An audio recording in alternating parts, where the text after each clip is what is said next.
fireflies we used to glide, flicker bright deep in the night. You glow a pure delight. In the twilight sky so wide, like fireflies we used to glide.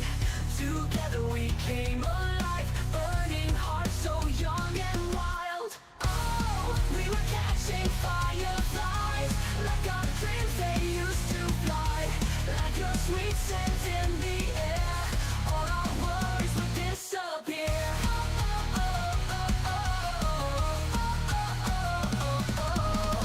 Hand in hand we ran so free, me and you unboundedly. Whisper wishes to the night, captured moments in my mind. Oh, we were catching fireflies, like our dreams they used to fly. Like your sweet scent in the air, all our worries would disappear. We were catching fireflies, like our dreams they used to fly. Moments I will cherish in my heart. Oh, you are my guiding star.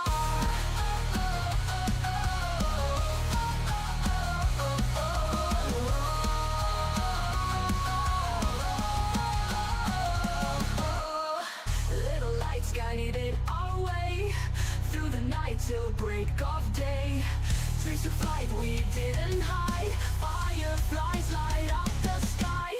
Oh, we were catching fireflies, like our dreams they used to fly.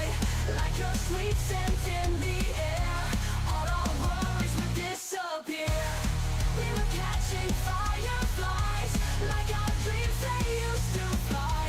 Moments I will cherish in my heart. Oh, you are my guiding star.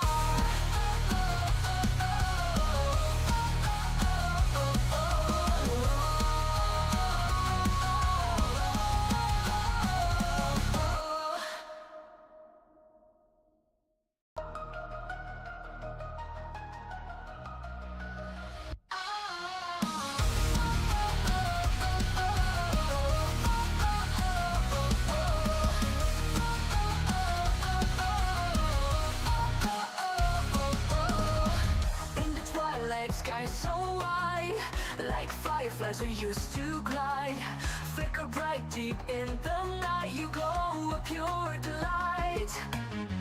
In the twilight sky so wide, like fireflies we used to glide.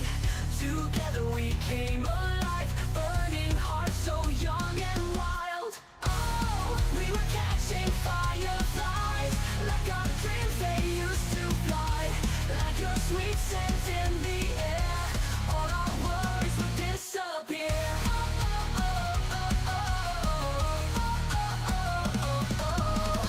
Hand in hand we ran so free, me and you unboundedly. Whisper wishes to the night, captured moments in my mind. Oh, we were catching fireflies, like our dreams they used to fly. Like your sweet scent in the air, all our worries would disappear. We were catching fireflies, like our dreams they used to fly. Moments I will cherish in my heart. Oh, you are my guiding star.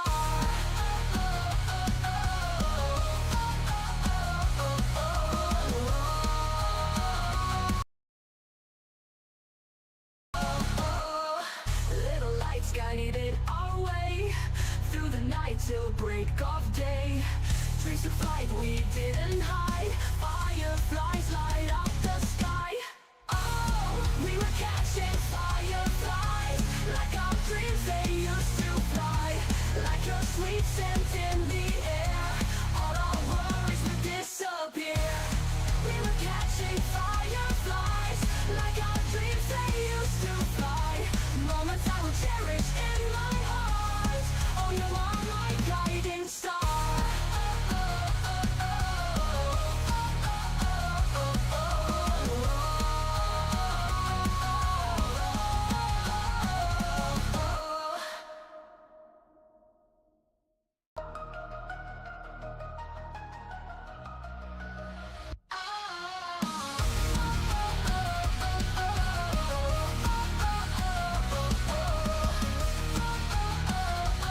like fireflies we used to glide. Flicker bright deep in the night, you glow a pure delight. In the twilight sky so wide, like fireflies we used to glide. Together we came alive, burning hearts so young and wild. Oh, we were catching fireflies, like our dreams they used to fly. Like your sweet scent in the air, all our worries would disappear.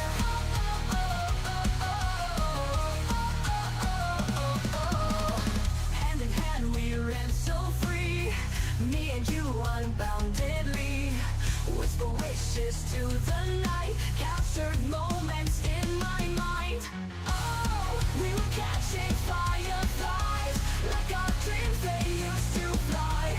Like your sweet scent in the air, all our worries would disappear.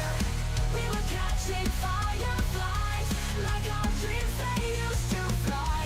Moments I will cherish in my heart. Oh, you are my guiding star.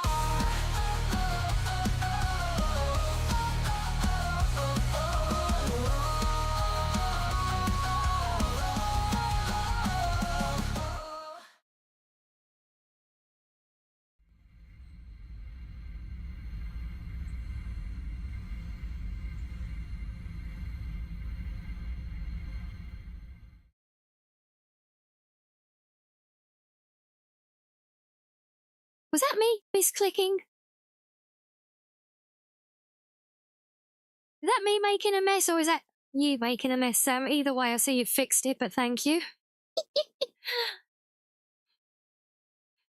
Did I turn on Shima? I don't think I did. I just accidentally hit a Be Right Back screen. It was me, but that's not even on the same button panel. Why I've got Mizu up and all sorts? That is very odd. Mizu wasn't here before. It was me. Well, thank you for fixing it. Yeah, that is so weird.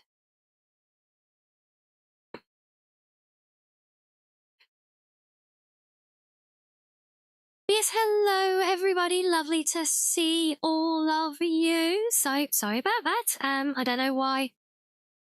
Don't even know how I managed to accidentally trigger that, but there we go. He thought it was you. Oh, bless you, Sam. I'm sorry for panicking you. No, the only thing I can think is I hope my Stream Deck isn't developing a thing where the button pushes kind of interact with each other, but yeah, because we've still got slow mode on as well. Yeah, so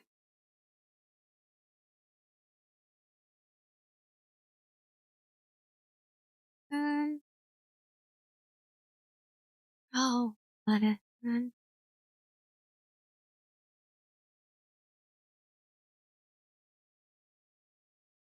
I know I said it's off. Yeah, it showed it there briefly, didn't it? Oh, it told me that it was on, but it's not showing it now. Yeah, no, I think it was just there briefly, possibly. But no, I think what it was, I think because looks out, I don't think I accidentally hit the button, but I've got a... Yes, yes, all is good, stop freaking out. No, it was actually my freaking out button that seemed to have accidentally got pushed. I don't know if I accidentally caught it a little bit, or if the buttons on the deck are kind of crossing over each other, because that one's right next to my one for the chatting screen here.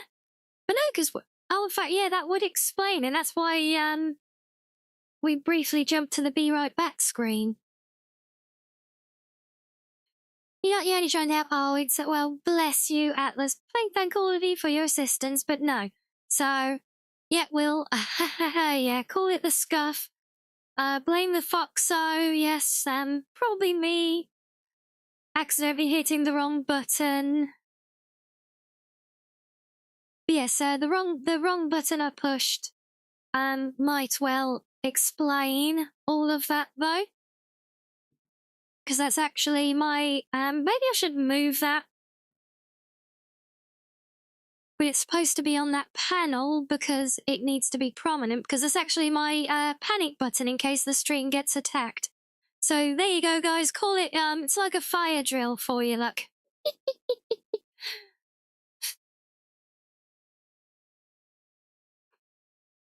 Also a good test of the system, I guess. But yes, basically it even pinged you in Discord. Yeah, no, what it was, it's because I've got a panic button set up on the Stream Deck. There's sticky notes on it so I don't press it again. Yeah, but that'll cover the whole deck though. Maybe I'll try and move it. I don't know. Panic? No, panic. No panicking.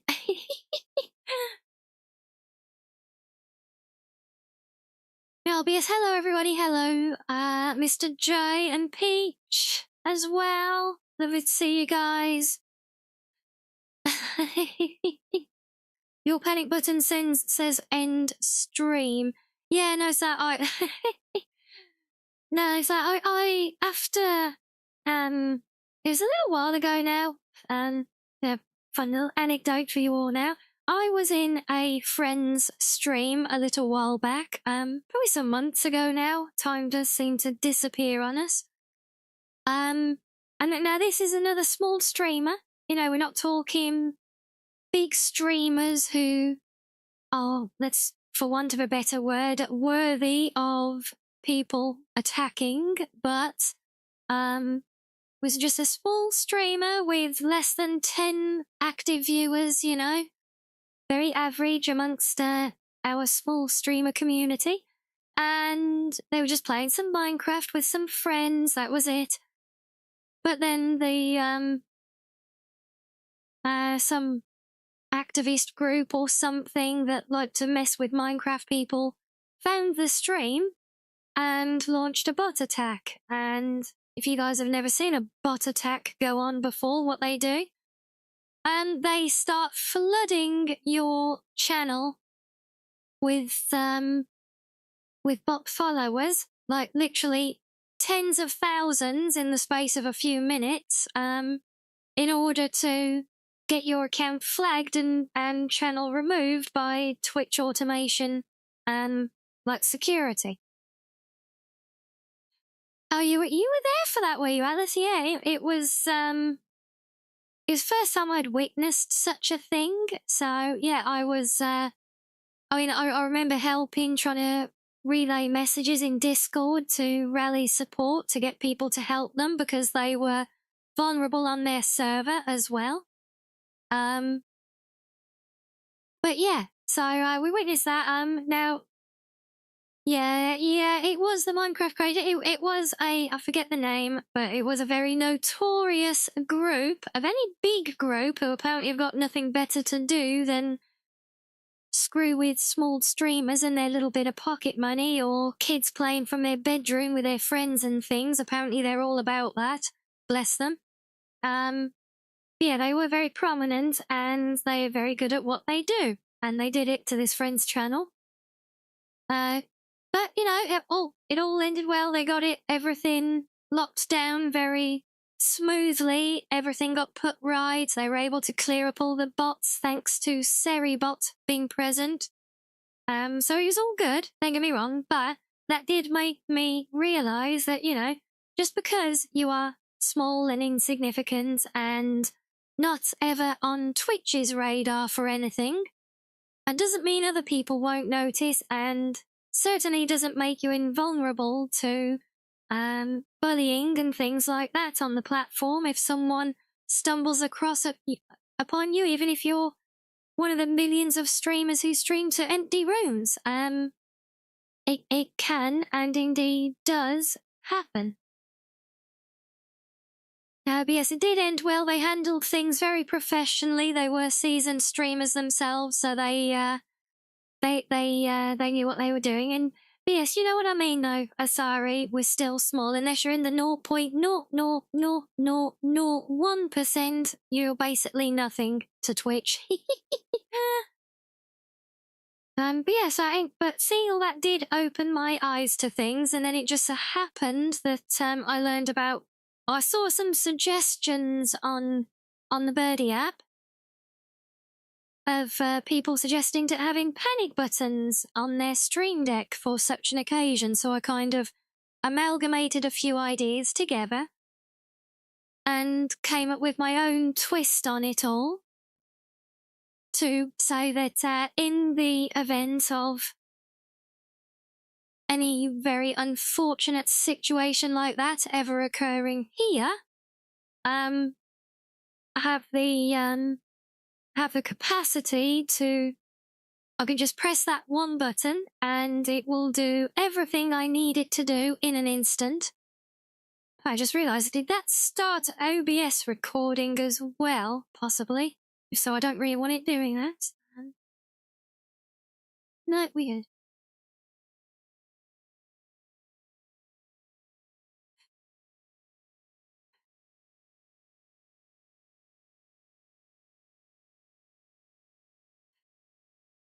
Yes, according to my title, yes, I've actually got that title active for once. That would be a miracle. But yeah, so the idea is that if anything were to ever happen here, I can immediately press that button. It puts the stream into lockdown with shield mode, emote only mode, slow mode, all of it.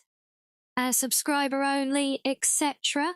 It should also send a message into chat, which may have just happened and got lost briefly, telling people that we're defending against an attack, and just basically sit back and enjoy the fishing while we take care of it, because it also puts us to the be right back screen, and also puts a marker on the VOD as well, so we know what point to capture as evidence. And I think it also does a local recording in case the VOD gets locked down or lost or anything in the process. So yeah, it basically does everything. Yeah, I think as Sam said, I think it pinged our moderator channel on Discord as well, calling to aid. So yes, I think that's what happened. I think I just accidentally pressed that button. It also turns on the autonomous laser turrets that scan for sussy behaviour before firing. Yes, indeed. I didn't want to warn you all about them, though. I didn't want you guys getting scared, because I know how sussy you all like to be sometimes.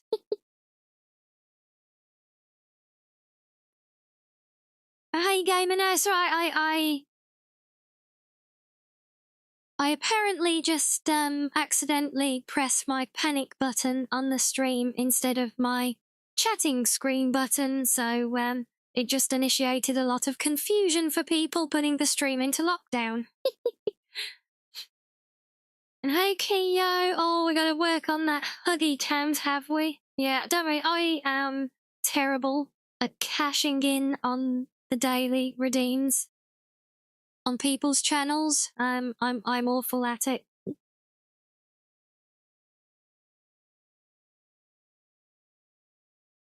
And yes, we do know how it works. Peach is a very good test. And why is there an owl in the middle of my screen? Hello.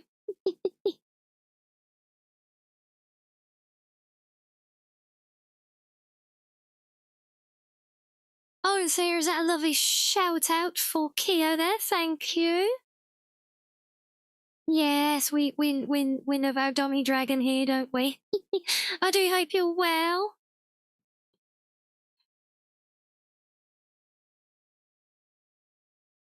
I hope you're well as well, madam. See you with that look. The owl doesn't give a hoot. Oh, very good. Yes, and I see you've been inspired to try Daggerfall, Mr. J. Well, I do hope you get on with it.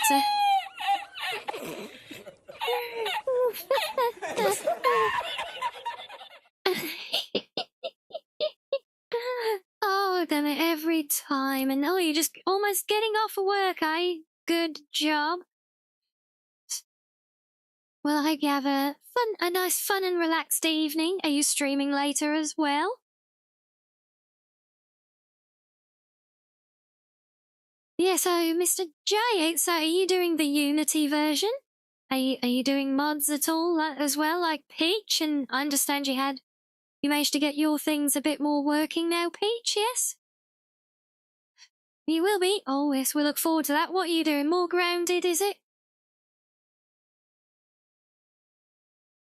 You keep expecting me to start gobbling up all the little animals. Yeah, that may or may be not why I put them there. Kind of like it's a lurker check, you know. See who's lurking might get gobbled up. Those who aren't will run away. And I'm kidding. I'm kidding. Don't worry. Well, you know, we love our lurkers. I would never gobble you guys up. Unity with the Dream graphics mod. Oh. Well, that does sound good. You're doing Cursed Companions? What's Cursed Companions? I'm not familiar with that one. You think now you should do a panic button yourself because you usually quickly switch to either a be right back or starting scream? Yeah, I was just, you know, it's from my experience. I realized that because I use like some advanced macros in OBS to automate a lot of things, and I also do the same with like multi-actions in the Stream Deck. In fact, one of these days I will get around to it. I'm supposed to make a tutorial video for the VTube Vanguard on doing the panic button, amongst other things. But yeah, I do recommend it. You know, if you have a Stream Deck, I think it's worth having a button allocated on it just to protect yourself and your community that way. Hopefully there are no other latent actions from mine, because I think it put Discord into lockdown as well. I might have to check on that. Oops. And hello, Lustra. How are you? Oh, you use in-game speech to control the game? Oh, okay. Well, it does sound very interesting. I mean, I would be kind of stuffed on that because games that use in-game speech do not play nicely with dual PC setups and the mic being on the other PC as a rule.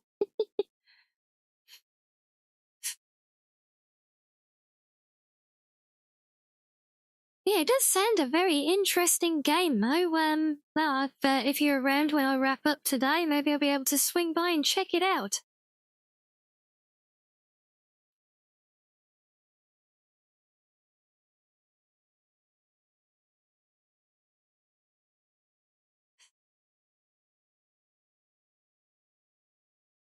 You're stressing, wondering how that's gonna work? What, for your setup? Oh, I do hope yours isn't quite as complicated as mine. You're good and waiting, Glustro. I hope you're not waiting on me.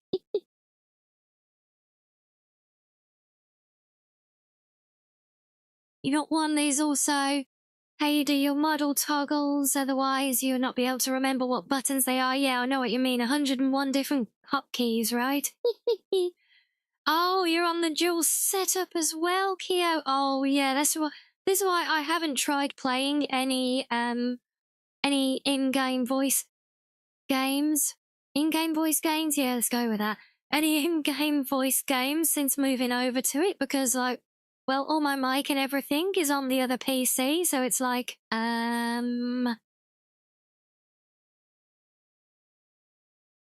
Oh, we're waiting for takeout. Very nice. Do hope you enjoy.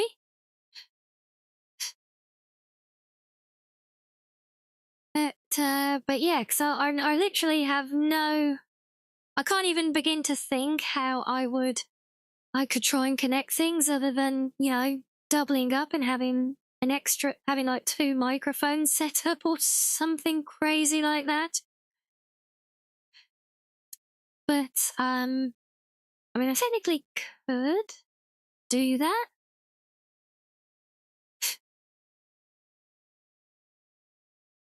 But yeah, I don't have any current plans to play any such games anyway, so it's not a problem. But speaking of game plans, did you guys see my I shared a Twitter post in Discord earlier. Big day tomorrow. Yeah, hopefully if you didn't see the Twitter post, you saw me repost it to Discord or Sam prompting about it as well. But yes, tomorrow we have a bonus early stream starting about 2 hours earlier than usual for us. So do try and attend here, guys, because we are, this is a very important one. We are joining Azara. Some of you might know our friend Alara, the goth elf. Well, we're joining her amongst several hundred other VTubers throughout the whole weekend to help with the Mighty Mouse takeover. We're calling it. So throughout the weekend, groups of VTubers within the event are going to be attempting to take over categories on Twitch, and tomorrow I will be joining Alaro and others as we attempt to take over with Fall Guys. So yes.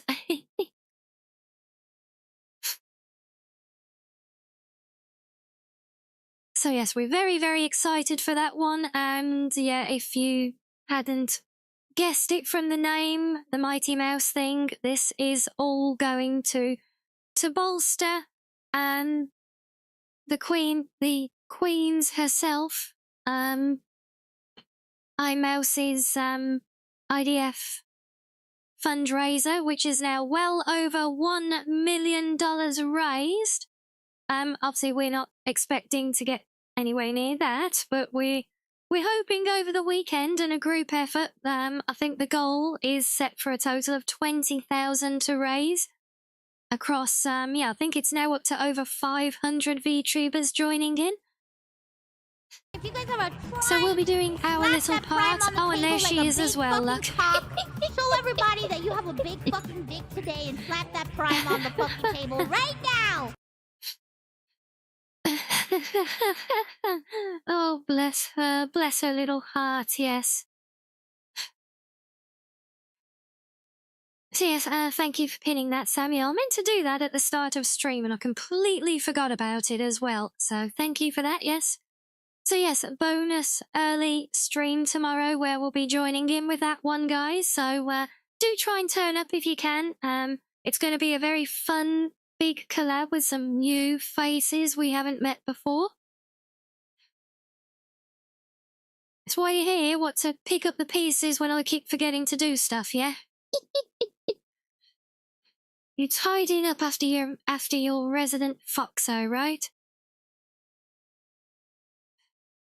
But yeah, so yeah, hopefully we'll see plenty of you there. It should be a very fun and chaotic few hours. And then we will be on with our regular content afterwards, probably just after a bit of a break, because I think 3 hours of Fall Guys is probably going to take it out of me a little bit.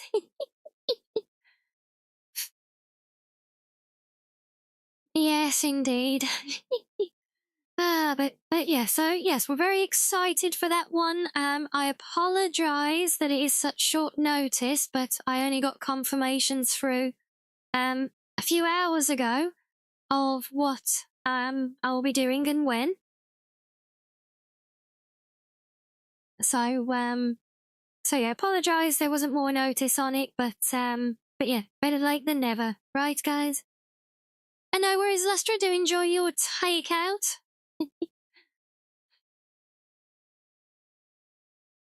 You've been very swishy again, madam. You trying to whip my keyboard?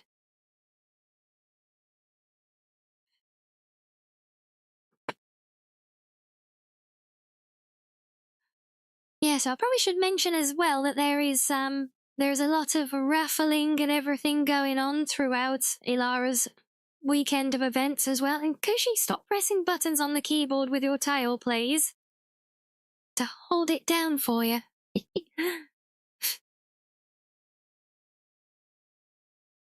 So yes, I think there's all sorts going on. Hopefully things of interest for you guys, just like when we did the Summer Slam as well.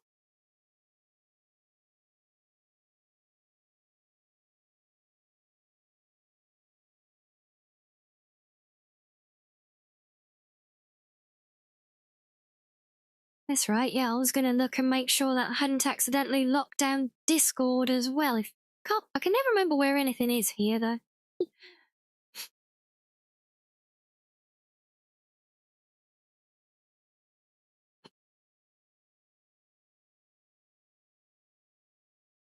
Now, I think it's good.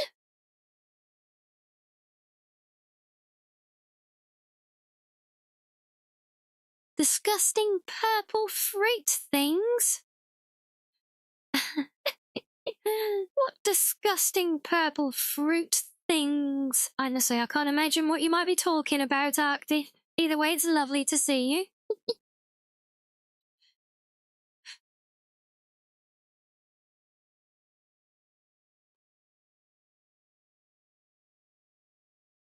Oh, and Madam Number 2 has zoomies now, apparently. Gotta run off her dinner, I guess.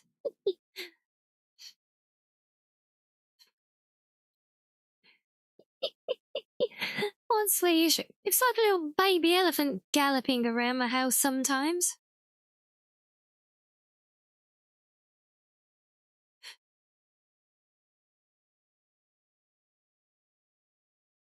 How's my day going? It's going good, thank you, Mr. Dre. Obviously been suddenly quite busy working on plans for tomorrow again now. You heard that for every $1 we donate, I'll play an hour of Alien Isolation. Is that right? I'd love to know where you heard that from.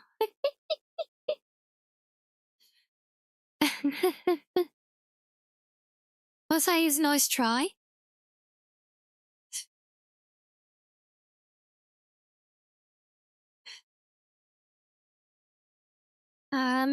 But do you know what I have seen? Oh god, there's been so much on it, but I'm pretty sure I saw a thing where the whole thing is getting that much traction now that I think Tiltify themselves are doing like a double up on all donations received or something like that as well. I don't know if there was a time limit or anything on that. It's kind of crazy. Oh, you definitely heard it somewhere from someone, did you? I see. And what exactly happened to our own aspirations to break our hype train goal one day, and for that to prompt me playing it again?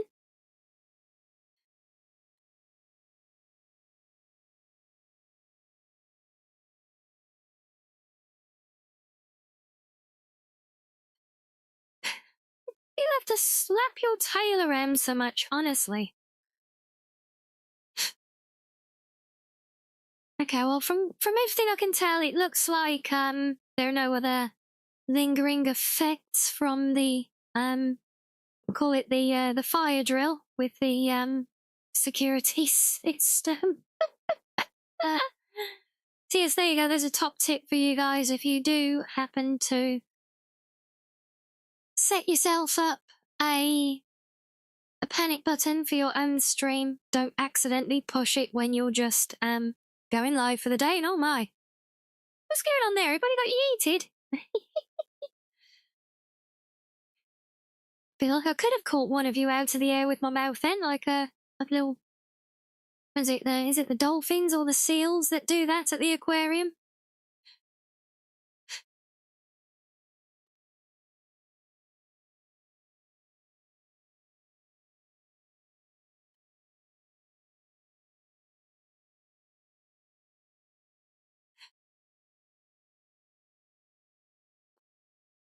Who knows?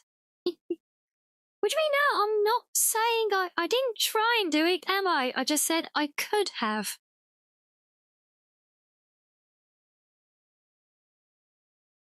It's the world of difference. Thank you very much. But yeah. Dear God, who else is excited for some Fall Guys tomorrow then? It's been a while since we played it. Yes, really, it won't be the first time on the channel there. We've had a couple of streams in the past playing with Saru and Miss Rai, right? I'm not threatening you, and please don't bite back. You're becoming all bones soon, so there isn't much meat there. That's true, yes, your new design. Does that mean you're finally going to change out of the armor that you've been wearing for 3 years straight? Or is that going to persist?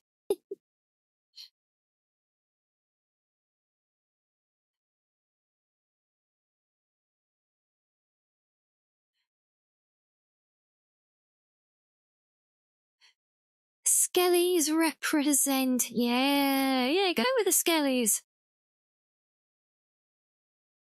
You have sinned, gamer. Oh my, oh dear, what have you done? Nagamore stinky armor, no? Or just the same armor, just a lot smellier from death. Okay then. Well, at least it will be a different, let's go with musk, shall we?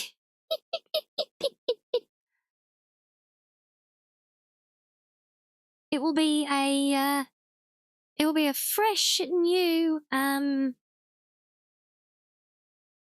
horrible, deadly odor. Yeah. Oh no, you joined the Discord? The sacrilege. How dare. But that is all good. Well, welcome to the community. See that now you get to, but now you get all the bonuses of being in there as well. Like getting to say hello to everybody every day. And getting spam from me when I make announcements.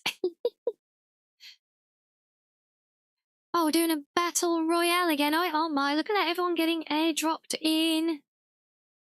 Yes, FYI guys, I am not the one forcing you all to fight. Ow, I said I'm not the one forcing you all to fight. Was I? Hello Panda with the whiplashed greetings as always.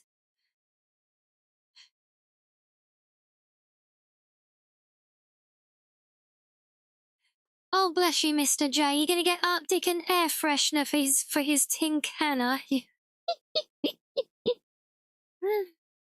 There you go. You hear that, Arctic? Need to get an air freshener listed on your throne or something. Look, maybe one of those nice little pine scented trees that you hang from your rearview mirror. Am I? Who won? Who won that? A sloth. A good job, sloth. Who says you have a throne? I mean, to be honest, I'm just assuming that you do. And if you don't, you should do. It's better to have something that's not too heavily used than to need something that you don't have, right? Wait, it's better to have and not need than to need and not have. There you go. So yes, even if you don't feel you need a throne, I mean, I don't think any of us particularly need one, but I only got mine when people started pressuring me, saying, you should have a throne, you should add this to your throne, you should do this. Well, yeah, but I'm just a little baby streamer with like less than 100 viewers. That's crazy. But I did it, and now I do. And some of you have been very, very generous over the months in supporting me, and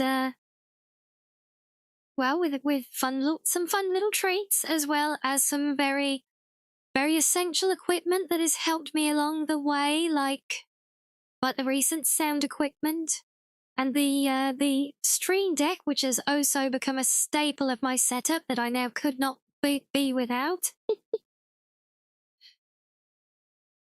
I should bake you more cookies. I want to, Arctic. I really do. I would love to do.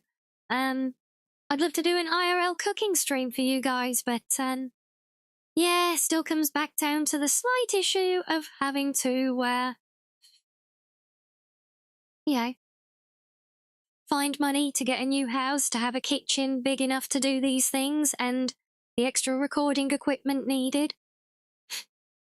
But one day I'm sure we'll get there, right?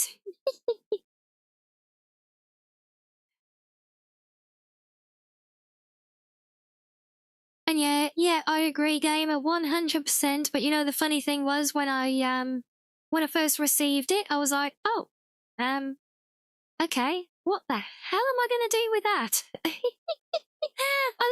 I could not picture what use I would get from it at all.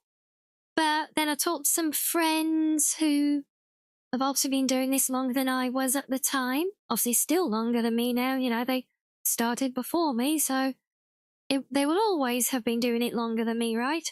Funny how that works, hey? Time, you know, very weird. But yeah, so I got some ideas, and like I said, it very quickly became an absolute essential for the whole setup.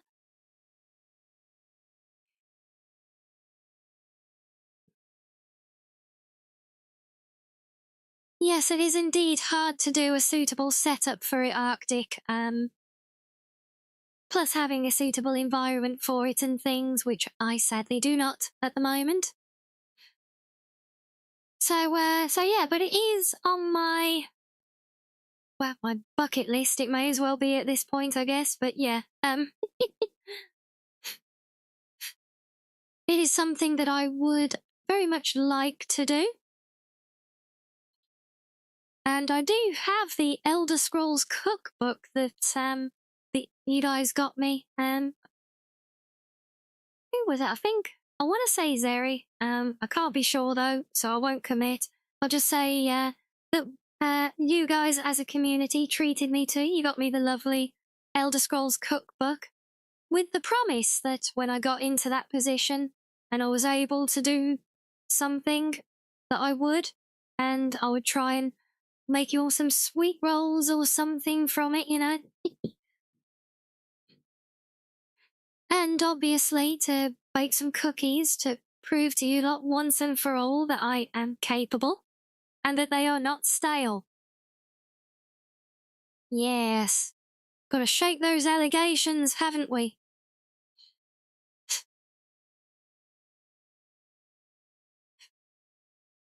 Yes, and hello there, pirate. Fox Storyo time indeed. Did someone say cookbook? No, not the hypothetically how to cook fox meat cookbook. No, not that one. We don't want that cookbook. I just remembered, I have just randomly remembered something that I need to add to my job list. Oh, it's going to be a long day tomorrow doing lots of prep work, I tell you.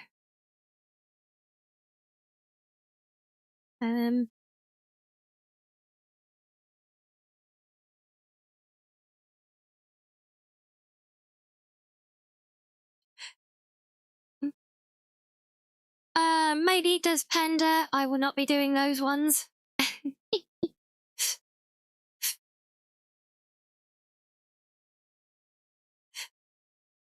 But yes, Foxtorio Day. So, yeah, full disclosure, guys, we were going to have a Skyrim day again today because I'm very much still feeling Skyrim at the moment this week, but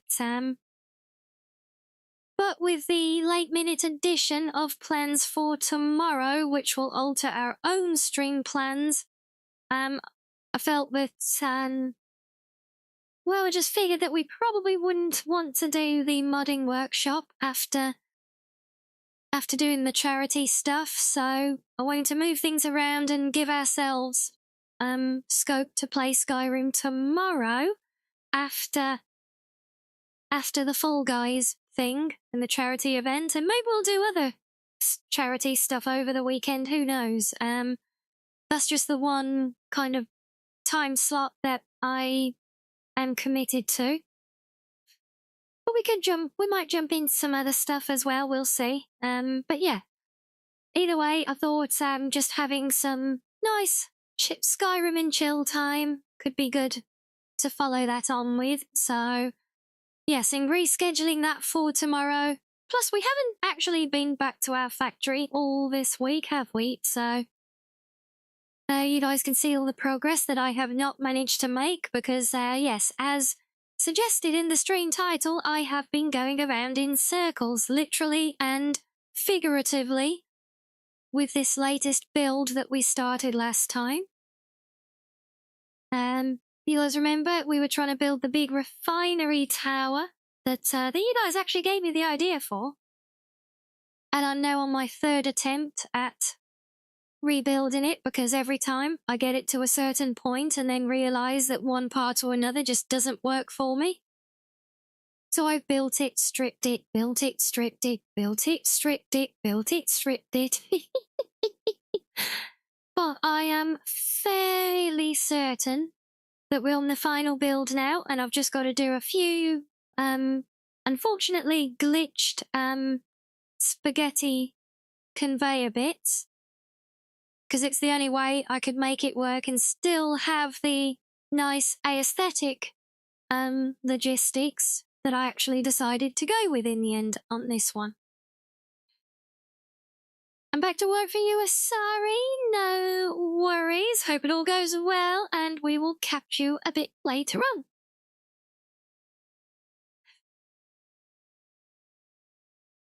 Ah, itchy nose. Ah.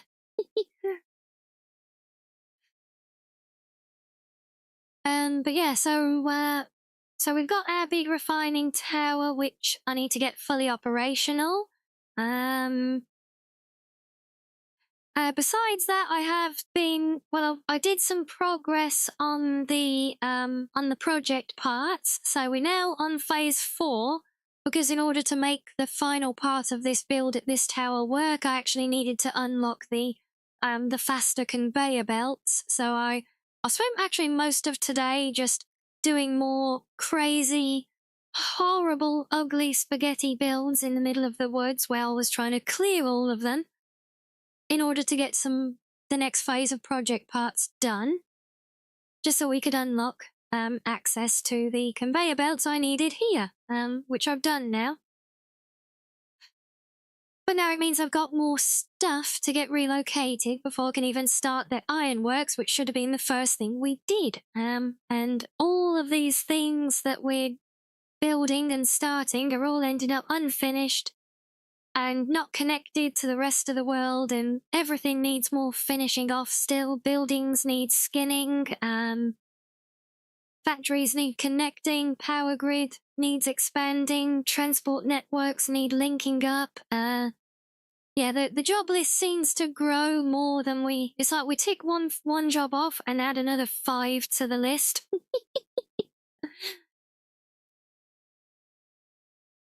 Are you going to hear that there, Mr. J? No worries at all. Yes, we will certainly try. Thank you. I'm sure we'll have fun. Thank you for stopping by, and enjoy the rest of your day, whatever you end up doing. And maybe we'll see you later if we're still around and you jump back in. Hey, yes, gamer, yeah, gotta love the spaghetti, right? But, you tell me the gameplay for Satisfactory is never ending. Well, I mean, it's a sandbox builder, you know, so yeah, I mean, it kind of is never ending, you know, because, you know, games like that typically are never ending. I mean, you know, I guess, I mean, you could go by the project completion, sending the stuff up the space elevator. And, you know, once you complete all of that, you could argue that that's kind of a story completion. But as obviously, you know, it's all your building to do, and in our case, we have lots of mods with added content beyond that as well. So there's that, and obviously we got the big rocket one on top of it all also. So that doesn't really qualify as an end to the gameplay loop, as it were, anyway, for our setup. I mean, you could also, you know, it depends, because it's such a free-form game, you know. I mean, if you wanted to go at a playthrough of it, just looking at a pure min-maxing kind of thing, you could argue then that a completed world would be one that is farming absolutely every resource node in the playable world space for things, you know? But yeah, I think for so many though, it's this game, it's less about hitting an end goal and more just about, well, quite literally, the satisfaction, the beating the self-made challenges, you know, being able to set yourself a goal and say, you know, I want to make, I want to make a factory that will produce this amount of material a minute, or I want to produce a power grid that will have so many gigawatts of power, you know. I want to get a build where all my factories are 100% efficient and nothing is wasted. So, you know, and there's all sorts of different, you know, self-made goals. So it really is just whatever you as the player choose to make from it, you know. How long do you think that would actually take to farm all of the resources completely? Well, I mean, if you were just bare bones farming them, but I mean, farming them is one thing, but I think anyone doing that kind of playthrough would also be looking to min-max production, so production lines for every material, kind of min-maxed to use the total possible quantity of natural resource for each input. And then obviously processing everything out, even if it just all went into the sinks in the end, you know, those disintegrator things that turns it into coupons just to keep lines moving. Yeah, I could easily see it being as a minimum several hundred hours of gameplay loop to do that kind of completion on it. As a minimum, I would say. And that's probably someone who knows what they're doing. Because, my God, if you think things look terrifying when you watch me try and work them out in-game, you should see some of the tools people use to actually plan this stuff. It is insane. So yes, random, we're going to do more Satisfactory today to, it was going to be Skyrim, but I was just saying before you got in, we're going to be doing Skyrim after the charity stream tomorrow now, so I thought we'd mix things up here, since we haven't actually been back to our factories all week this week so far. But yes, I wonder, it's probably going to make my game freeze up again because my stupid graphics card being a bitch today. And it really is as well with this game. It's been very unkind. But yeah, I'll see if I can find it and just show you guys an example of what I mean. As to the crazy tools. So you need a degree to be a pro player. To really do that, I would say yeah. Which I'm not, obviously. This is still very much well, it's not technically a first playthrough. Our previous one got further. But it's the first one where I've got at least some reasonable understanding of what I'm doing in it now, you know. Been a long time since you got into your game, yeah? It's on your hard drive, so it takes a bit more to get going. Fair, yeah, I imagine, been on a hard drive, it, probably doesn't like it when you get really big crazy builds either, does it?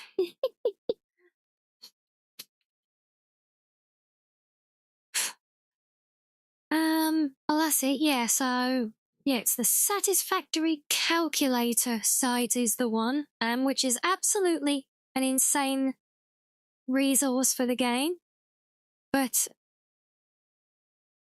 Let's just see if I can remember how to do this. Yeah, I'll show you guys quickly just because we're getting on topic. This is not something I am actively using, but it's something I became aware of and I went to look at to see if it was useful, and I tried to plan everything I wanted to do, and it was the most terrifying piece of spaghetti on screen I think I have ever seen.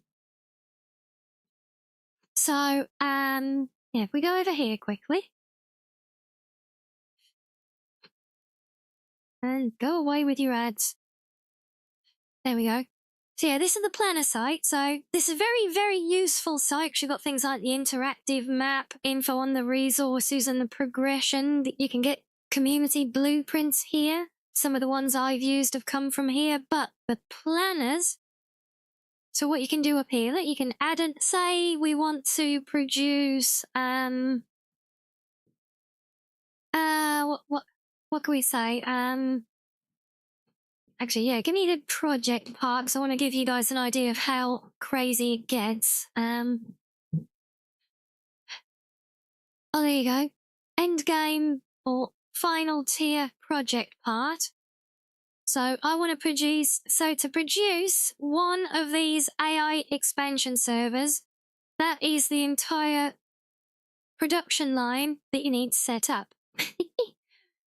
And this gives you the breakdown of all the raw material from how many different types of nodes, and yeah, basically all of this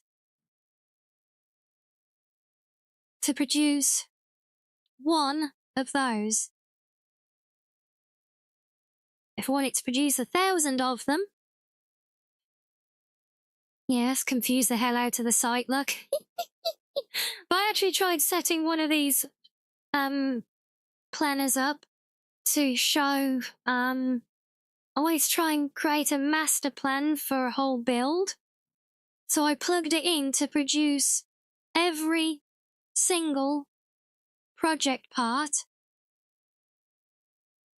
for for all tiers of all the special project parts. I plugged them all in. My God, this was terrifying to look at. It is a very powerful tool. Absolute respect to the guys who make and manage this thing, because it doesn't just present it. You can actually organize it how you want. You say, right, I'll put those things together. That will be up there, you know. So you can actually map it and the routes and everything as well. So it is very useful, very powerful. But yeah, you think about all of that is for one item. It can get kind of terrifying. So, yeah. Hey, Silver, yeah, you don't like the pre-planner because it doesn't do belt balancing. Ah, okay, yeah. Interesting. Suppose, yeah, it's just talking about totals, right? So, yeah, see, so I'm not taking this approach to my build now. You must hide, Reggie. No, don't go and hide. You don't have to hide, I swear. Look, it's gone away. I've made it go away. You're safe now.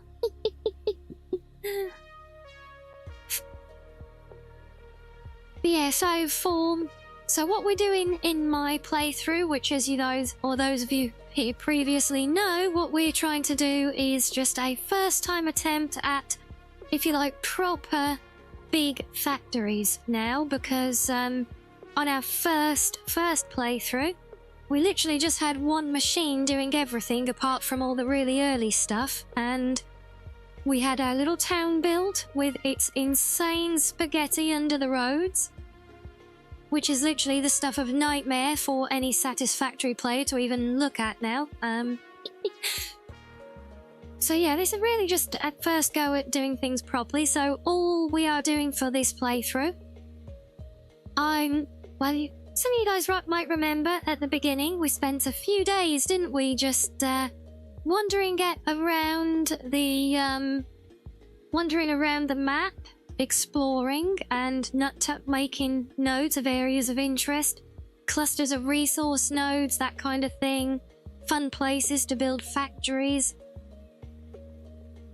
And yes, Silver, I did, I was mentioning probably just before you got there that, some of the blueprints I've used in our build here came from that section. I've also made some of my own mega blueprints, which we have in use here as well. Now, yes, I do have some imported community ones, mostly for a template of the rail network, which I've modified to my own taste a little bit. But they are very useful, yes. But yeah, so we spent time gathering that kind of intel on the whole map, which is a very fun, chill time, just roaming around, exploring, picking up slugs where we could, you know.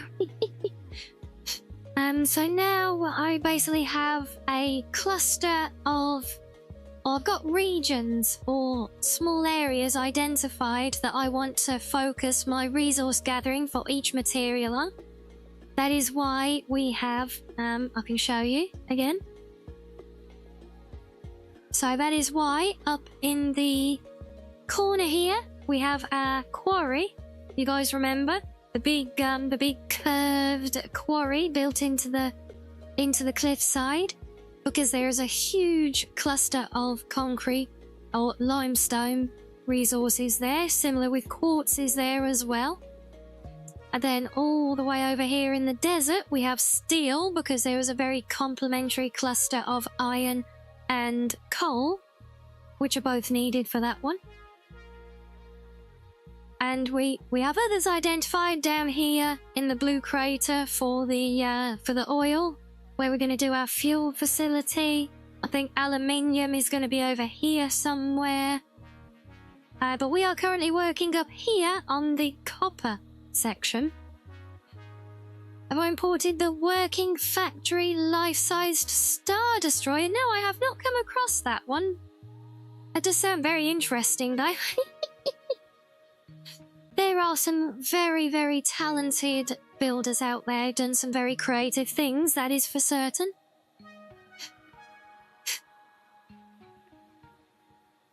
Oh. But yeah, so that's kind of where we are with our build presently.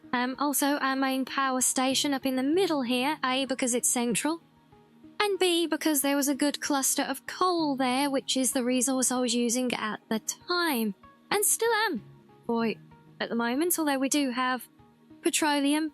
I want to get the fuel refinery up and running for that first, because then if we start making fuel, we can start making turbo fuel and rocket fuel. And if we start making rocket fuel to run stuff, oh my god, we can produce more power than we know what to do with. And if we keep building refineries with like 100+ refinery machines in them, we're going to need it.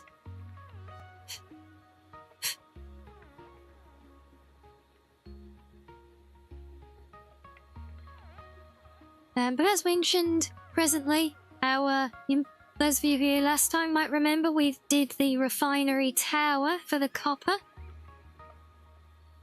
And as mentioned, this is now my third rebuild of the bloody thing. I kept trying my spiral idea, and it does actually still use it. And if I come around in Sullied briefly, it's not as prominent anymore, but as you scroll down that, you can see we still have the spiraled staggering of the machines, which I think when I do lighting internally here, I think I can do some stuff to make it more prominent, but externally it's just going to be in the building decor that we played with, wherever the hell it's gone. Come on, there's a little sample block we built somewhere, wasn't there? Oh, there it is. So yeah, we're going to have an outer skin like that with these like diagonal windows. See Maxo coming straight in on the attack again, yes. But yeah, so what we've ended up with here, so it is still the same basic layout, but I've reconfigured from the previous attempts at it. It is a slightly less optimized layout configuration for the material connections, but I still wanted to have an aesthetic element to it as well, so that's why we have all of the pipes running vertically. Even though it's not entirely necessary, we don't need the volume it gives, but it helps bring some aesthetics to the interior layout. And we also have these paired conveyors running top to bottom at periodic intervals. One taking the ore up, one bringing the ingots back down. And all of the actual connections for the machines are hidden in these, like, underfloor spaces, which is where the, slightly glitched spaghetti ends up, because, it would have been more optimal to group things per floor, which is within capacity, and just have, like, one connection per floor, but I couldn't really do that not in a nice aesthetic way. So, to keep it really nice and consistent across the whole height of the building, I decided to make the sacrifice that we would have more complicated spaghetti hidden under the floors, so that we could have these nice clean connections actually visible on the actual building interior, as it were. I'll see, we're back to the getting licked again, are we, Sam? But this is fully functional at this point. I'm almost finished here. The last thing I need to do is gather the output from each refinery into its corresponding, I've got these mergers made on the downward elevator ready to gather things, so we literally just need to connect those up with some hidden spaghetti. And hello there, Tabletop. Hello. Welcome in. Lovely to see you. Hello, Chunky Tuna. Welcome in, Raiders. Oh, let's go with that one. Oh no, not the lasers. No, not the lasers. We don't need the defense turret. We love Tabletop. Oh, thank you so much for the raid. I hope you've had a lovely stream today. And what have you been getting up to?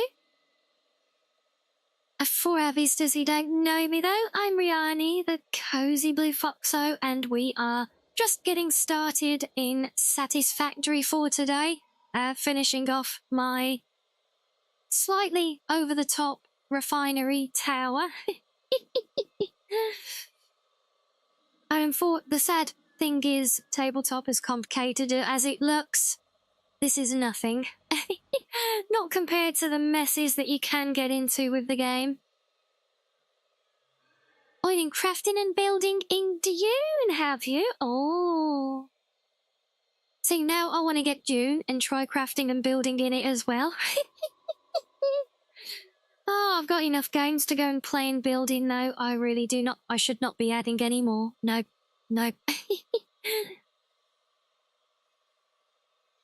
Oh, well, again, thank you so much for thinking of us with the raid and sharing the love. And if you need to raid and run, don't you worry about it. Get your post-stream R&R. But if you want to stay and vibe with us, you know you're always welcome. It's always lovely to have you here. What did you see, Maxo? I'm sure you saw nothing. Nothing at all, right? Did somebody say building? Possibly Joseph. Possibly spaghetti has also been mentioned. Possibly also flipping.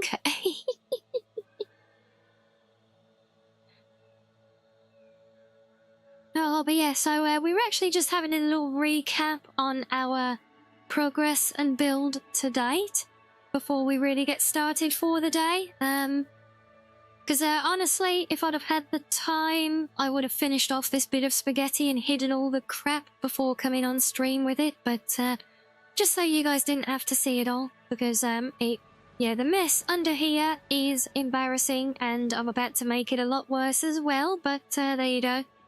This does seem to be somewhat of a signature build style for me now. I do pretty, architecture, thoughtful styling stuff, fully functional, but when it comes to my logistics flaws, they are... I mean, this is actually quite tame in this one. You should see the steel works. But yeah, the logistics flaws tend to be a little bit more, of a necessary evil, if you like, to hide all the crap. Largely because I don't know what I'm doing with the game that well yet. I cannot, like, decide on what to build and instinctively know a layout or, you know, all the connections that I need or how I will do them. Or every one of these, I'm making them up as I go along. Some of it I do good, like up here. Quite pleased with this, with my pipe work. So this will probably be visual as a utility area up here. Because once it's all done, we will have a central elevator running where all these panels are at the moment through all our curved floors. And there's curved floors, Sam, not curved swords. Before you say it. But yes, it will be hidden. I've already got a plan to do some nice coverage on the front of these. With some nice fancy lighting as well. Yes, the curved swords. So yes, we will literally be hiding it with pretty panels, and obviously the exterior will be the exterior, which we're going to do nice and pretty as well. One day, eventually. I haven't actually really finished any of my factories yet. I get them kind of functional and running and then move on. Yes indeed, Tabletop, an RGB tower. I make RGB everything, even my roads. No, I'll show you, even my roads and my railways are RGB. Where's my space needle? There it is. Swords at an unstraightened angle. That is certainly one way of looking at it, yes.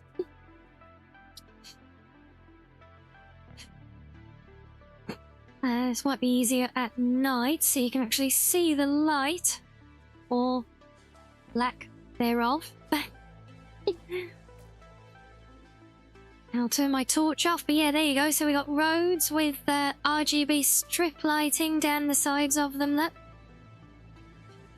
Even down the sides on the inside of the support beams or the decorative beams. They're probably structural in some way, you know, they hold it straight or whatever. RGB lighting on all the big over-the-top support structures as well. See?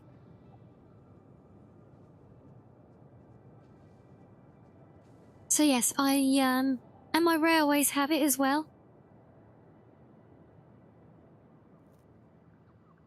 You can see my railways have got RGB strip lighting on them. This looks awesome. And they have nice neon pink overhead lights if I decide to turn them on. Oh, and then it's on to hard mode with Satisfactory Plus. Is that mod even up to date yet for 1.1? I'm sure the last I heard it was still needing work.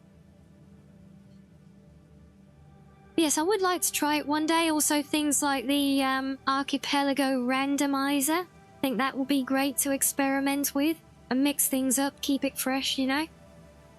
But I'm still far too new in the game to need to keep it fresh. Yeah, I am really starting to... I really am loving how our big refinery tower just kind of like rises up out of the forest here now. So I am really glad that we centered the build here.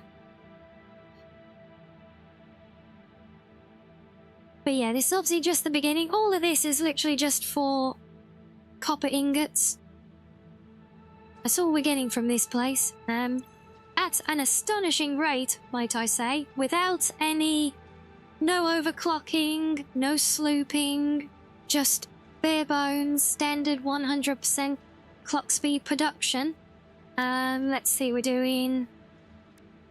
it's 37.5 a minute, and we have 96, so we're doing 3,000 600 ingots per minute produced from this facility, which should go quite a long way in setting up our further production lines, I feel.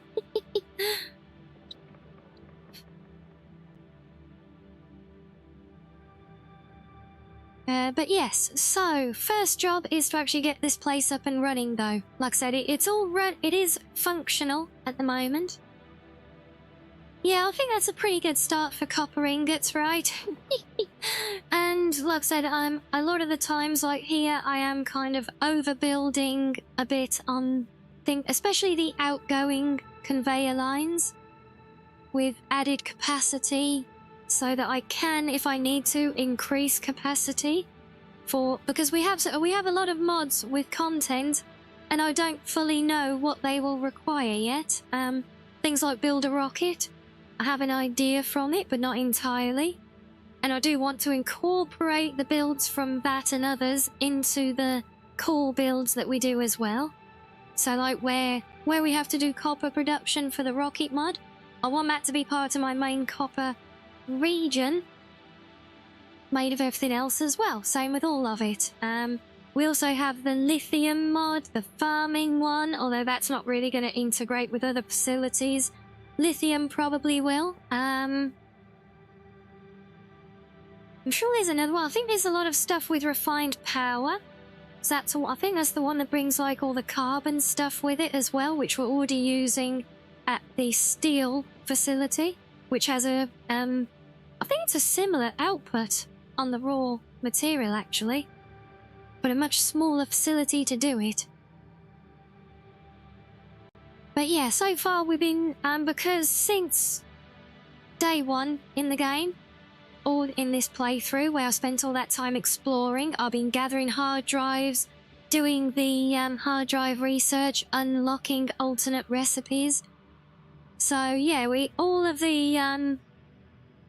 not all of the materials, but certainly all of the like raw material processing so far, the concrete, the steel, now the copper, I will do for the iron as well. They're all using the very, very efficient wet version recipes, which is why we have refineries to make copper ingots, by the way, in case anyone was wondering. So yes, these are using the pure copper ingot recipes, the wet recipes, which vastly improve the overall production per resource unit added. Well, speaking of the resource units, you guys might remember my little mining hut my template that I use for the mining rigs, for the extractors. Well, oh, look at this! I managed to successfully blend two of them together. Like I built them separately.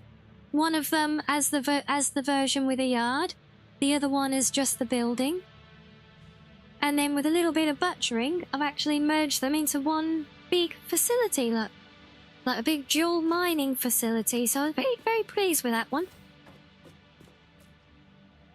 So we're coming to our extraction facility with only a small bit of rock clipped through the corner.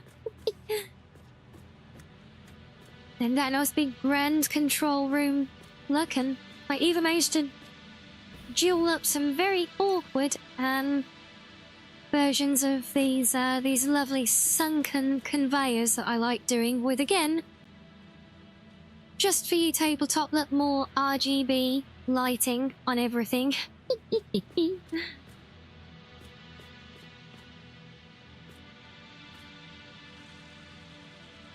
But yeah, was very, very pleased we've been able to actually blend those together though.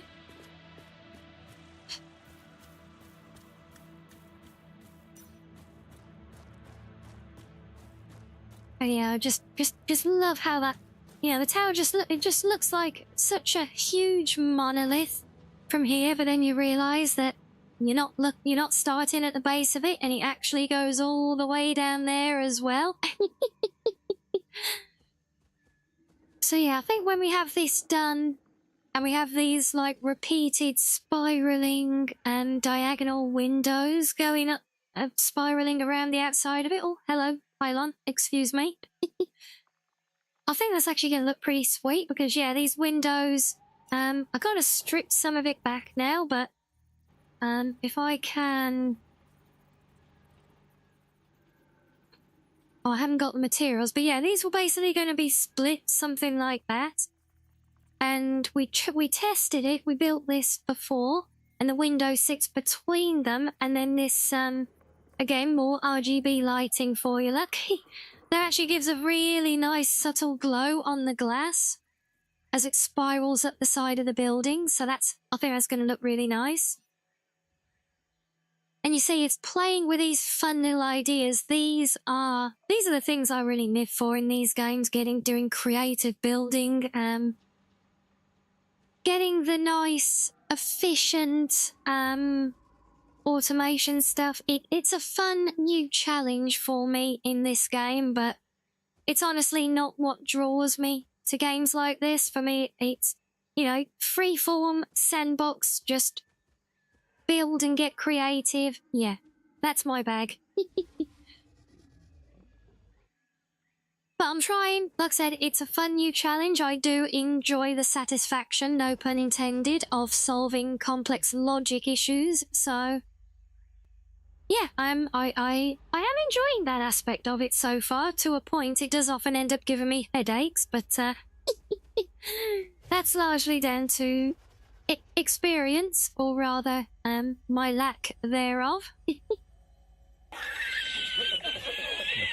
The pun was intended. No, it wasn't. Honest. But hey, I got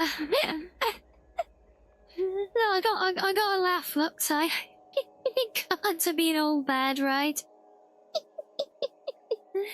Oh dear.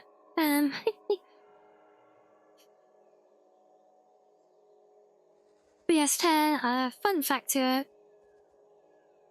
My fellow Satisfactory players among you, had to get quite creative in making these lifts work and line up. So we're using the relatively new feature where these splitters and mergers can be snapped straight onto the lifts.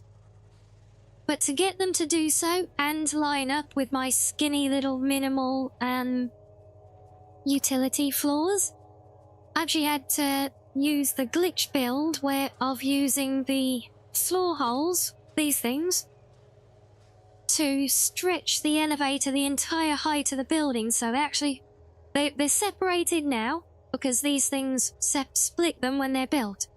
But in order to get it to all line up, I actually had to build it as one big lift, which you can do. And I will demo this because this could be something that not everyone is aware of. But, I need concrete. Damn it. Oh, I can get some if I recycle my Deno thing here, can't I? We don't actually need that anymore.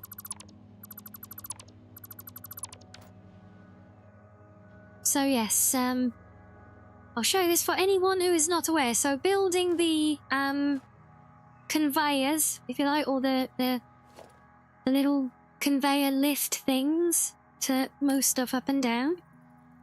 So ordinarily, let me start on the bottom, might be easier. I'm going to put one of these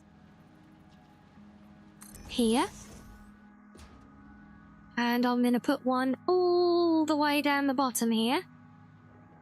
Just to show this point, because like I said, I only learnt this because I happened to catch a video where someone demonstrated the point, otherwise I would not have been aware myself. So when you build one of these lifts, you can snap it onto a thing there, doesn't matter what you start it from,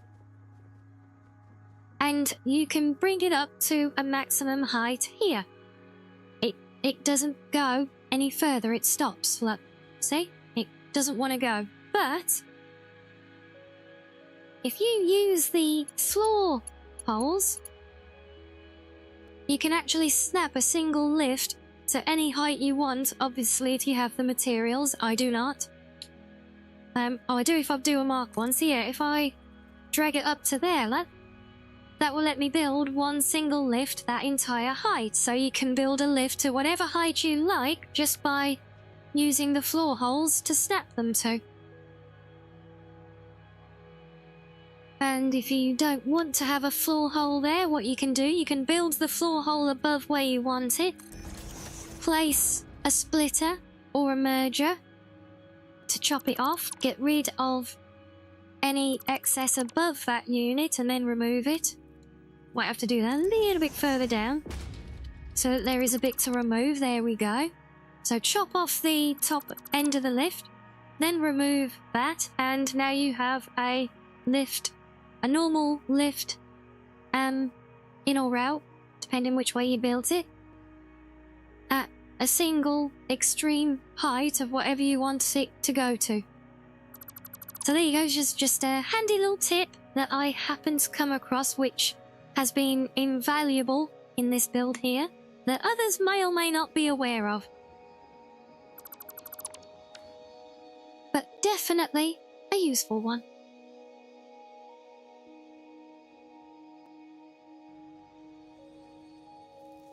Anyway, with that said, I need to stop procrastinating and go and do my glitched building here now.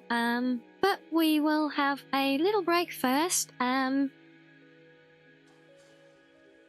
Since we haven't had one yet, and I think I need to do something about my neck hurting right now, so yes, we'll do a quick little break, then we'll come back. I'll get some of the fun music loaded up for you guys that we will enjoy when we're building. And then we will press on. Well, I will press on whilst we'll keep vibing and chatting, right guys? I'm just gonna be muddling through this mess in the background while we chat and vibe, because I need you guys to keep chatting with me to keep me sane while I tie myself in knots with conveyor belts. So we look forward to that. In the meantime, you can play some fishing, get yourselves some drinks and snackos as needed, and we will be back in a few.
Right, welcome back. What is with... Oh, why do I keep pressing the wrong buttons today?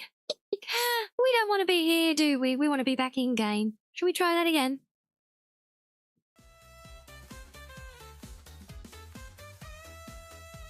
That's more like it. Look! So we got our music as well.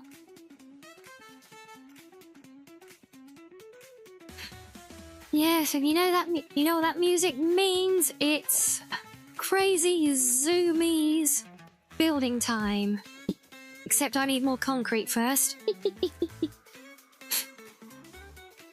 Because I'm not going to get very far with just the little bit that I still have in my pockets.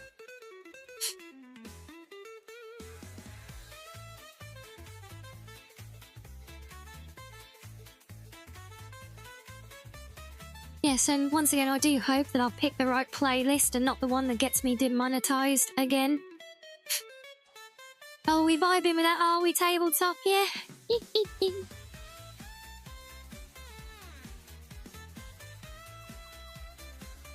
Yes, we discovered that Electra Swing actually goes very, very well with building in this, especially when I'm zooming around everywhere like a hyperactive cat. Oh, I hope I've still got some in my reserve storage here, else it's a trip to the quarry. Okay, good. Plenty. I think 500 should do, right? Or should we take another one? Let's take another one. And what else am I going to need? Have I got plenty? Yeah, we should have plenty for those, for what we need to do now.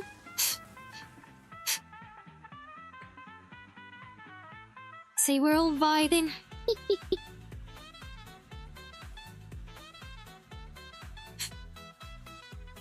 Yeah, just look at the way that tower just rises up out of the treetops in the distance. I love that.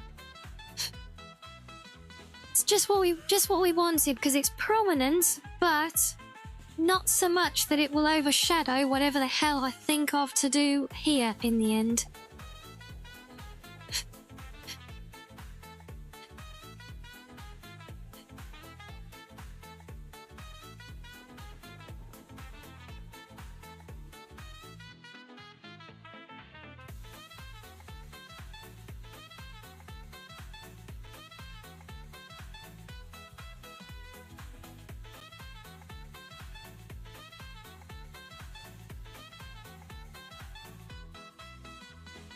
Okay, let the fun commence. So, I need that one and that one, I think, here.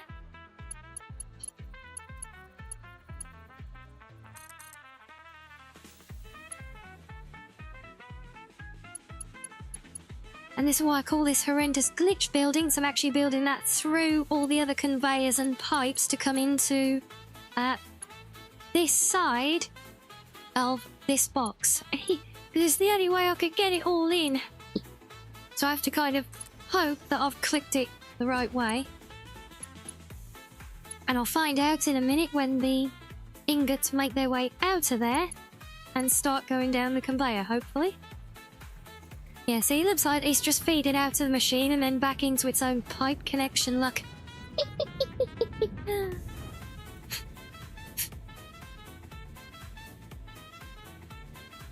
They should be starting to appear here soon.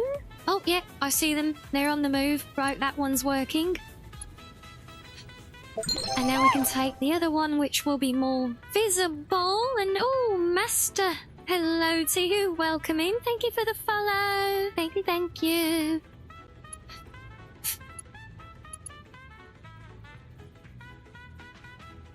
That's this one.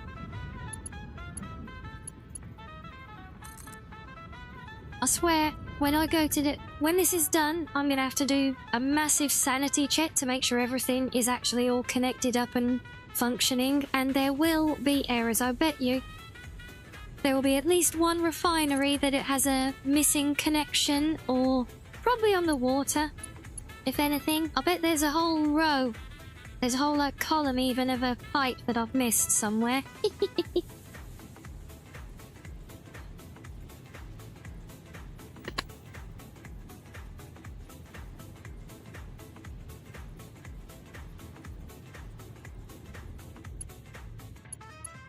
So that will be that one. Then on this one, we're gonna do 2 again. Yep.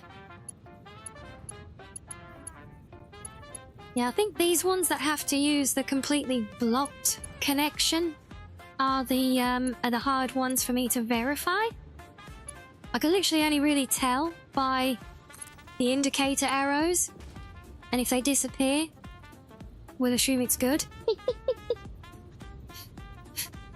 You'll be perfect on the first try. I love your confidence, gamer. I really do. Unfortunately, I do not share it because I am familiar with my history on these things, and for all the will in the world, there always seems to be something that I miss. Guess it kind of goes with the territory of doing overly complicated builds for the first time, right?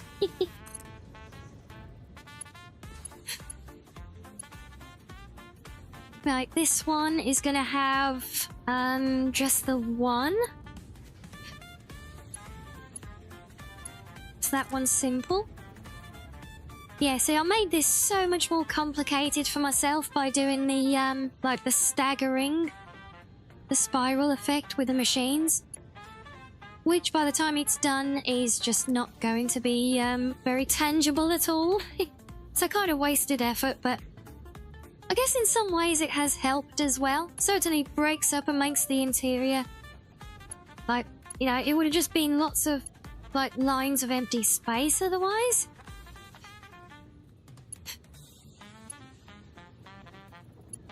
We're doing this one next, I think. Yep, so, what do I need on this one? So I have 1 and 2.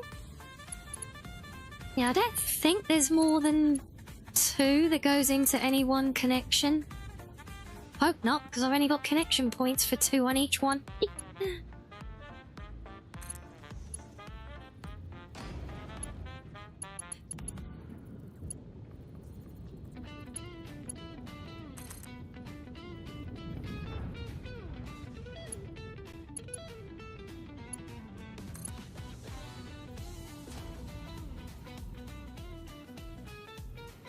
Yeah, I'm pretty sure this is our usual playlist. I feel like I recognise this track.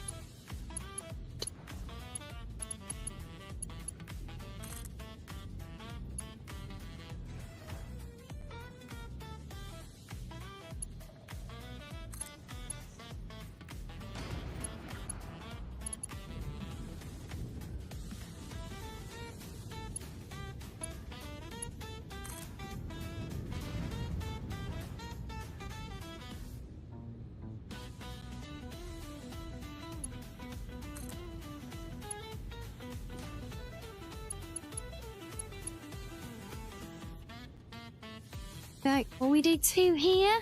That one... Yeah, that one would probably go there, so just 1 again.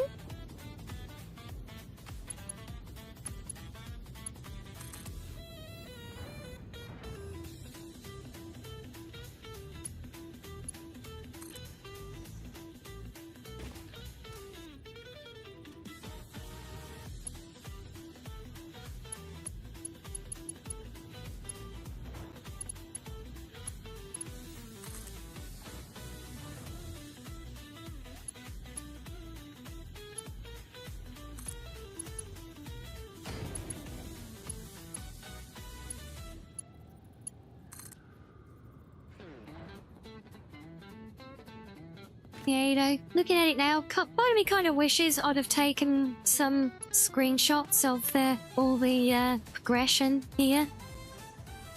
Maybe just so you guys could see how many different versions of this bloody tower I've been through since we first did it. Okay, and then can't forget the very bottom either, so we have 2 on this one.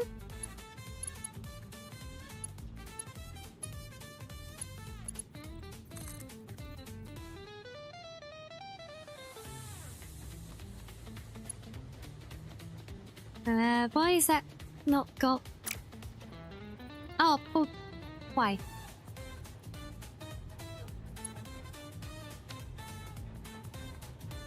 Oh, bugger, I built that split. I don't want a splitter there. Silly fox. Better.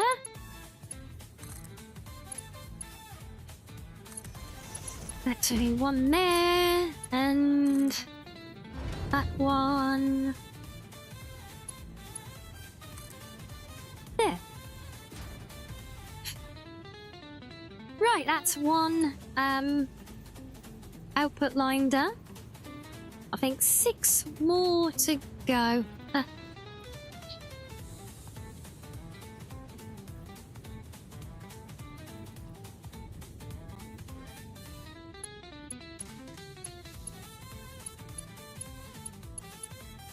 Well, see, look, we've already found 1 mistake, although we're not counting the ones while it's whip. Just when it comes to checking everything at the end. Anything before, they don't count.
And hello there, Windiam. Welcome in. Lovely to see you again. How are you this fine day? Having a good, oh, it's Friday, isn't it? Oh, happy weekend for those of you who have a weekend now.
finally raining where you are. You get a cool day. Oh, that is blissful. I know.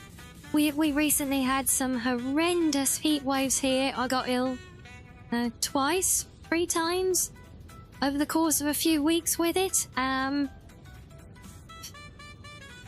So yeah, when we finally had a proper rainstorm a few days ago, then it was heavenly.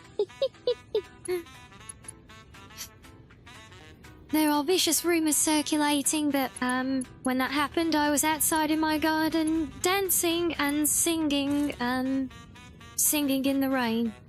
But well, we all know better than to listen to vicious rumours, don't we?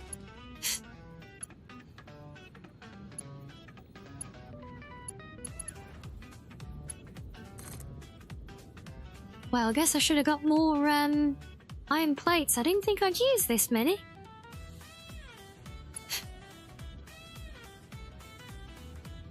Yep. Crap. How am I going to remember where I am now? Can I build something here to mark the place? Stick a random lift on the side of the building?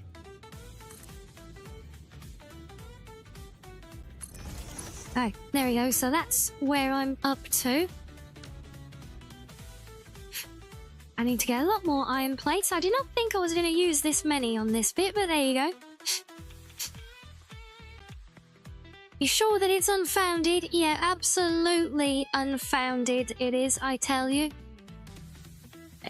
Anyone who's seen some of my VODs and readings knows I cannot sing, and also I do not do outside, so yeah, me going outside and singing, impossible.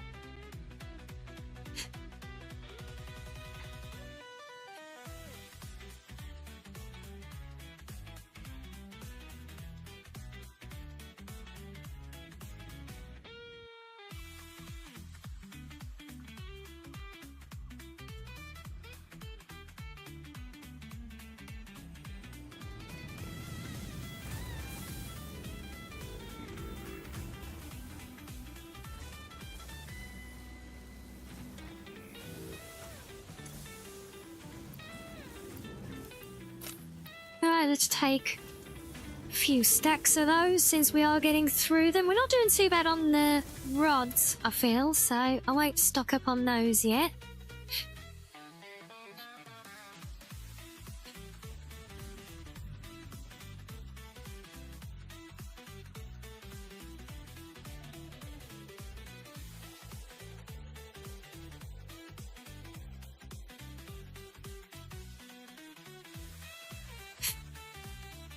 You can dance inside though, it's fun when you're cleaning the house. Well, yeah, I think it's cleaning the house already takes up a lot of energy. Dancing takes up more.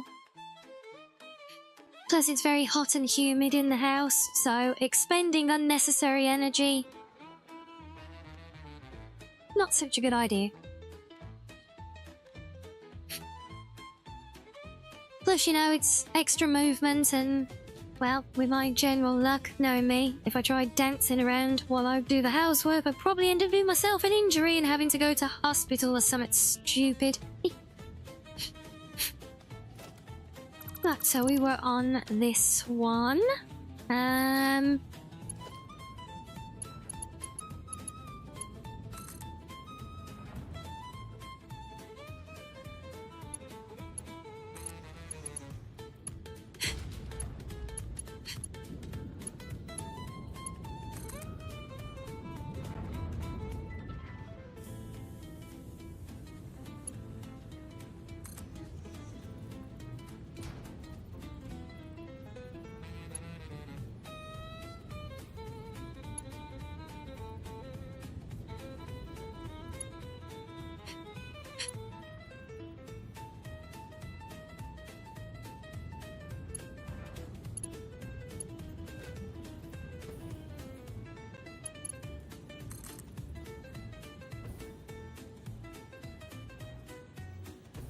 Oh, I done it again here.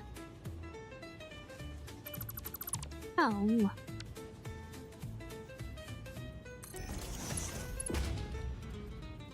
silly fox done screw up again. That...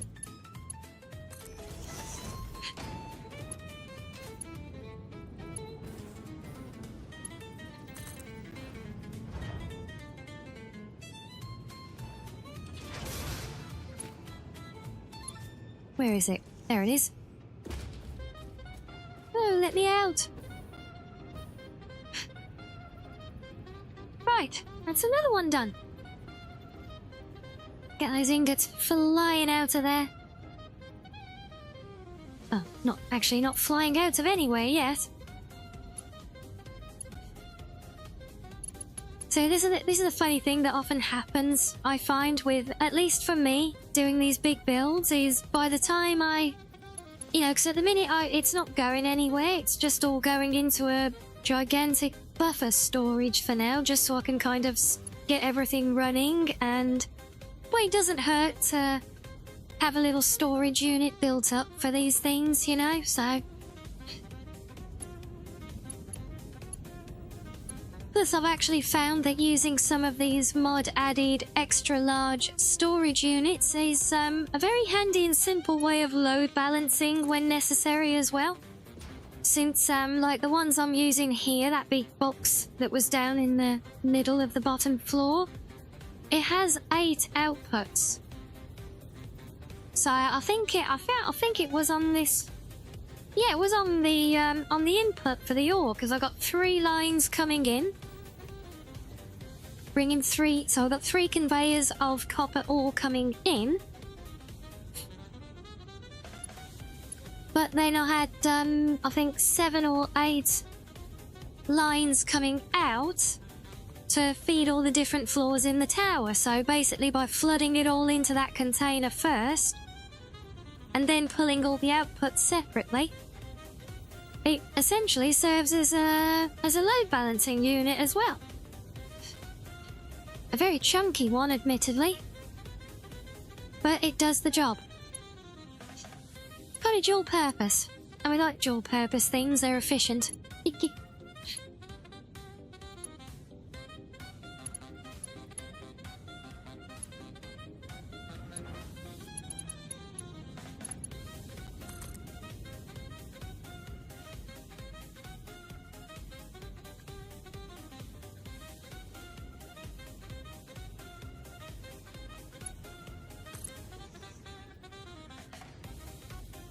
Are you saying don't sell myself short if I'm fit like a fox? Yeah, more like a horse that's on its way to the glue factory.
Well, you know, once I've done this, the problem is then I have to face the next big challenge of doing this facility, which is figuring out how the hell I'm gonna divvy up these 3,600 ingots a minute across all the different things that I don't even know about yet that I eventually need to produce from it.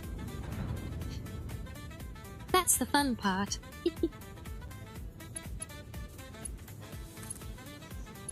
Let alone figuring out, how the hell are we gonna build all of it? Now that one will go the other way, so we got one. Just one.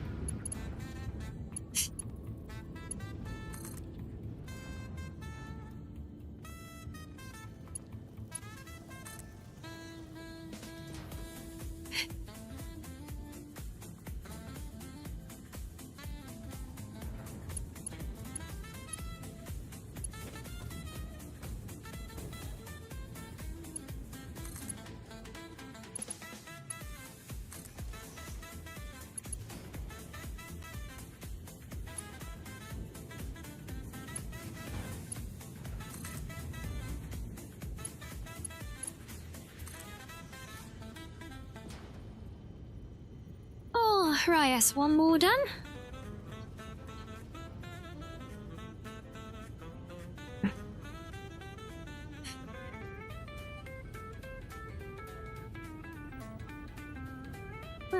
Well, I just glanced down as I was about to ask, what were all those little grey boxes with the avatars? Thought you got another weird activity triggered then with a little airdrop of goodies or something, and then I realised it's my action bar in game. Oops.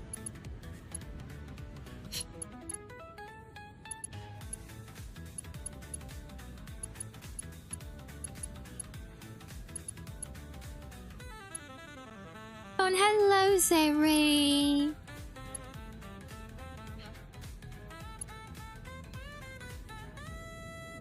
Gonna get a sneaky little hug attack, are we?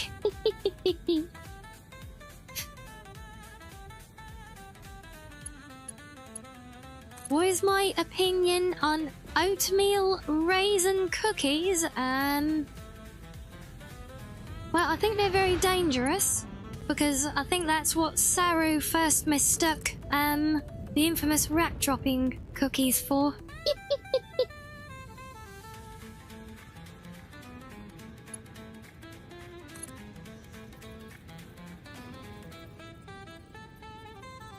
Oh, I'm getting nuzzles. Thank you, Slur. I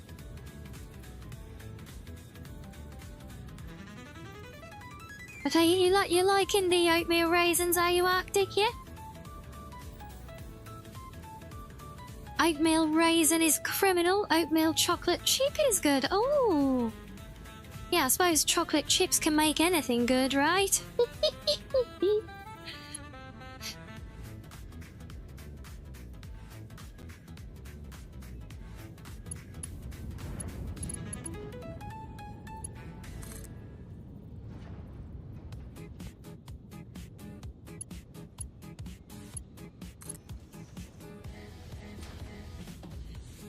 Get hit pats! Yay! You think they're good? It's just when they are not clearly labelled. Fair. Labelling doesn't count for the ones that Saru mistakenly ate here, because he was hoovering up the cookie crumbs that were on the floor.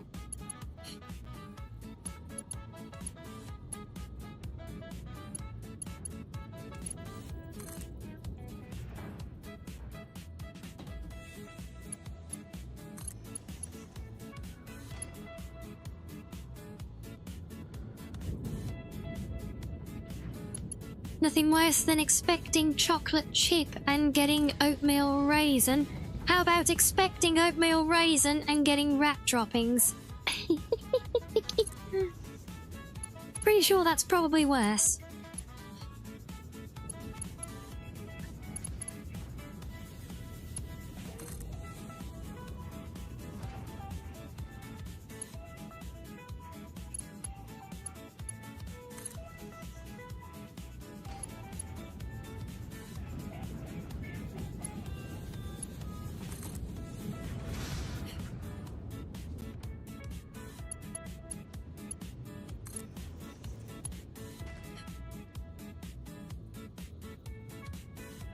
We got you thinking on that now, Zeri.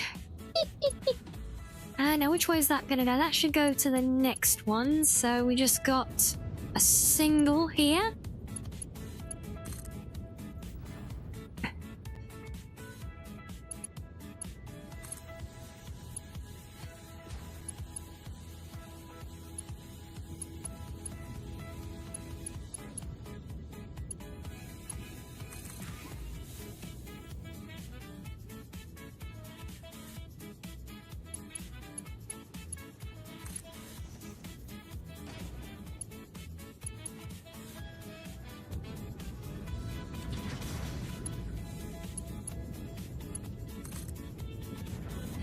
I swear, when this whole place is running, it's gonna sound like you're in the eye of a storm. These things sound so thunderous.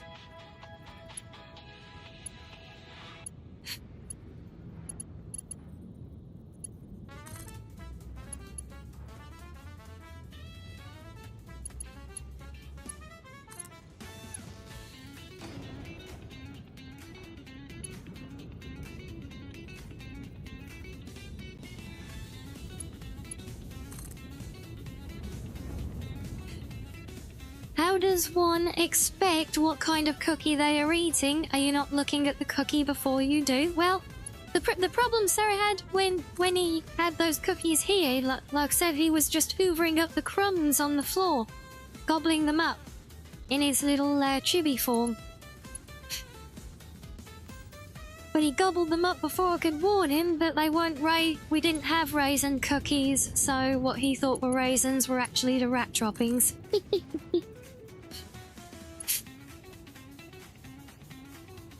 Oh, they've done it again with the... Oh.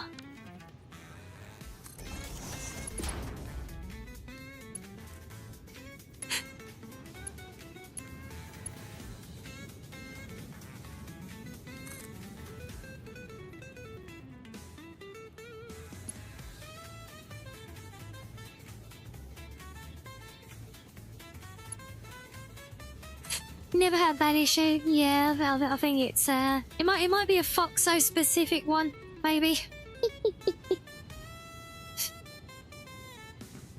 Depending on the recipe, oatmeal raisin can look almost exactly like Hitman chocolate chip. Yeah, I guess fair. Yeah, is a laugh not thinking. Pretty sure you know what video it's from. Wait, is a laugh not thinking? You mean the emoji? I guess, yeah. Why?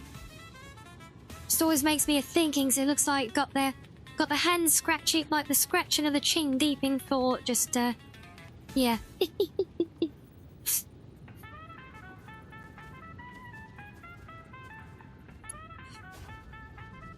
you can be thinking and laughing at the same time.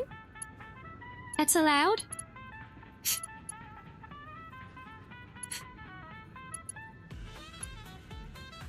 Oh, have I not? Oh, did I not do my mergers on this one? Oh. Good thing these don't require much material. Okay, so I did do the very bottom one. Yeah, these downward lifts that we're working on now, these were, unfortunately, they were very glitchy to build. I actually had to extend the bottom out to force them, because while they worked and functional, they ended up building a bit weirdly due to a kind of game bug, I guess, where the bottom, like, meter or so of their lift would actually turn invisible.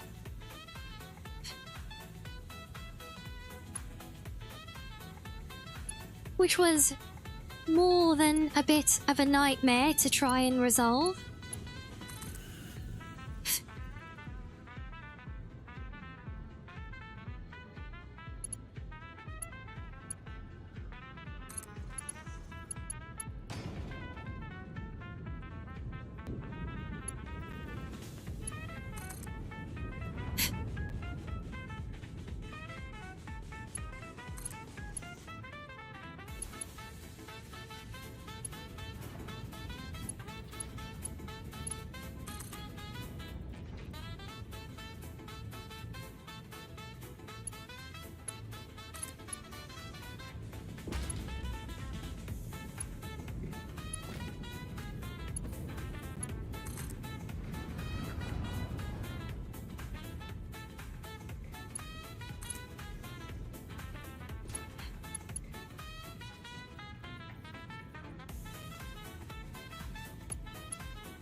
Oh, geez, we're gonna run out of these things again. But we have run out of these things again. Damn it. Right, stick another one of them there. Wow, I really keep underestimating how many plates we're gonna need on these things. Right, back to the hub we go.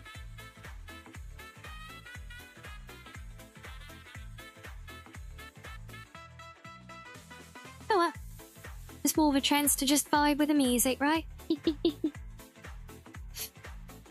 What aside from cheesecake is your why can't we choose cheesecake? Why you mean to say there is other food besides the cheesecake and the cookies? What sorcery is this?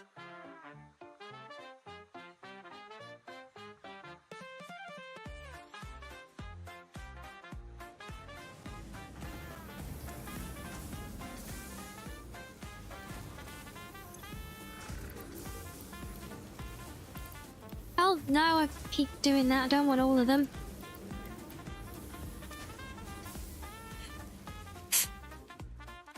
Oh, hot pot, William. Yeah, I have had hot pot. Had like old family recipes of it. But yeah, a favourite food though. Well, you guys know I am very fond of my awesome grapes. Also, I love a lot of berries as well, like strawberries and raspberries. Might actually have raspberries for snackos later on today, since I had strawberries quite recently as well. And I have got some raspberries at the moment.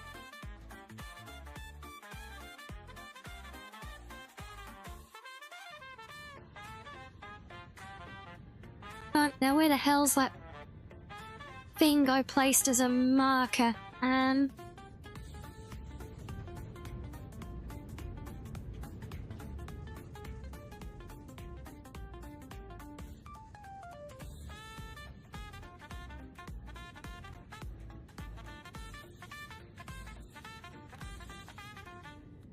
See, this is why I had to place a random thing on the outside of the building to find where I was again, look.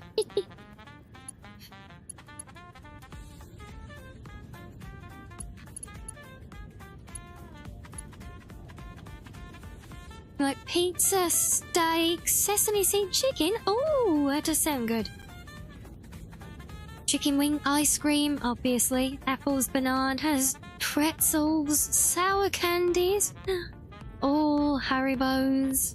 I did enjoy those Haribos I got for my treats during the charity event. Only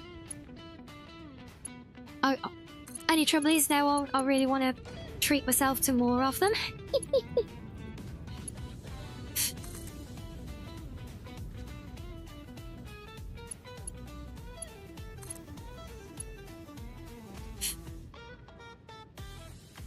I say one thing I always do really enjoy is lamb. But I love a good steak, I love chicken, like lots of different, you know, all the different nice ways of doing it, like the Forester's chicken I had the other day. But yeah, lamb, oh. Your favourite is sandwiches, Reggie? What kind of sandwiches? Did you know that when you eat a strawberry, you're eating 100 fruits? The berry is actually the stem and the seeds are all their own fruit. Oh, I did not know that. Well, in that case, I've probably eaten a few thousand strawberries recently then.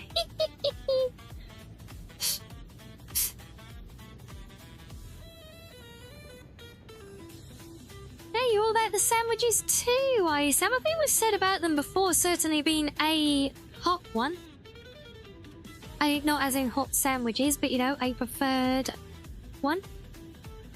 You got a particular favourite? I am very partial to cheese and ham. Oh no, we're making you hungry, Peach. Ah.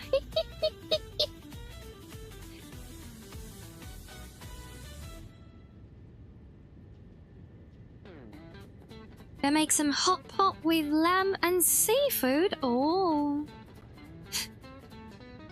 Your favourite sandwich is an Italian. I hope that doesn't mean that you're taking an Italian and stuffing him into a loaf of bread. I don't think Maxo would like that.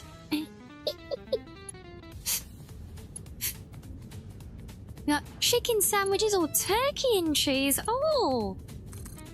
Have I ever tried turkey with cheese? I'm not sure.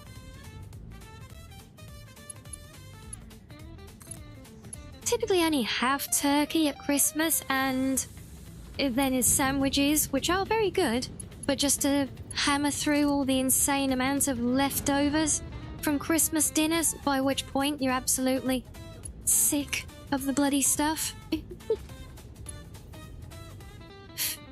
like peanut butter and jelly? There's nothing wrong with the basics. I am not a fan of peanut butter. Do like jelly, but it's probably not the same kind of jelly.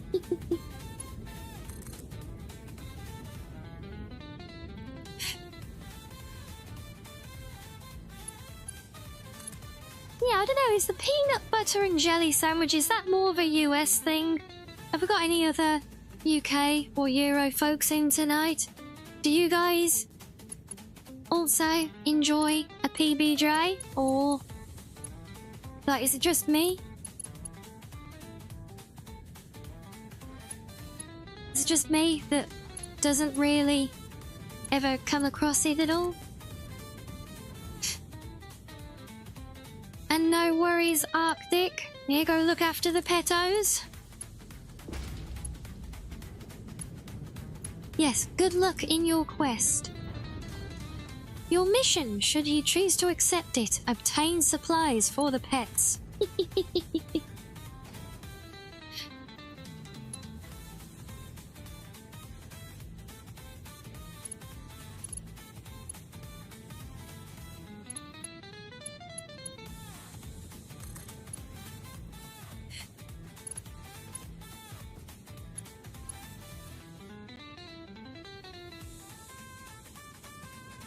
Is this the one I'm coming into now?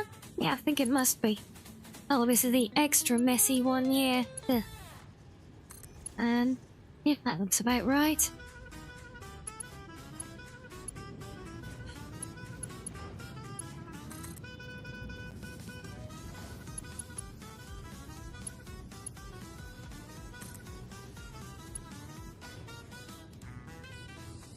Oh wow, my gigantic container is filled up already, and the newly connected conveyors are already backed up. Wow. Yeah, 3,500 a minute doesn't... Well, it soon fills up.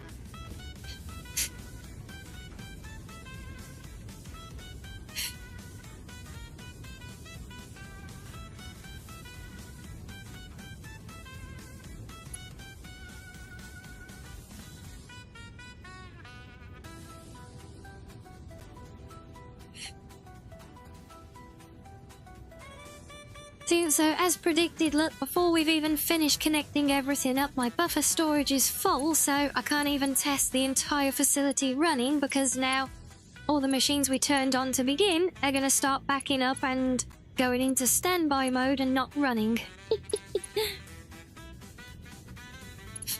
But at least we do have everything, like all filled up nicely. There's not many more left. I think one more column after this one now.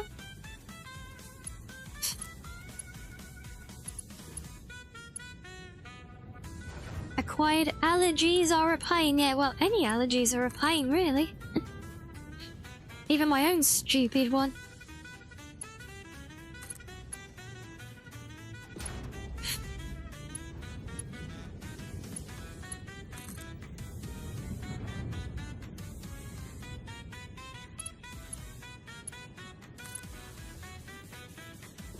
You're allergic to onions! Oh.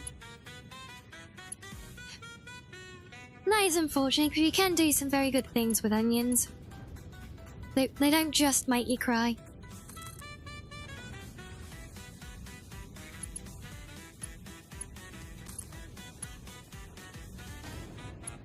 Yes, and I know I don't exactly need any help on that front anyway. Still barely show my face today after the start to things yesterday, but it was just such an awesome and wholesome stream in the end. That more than made up for it. Oh, I knew I was going to have this awkward spot to do where I've got the tree in the way. Put it in here, probably not that one. See that one.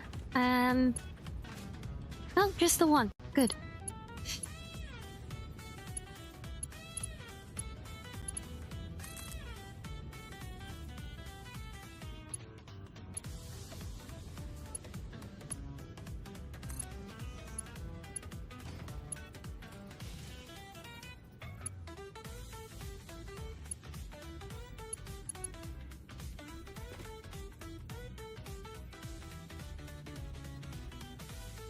Eat small amounts of well-cooked onions, but the less cooked they are, the more... Oh, dear. You're allergic to not having fox meat? I find that hard to believe, since I've never allowed you to have fox meat, so it obviously can't be that severe an allergy now, can it?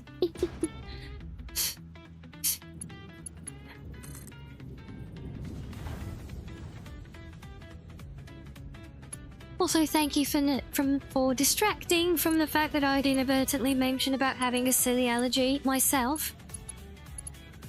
Because I had no intention of elaborating on that.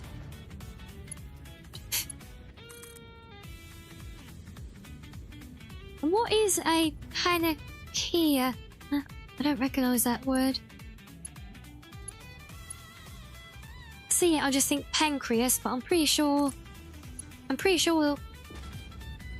fox meat isn't a pancreas, right?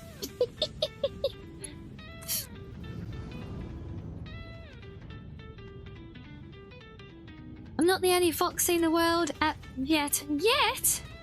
What are you getting up to when we're off stream? Do I need to keep a closer eye on you?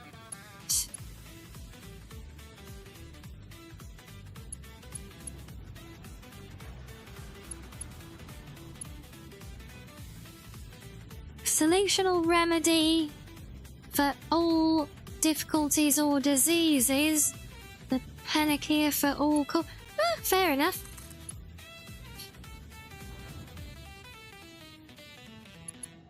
Yeah, I saw straight away that it wasn't literally pancreas, but that was, well, you know how it is when you read one thing and your head just sees like something else. It was kind of like that, and I was like, wait, no, that can't be right.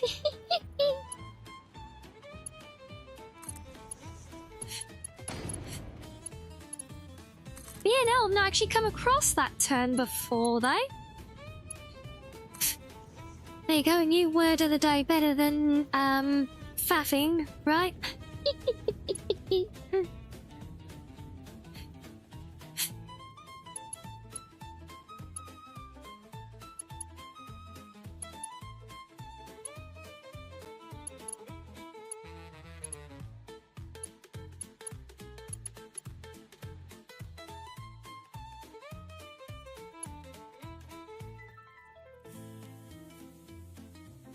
It's a staple term and item in RPGs. It's right, yeah, no, I've never come across it.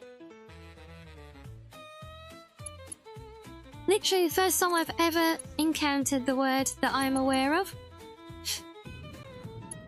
You know, it's not like me to, you know, I don't forget things. Whoever you are. I'm joking, I'm joking.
That's the funniest joke you've ever heard here that I don't forget. Think what?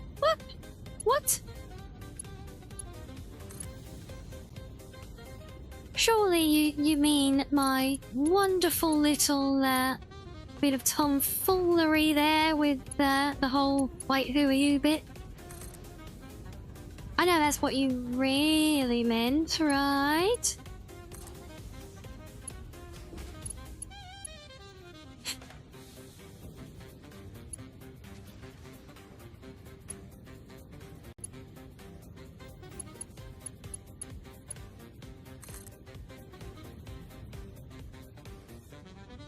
Sure, yeah.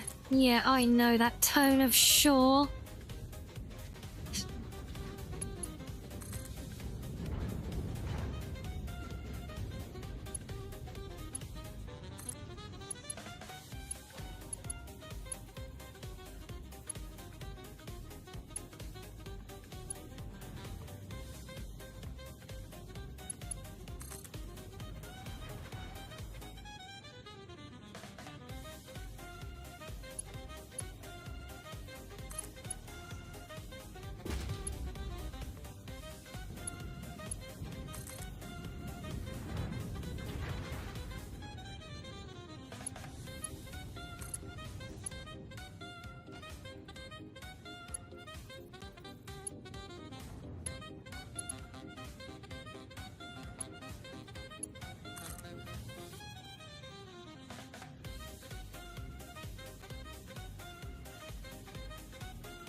I can't believe that is it. This one should be done. Yes. Right, that's it. We've done it. We've completed it, guys. We have finished the refinery tower for copper ingots.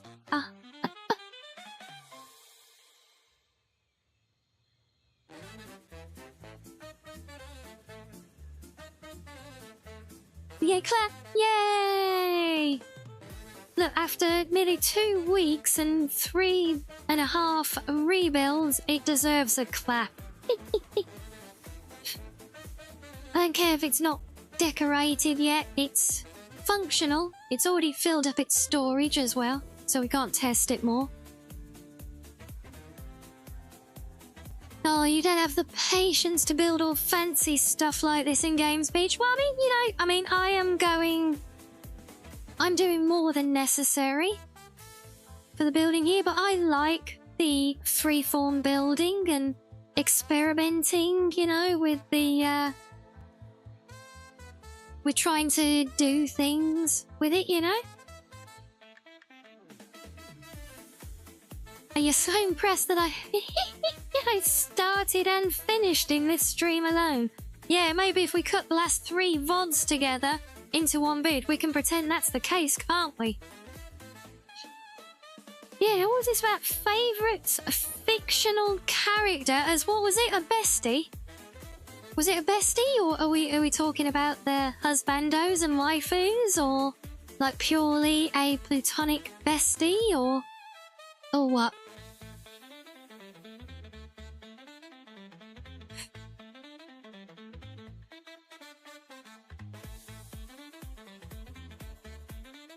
Either way, I think whatever the case would be, probably I'd say McQueen.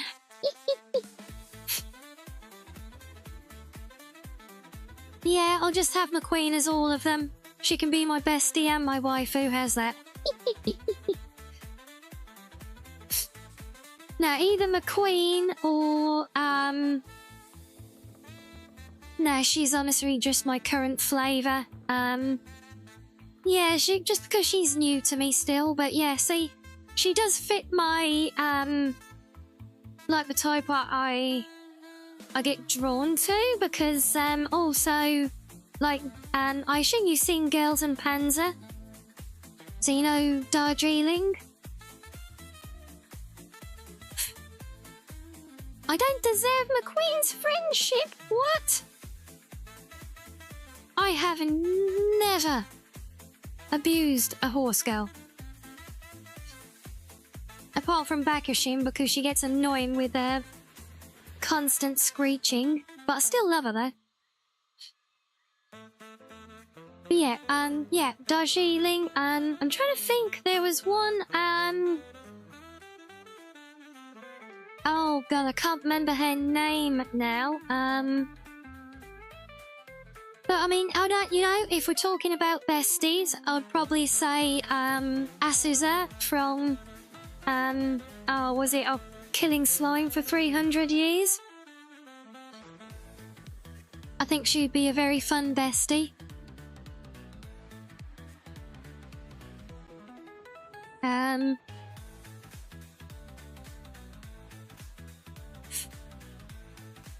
That maybe even a waifu as well, really, because thinking about how she is when she's forced to flirt with Pekaret, she's actually pretty she's got a fun side to her.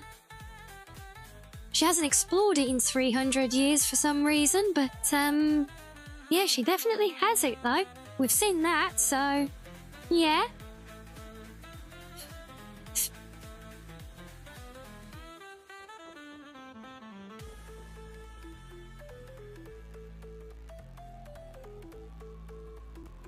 I would choose a British. Look, it's not the fact that she's British, it's the fact that she resonates so much. She's got the class and the elegance.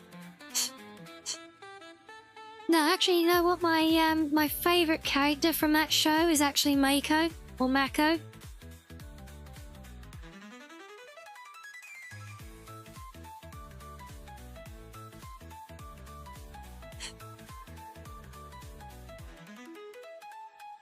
Yeah, there is another fun girl from the British team now. I can't think of her name now. She's the pink-haired one who kept crashing. Yeah, she was just very fun, kind of like a Haru kind of fun bestie character. Mako is more my speed. Yeah, EP Mako, bless her.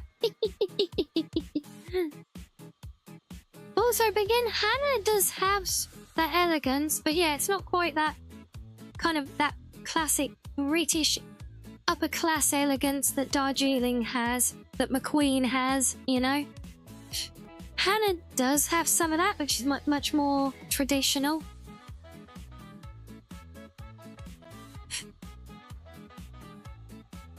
But yeah, I'm still trying to think, I can't remember her bloody name now. You know in, was it How Not to Summon a Demon Lord? What's the name of the cat girl? Or the Pantherian, or whatever they called them. We should watch that. Do you know, Sam, I've been trying to add that to our watch parties for the longest time, but you literally cannot stream it anywhere anymore. Because the publishers removed it from Netflix and all of the streaming sites to put it on their own, and then they removed it from that as well. Git. And that I've literally got I've got the whole show, all of the movies as well on Blu-ray, but I can't route that through my PC at all. The cat girl's name from How Not to Summon is Reb. Wait, really? You're not just pulling my tail now, are you? Is he really Ren?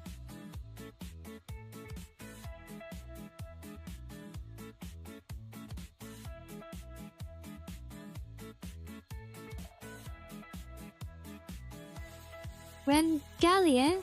Okay, fair enough. And you like the clumsy ones, do you, Peach? Yeah, they are always fun, aren't they? Kind of like Haru in Uma Mesame. Yeah, so, yeah, because Rem is kind of fun. She's kind of like a little Spitfire, but very sweet as well. But there's another character. You know, I know I've told you before how Princess Reconnect was one of the things that really hooked me in. to the whole wider thing. You know, it's what got me watching Crunchyroll and anime on the regular. There's a girl in that, one of the characters in that, the companions, who looked a lot like Rem from How Not to Summon. I think she was arguably my first little cat girl bestie waifu, whatever. And I may or may not snuggle with her on a daily basis when I go to bed now still. Carol, yes, Carol. Oh my god, it's so long since I played that. Yet, Carol may or may not be my my bedtime snuggle partner right now. Moving on. Yes, How Not to Summon is on Crunchyroll. That's where I saw it. But yeah, no, we want Girls and Panzer because that's one of my favourite shows. We love that show. But trying to get that on a streaming service, I've tried so many times. I've tried rewiring half my living room to get a Blu-ray, my Blu-rays to play through the PC so I could share them, but no. No, they don't like that. And yeah, there's a lot in common between Carol and Rem, isn't there? But yeah, I think Carol was, yeah, Carol was definitely a fun character. I grew attached to. So yeah, she's definitely up there. Yeah, have I listed enough besties yet?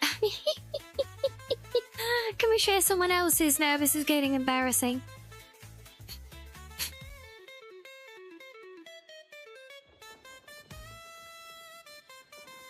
I mean, it's not getting embarrassing. What's there to get embarrassed about? No, nothing. No. We're just talking favourite characters, yeah? And besties, right?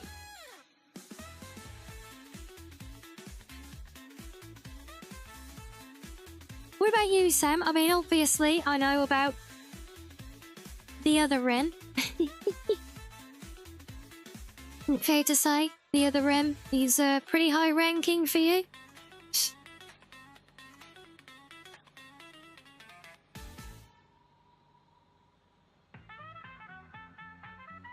Honestly, Sandhill, I wish I could remember more of the characters from it. I do remember the very initial one who, like the one who's kind of there when you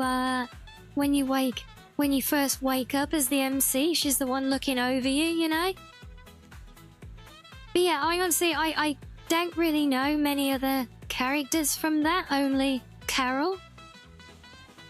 For no particular reason, even though I still forgot her bloody name. Oh, and hello there, Esther. Yes, I think so. I enjoy this game. The unique look it takes is... Oh, you got the Switch game of Girls and Panzer, did you? Oh, nice. Yeah, I've watched some gameplay of those. I haven't played them. But yeah, I love the anime. I probably watch it at least twice a year, if not more, including all the movies. And I really want to do it for our watch parties, but I've not found a way yet. What's Eriko?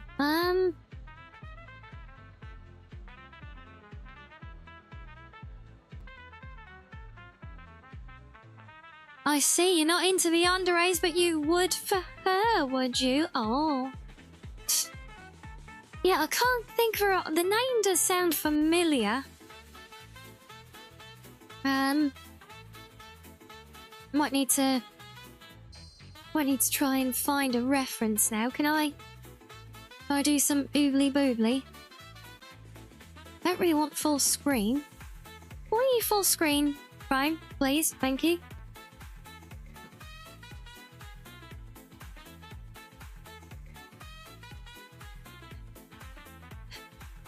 Oh, this is Eriko. Oh. Am I going to regret clicking on the images? Oh, no, it's not a bit... Yeah, I kind of do remember her. This scene here, this looks familiar in particular.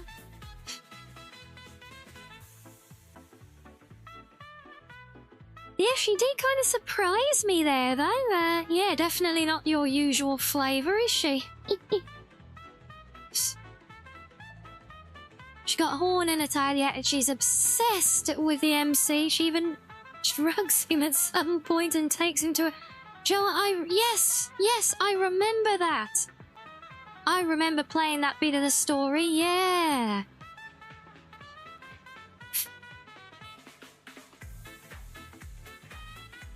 Okay, right, well, we are...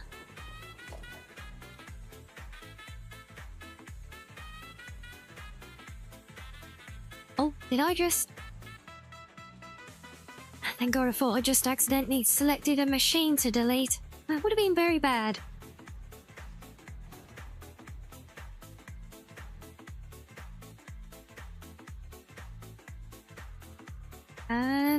I'll keep that one for now.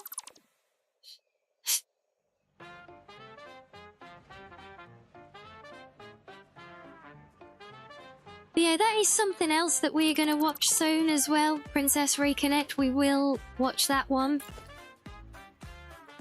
at some point. Obviously, we've got, well, we've still got 2 seasons of, Oma to get through, haven't we? I say to get through, to enjoy.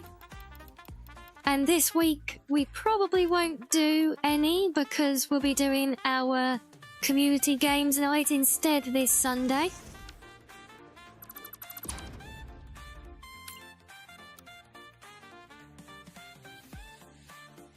But, you know, we could do Princess Reconnect after Ume. And hello, Sasha. Welcome in. Right, there we go. We have magically sealed off the spaghetti chamber that shall be forever forgotten until I need to come and use some of these ingots. But as far as this building is concerned, it is forever forgotten. And, oh no, that's okay. I can still center my elevator there. I don't suppose I can build an elevator now, can I? What, the beams? Oh, we just need silica. So if I go and get silica, we could do. But yeah, we want a central elevator and everyone's going to block these in, which we could do. So we can try and, would you guys prefer to do some prettying up of the building while we've got ideas of what to do? Or move on to the next technical build, which might actually require going back to some previous ones and finishing things like transport connections. I'm good, thank you, Sasha. We vibing? And currently deciding what to do.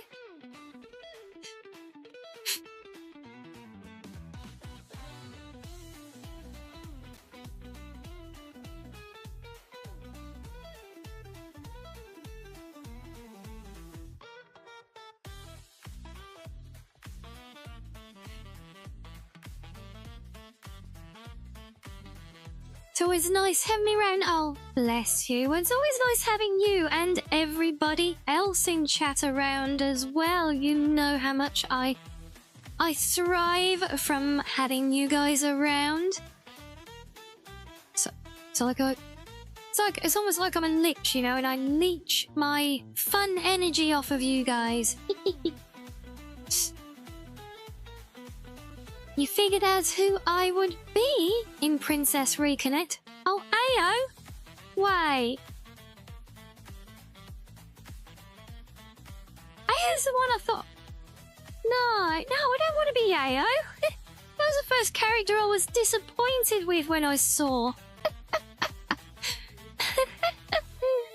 When they've introduced... I remember they wasn't Ayo like one of the first extra ones that got introduced to the game after the launch? And I was so disappointed. I was like, why does it look like a little boy? Why are you not cute? Go away.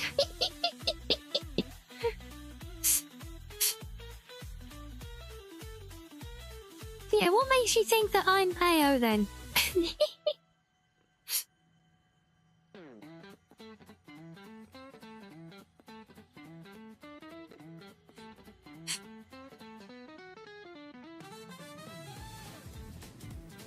Yes, you see my spaghetti has got worse here trying to do those project parts that I mentioned earlier.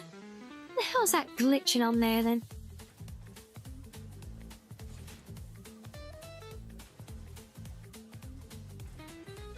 Oh, we're wanting a close-up redeem, are we? Wait, I can do that. I can't do the one with the nuzzling, but I can come in and say hello, look.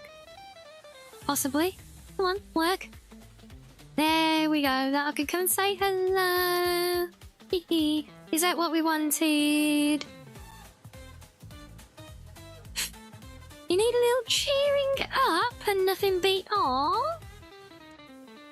Oh, what do we need cheering up for, Sasha? We are here to help. I see everyone is obliging now with all the poking and the prodding. Thank you.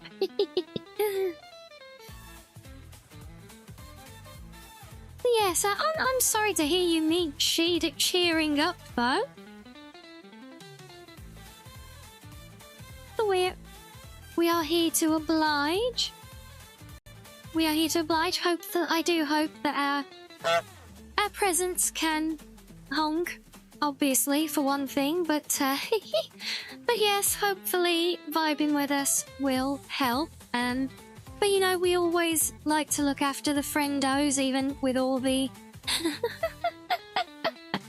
with all the relentless poking and prodding and pinching and everything else going on right now. But yes, you know, we are all a community. We are all here for each other. And well, as you may recall from last night, I am certainly not immune to the effects of things, and everything got very overwhelming for me yesterday as well. So yes, I can very much relate to, well, just the principle that it's been a very heavy week to digest. And yes, the VOD from last night will be going up tomorrow, and it is time-stamped to make sure that everyone skips over that first hour or so as well. Because even though, yes, that was the most embarrassing start to a stream I think I've ever had or probably ever will, it was still very important and pertinent to what we were doing, so I've chosen to leave it there, even though I don't much want to be seen like that, but there we go.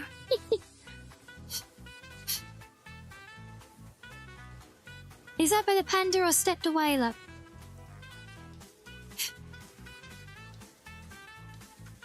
So it's private life stuff here. Yeah, I get it. Yeah. Well, I said, well, we're here for the good vibes and the cheering up. Yeah, exactly. It's all good. We're all human indeed. And oh, good job, Sam. Yeah, I hope Twitch stops misbehaving. The last day or so, it's been very awkward about me gathering clips and exporting them, or downloading them to be specific. Like, it hasn't been rendering the portrait versions very thoroughly. Like, kept getting errors. Couldn't download them. So hopefully that behaves, because I know we did get some good clips on the last night as well, and the night before, I think. Although I may have got those ones. I think I did get to all of them in the end, but yeah. Yeah, I don't want them building up again.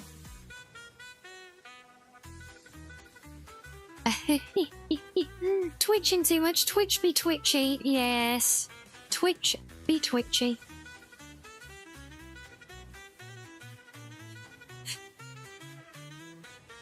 Oh, I see, Sasha. Well, it's always hard to hear anyone going through any such things, but just remember, you know, it's not us, because I know we are just a streamer community. We're just names in chat, right? Or friends who chat in Discord, for those of you there as well, but we are still friends. We all still look out for each other, so we are all here for each other. And we are also people behind the names and online IDs as well, so we all get it. And so, yes, we are always here for each other. That has always been a very important thing about our community, so yes, be it here with us or with friendos out there in that mythical place they call the real world. Just remember, there are people and friends around you. Here, if not elsewhere, if nothing else, you've got us, okay? Yeah.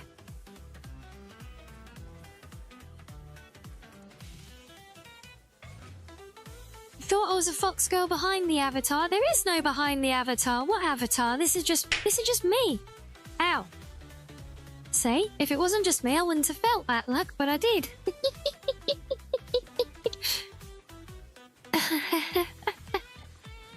Ned Panda, stop slapping me. Between the slaps and the head pats, I'm getting bloody whiplash.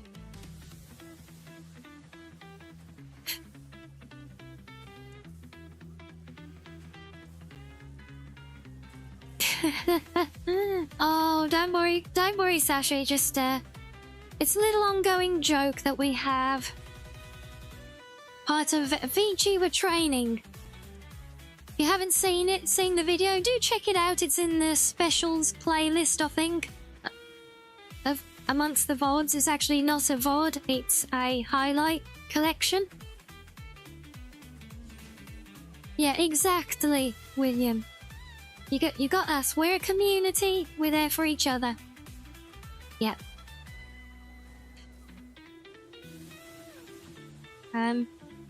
What was I saying? I forget. That must mean it's time for a break while we decide what to do next.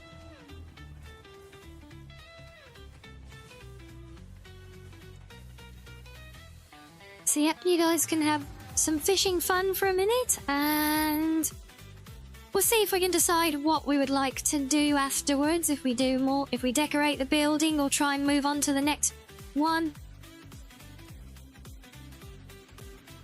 But also don't forget to get your drinks and snackos as needed, and we will be back in a few minutes.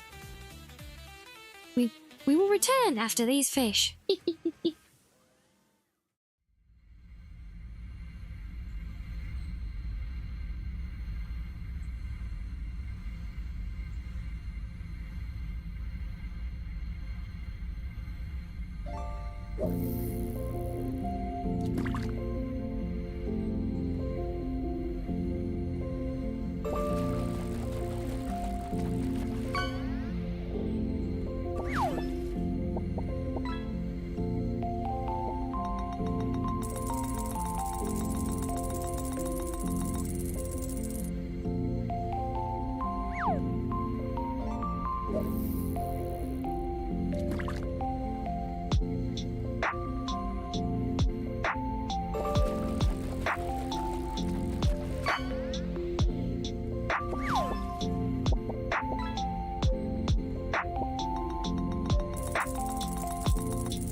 Oh, welcome back, guys.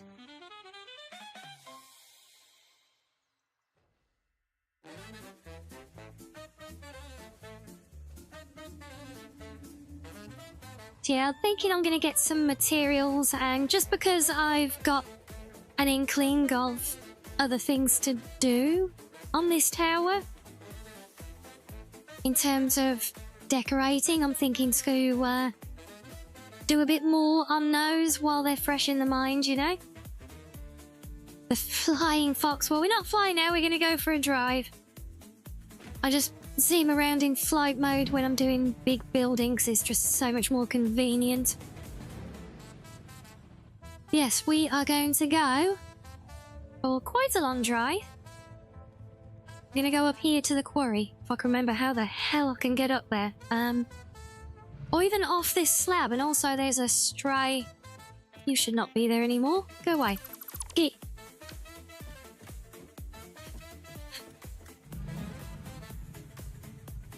Do I have a license? What, for my buggy with its deathly honk? Obviously.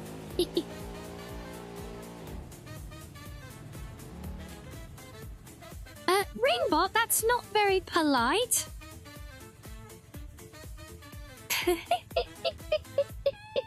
Honestly. You figured out your other favourite girl from Princess Reconnect. It was Makoto. Oh, yeah.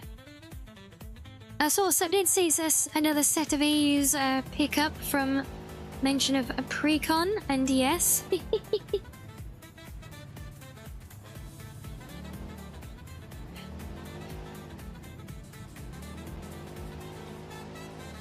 What happened? Oh, it's my bot. I don't think its translations appear in the chat overlay that you can see. But yeah, my bot often tries to translate things into English when they don't need to be. So, Reggie wrote tuna from the fishing game. And my bot decided to interpret that as shouting, "We are talking."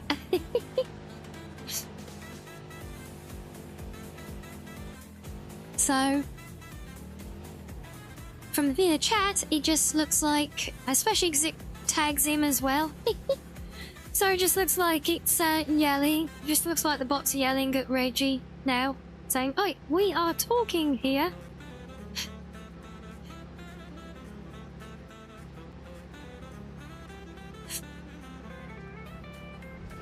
Oh, geez, can I get past here? Yes. Oh, leave out those trees there.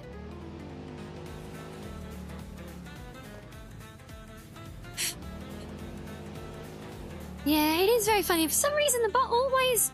Why does Rimbot seem to have a thing for you, Reggie?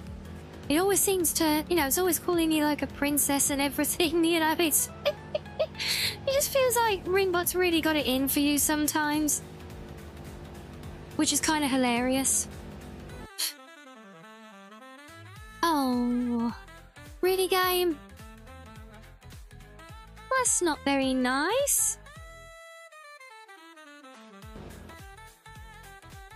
Okay, right, fine. Yep, screw you as well, game. Be like that.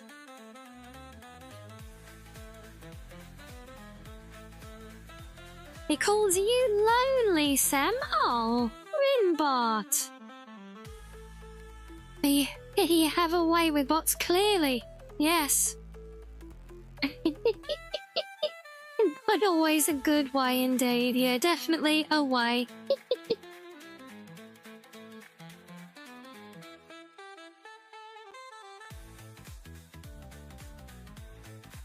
Do you like my desktop? Yeah, everybody loves my desktop. There's been a lot of debate whether the cat girl sat at the computer there. Well, one, some people think that she's sussy for some reason. I don't see it myself. There is a strong consensus that she's probably a yandere, just because she has red eyes as well. No, it's Windows 11 Sasha, but I reskin it. I use a combination of programs. I was using one to give it a better, like, classic start menu, but unfortunately, that one, ended up needing me to have a subscription, so I had to ditch it. But no, it is just Windows 11 otherwise.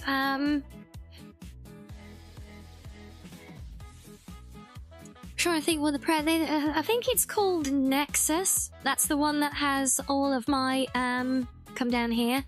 That's the one that does all of my action bars here. For all my, this is just the bar I have for all my games. And then I've got another one up here with my system stuff. But yeah, if I hit my start menu, look, it's Windows 11.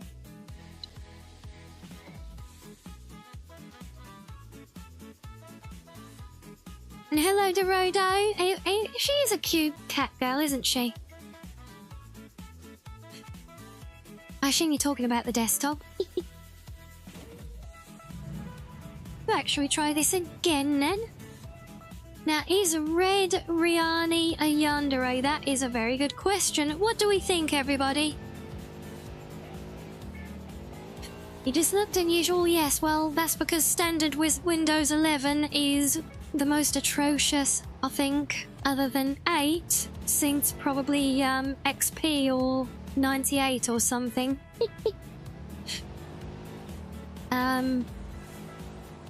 So yes, I had to do a lot of work initially. One, to remove all of the Windows bloat from the system. But then also to actually get it as optimized as I could to tidy it up and just make it function. I've actually always done my Windows in that kind of manner. I mean, I have done them like my old one. I had a pair of, they're actually like RGB equalizer things up either side of the desktop. Yes, the Windows viruses, the things that you literally cannot even uninstall, and oh my god, you put all those animals there. Oh well, waste not, once not.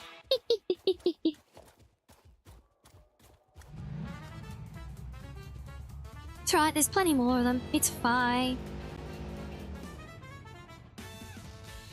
You don't consider Wumpy a yandere because she would not take it far enough to end someone in Minecraft, you think? Are you sure?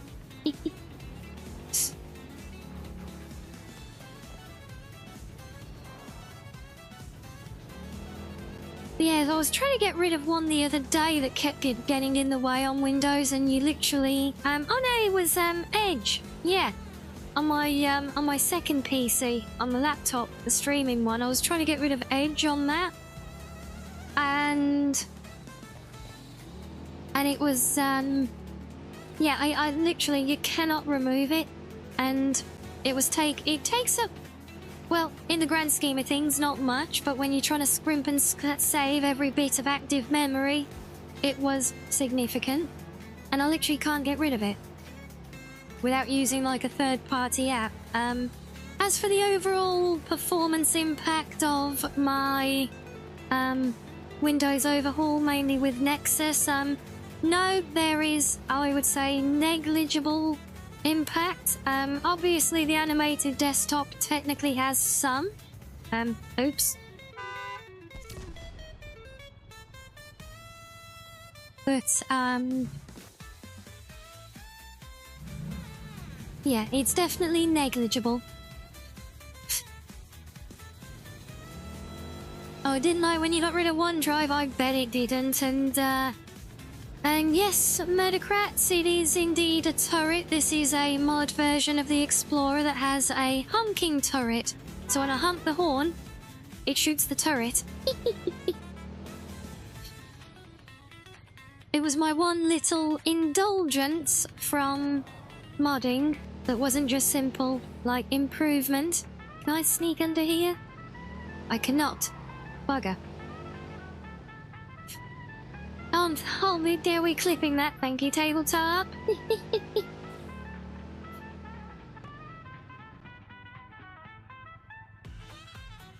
Okay, now I didn't mention the specifically, so the program for the animated wallpaper, it's literally called just like, I think it's animated desktop or animated wallpaper. Let me check. Not that one.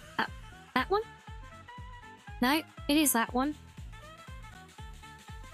It's called a lively wallpaper. That's what does the animated desktop, and they can just literally like search, browse online libraries for any suitable image that it can use. I have collected a library of several. Now I need to try and get under my railway here somewhere. Aha.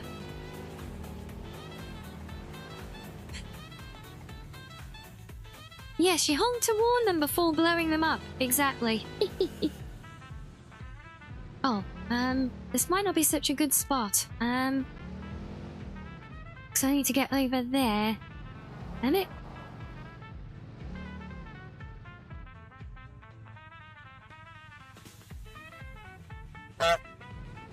Anything modded that breaks can be fixed. This is very true, Peacher. Like I said yesterday with your Daggerfall, anything done can also be undone.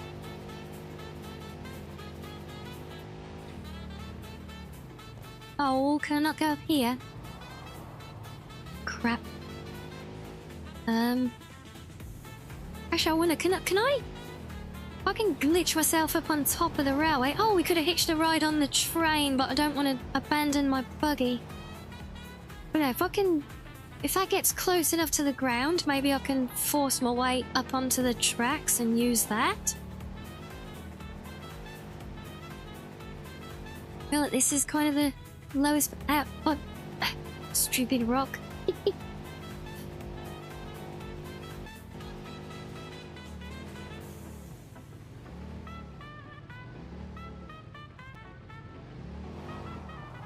At least the train's not coming back for a hot minute, so I've got time to try and do this.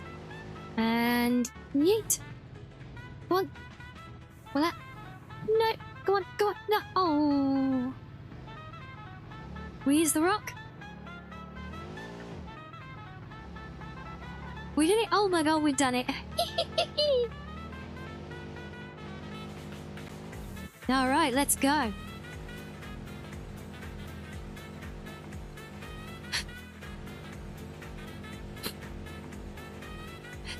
It will be a slightly longer route, but it gets us past the sea.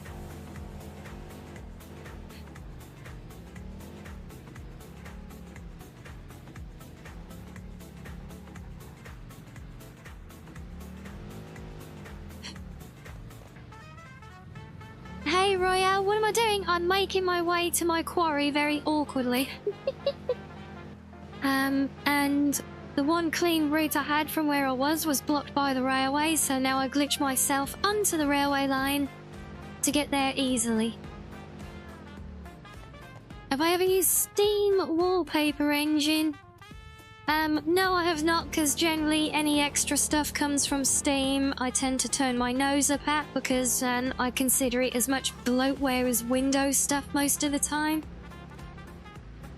So I hate how intrusive Steam tries to be in our lives. I don't have the Steam, I don't use the overlay unless required, like in Uma, to make purchases or anything like that, you know. And oh, I run out of all right, well, let's go. Yeet. A rail line where the trains drive on, yes, and the buggies when lazy foxes decide to as well.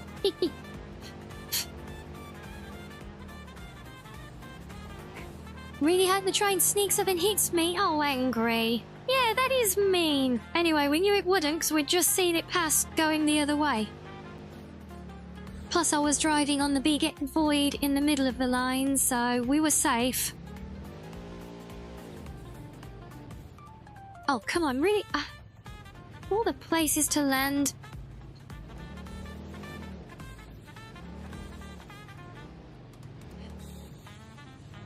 Right, hopefully this isn't too deep.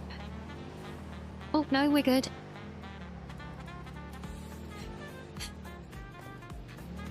That was your doppelganger, was it? Oh. Oh, hello.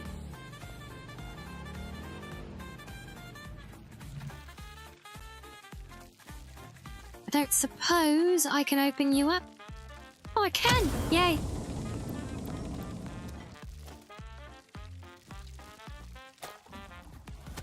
Yep, don't mind me, bugs.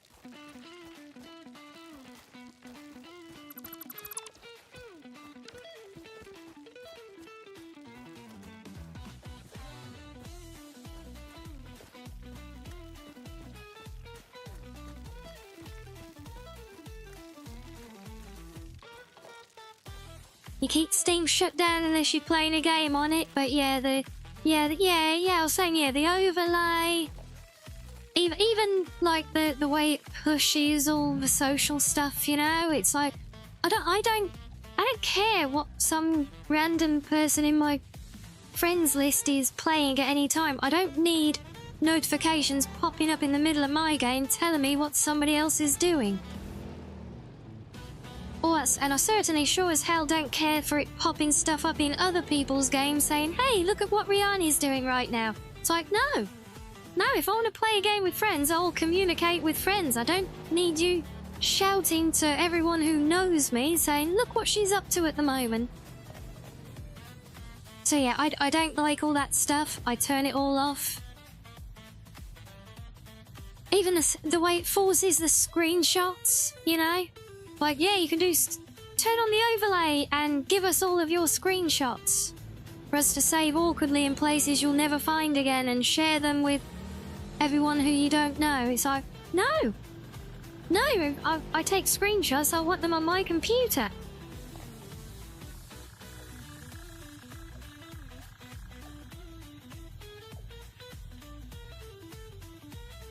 Yeah, I know, Royan, that's what I'm saying. I do turn it off. That's what I'm saying.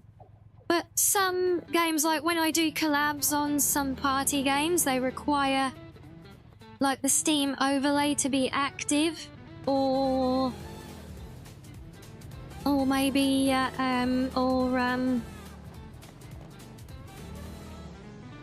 like for you to not be privated so that you can see people, which is fair enough. So I turn it on for those occasions.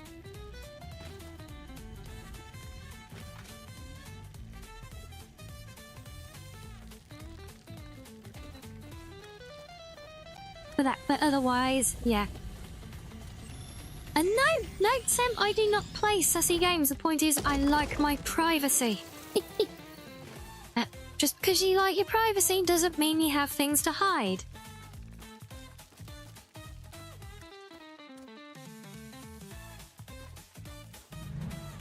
Apart from, obviously, when I'm playing games on stream, because then, yeah, it's kind of... Then we want people to know what I'm up to, right? Oh.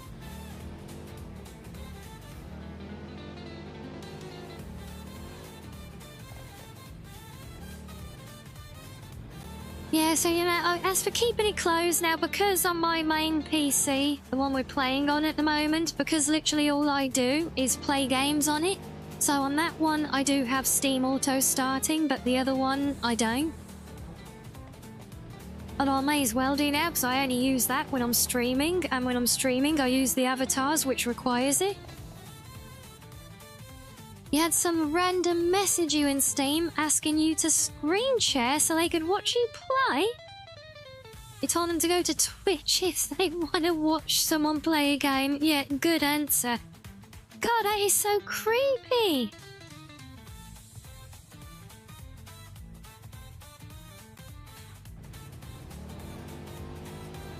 That is absolutely so creepy. Oh my god, I would, yeah. That is exactly why. And yes, yeah, I don't like using Windows 11 either, Royale, but it kind of got forced down my throat when I had to do my last rebuild. It was kind of the necessary evil. Doesn't stop me from taking every measure to kick Windows out of all of its spyware, though. And its bloatware, and its built-in viruses. And there are actually some very, very good utilities you can get on GitHub to help with that, by the way, if anyone is curious.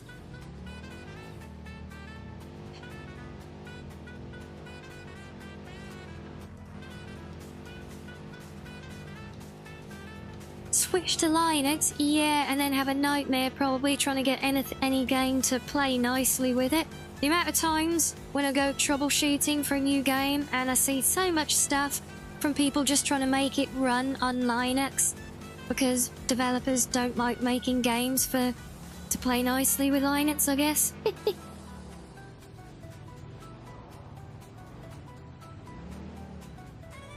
He's still on Windows 10? I wish I was.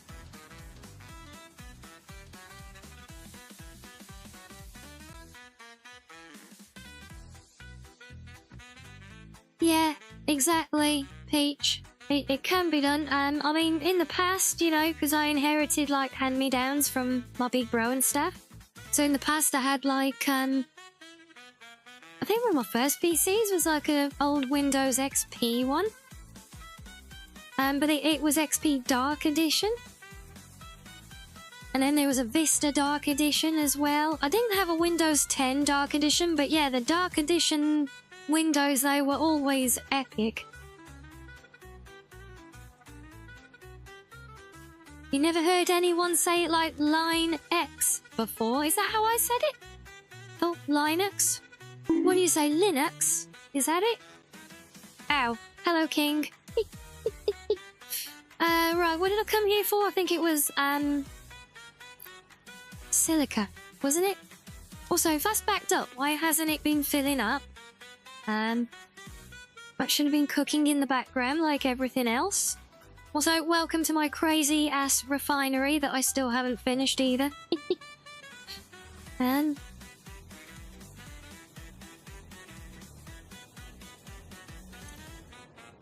wait, did I? Oh my god, I had them turned off. I forgot I turned them off. God damn it. Oh well.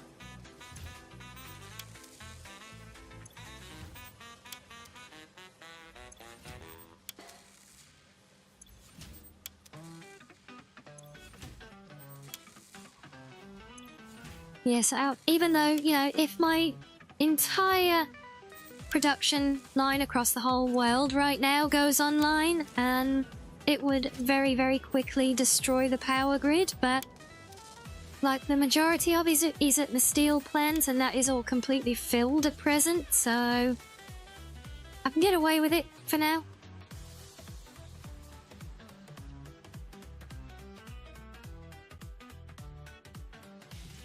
You didn't know how that's said? Linux. Linux. Okay. Fair enough. You've heard a lot of folks say it like that, but you mispronounce data too. What do you say, data?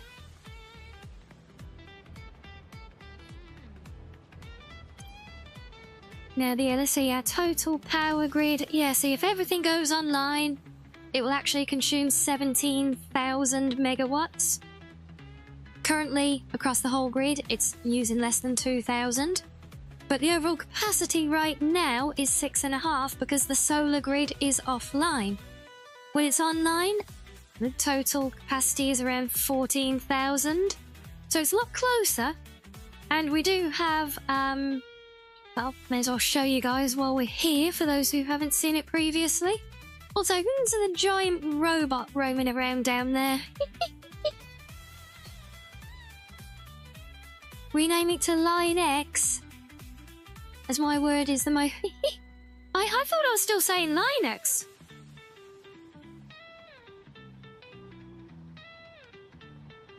But yeah, so this is the end of my transport connection here. The road doesn't go beyond the end of the bridge, but here, this is a covered road / rail bridge. So we've got rail up here, and the road underneath.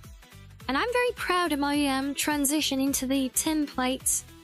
This is my road template with working traffic light on the junction, might I add.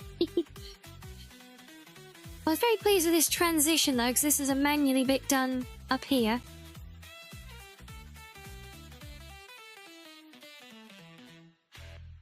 But yeah, this is so this is a big solar panelled bridge.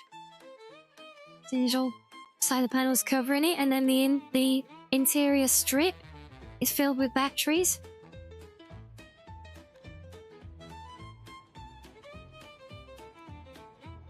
How long did it take? I've got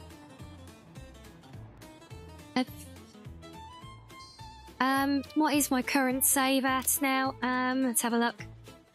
We are currently at 264 hours on this playthrough, but a lot of these more complex things like these road templates, look. See, these are like template pieces, these are blueprints. I built these previously on another save. On my initial save, I use that for building them.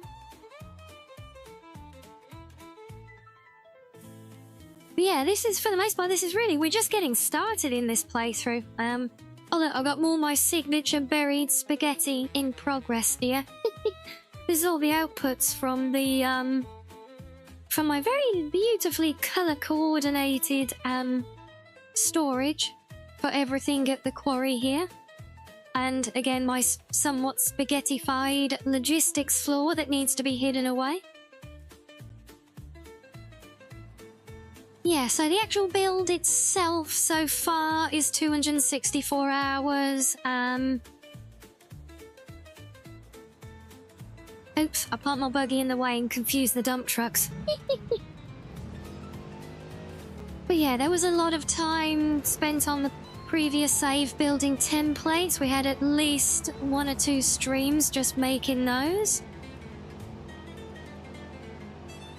Like all these buildings here, like this whole building, everything here that you see, this is all a template that we made. In fact, in one of the recent streams, we actually loaded them back up and did some refinement on them. Oh, we were just getting that stupid 3-hour and reminder. Can you not disable that crap? I honestly find that so frustrating. It's like, yeah, so what? Give me a warning when it's been a long time. You know, if I'm hitting double figures, then give me a warning. I've been playing a long time, okay? 3 hours for playing a game, especially a somewhat RPG, that is not a long time. I'll easily do 12 plus in Skyrim without even thinking about it. Well, I know you pulled me for wailing unfairly on We Were Before, Sam, but I'm afraid if that is there and it can't be turned off, that is another negative point for the game.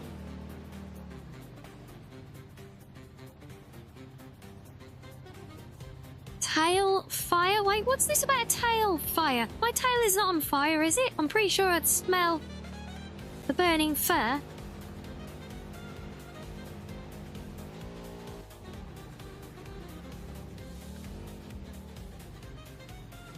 Yeah, exactly. It's barely a warm-up, and Woo-Wah is still, you know, kind of RPG-ish. Sort of.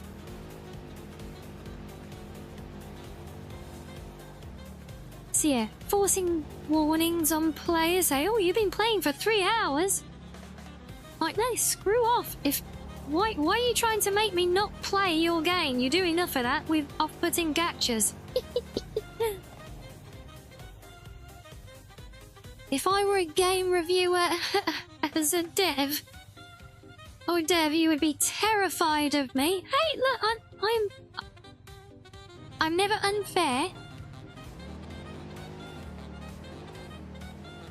I am honest, is all.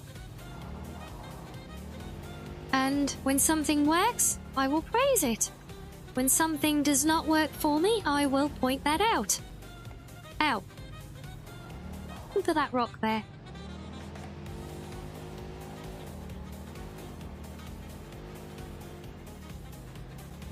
Hello, funny lad.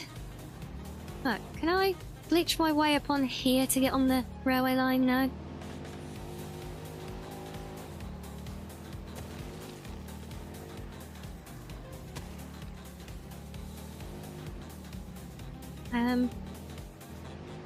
Actually, I think I can go up this way. I can go round, since there's a few of you who haven't seen a lot of my build yet, I can show you, I can go and show you quickly if you like, my, arguably my crowning achievement in terms of build.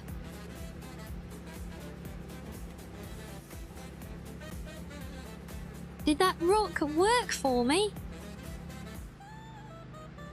We ask it in the sense of like, did that work for you? Was it as good for you as it was for me?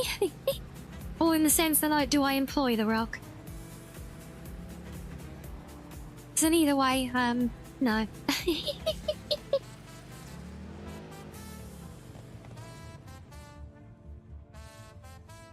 Hello, a player with over 30,000 hours in Ark gave it a negative review recently. Yeah, people really do out themselves in the worst ways possible sometimes, don't they? And what do you mean you can't trust me?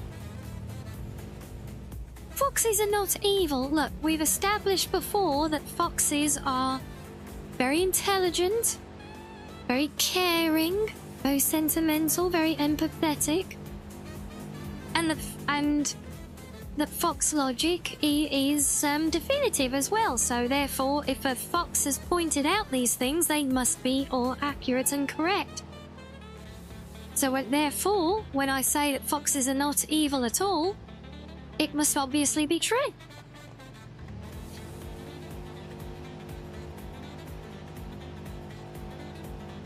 Yeah, we just want your soul, obviously. Wait, what?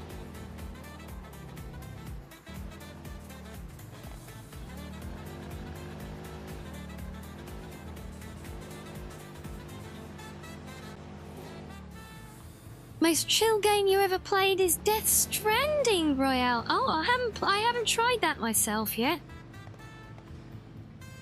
At least you didn't say something like Tarkov. Oops. Accidental ingredient gathering once more. That does tend to happen. Joke's on me because you don't have a soul. Is that because I've already collected it?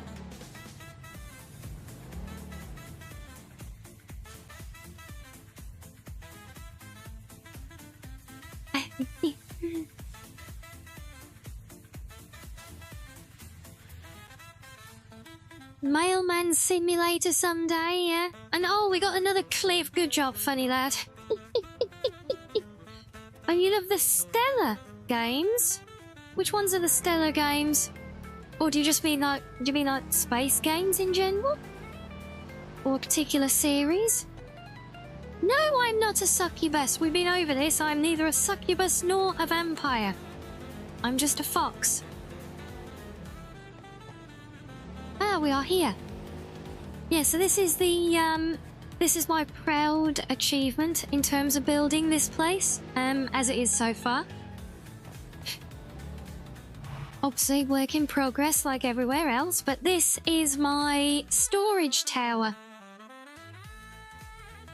So what we have, so we got the rail system all connecting in, and it comes in under here, all loops around. And then we've got a rather substantial rail depot under the tower here, which I managed to completely enclose. And yes, we've got fancy RGB lighting again.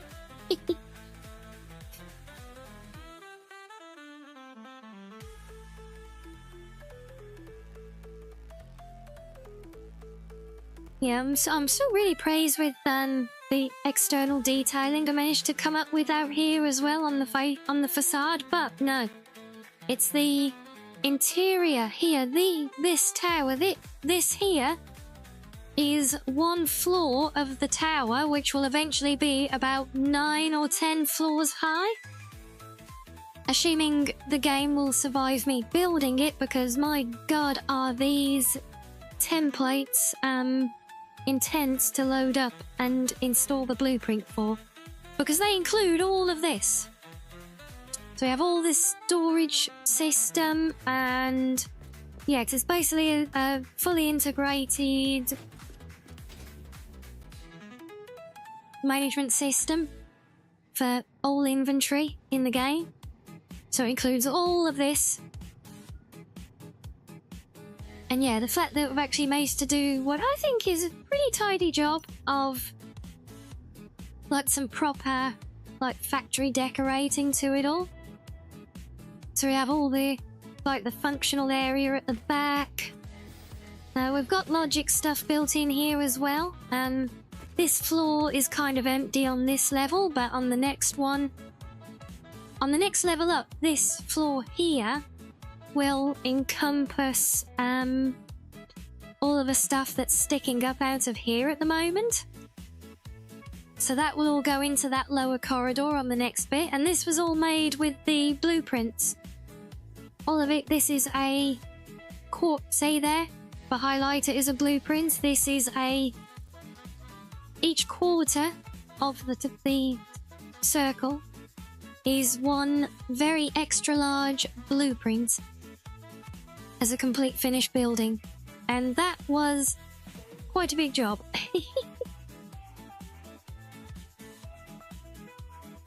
Could make a fox statue or fox art if I could ever figure out a way to do it well. Absolutely I would. Wondering foxes are more evil than succubuses? No, we are not. I mean, I'm not saying succubuses are evil. Miss Rye was a succubus. She wasn't evil.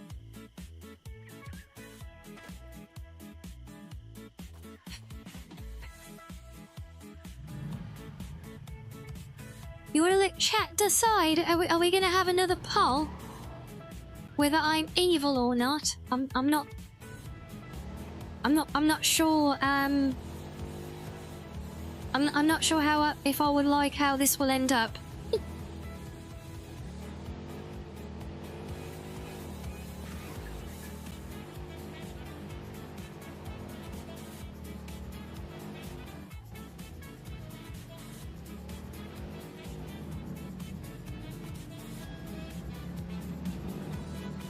I want to poll if whether I'm a fox or a succubus. Yeah, no, I think it's pretty well established that I'm a fox.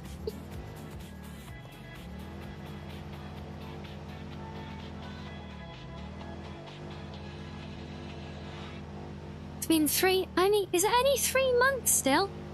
But no, as far as I know, Panda, she graduated from streaming, to go and focus on her lad's TikTok stuff. Can I even get where I need to go this way? Well, let's go for a joyride and find out, shall we? Oh, she's doing YouTube, and yeah, I know TikTok was always a focus for her. She's still doing YouTubes as well. But yeah, it honestly does make me sad, Panda, because I know she's around and doing stuff, but she just kind of, unfortunately, became very distant from the rest of us. And, you know, time was that, we were messaging, like every day, because she's my big sis. But, yeah, I think she got kind of a little bit reclusive from the rest of us doing streaming, and,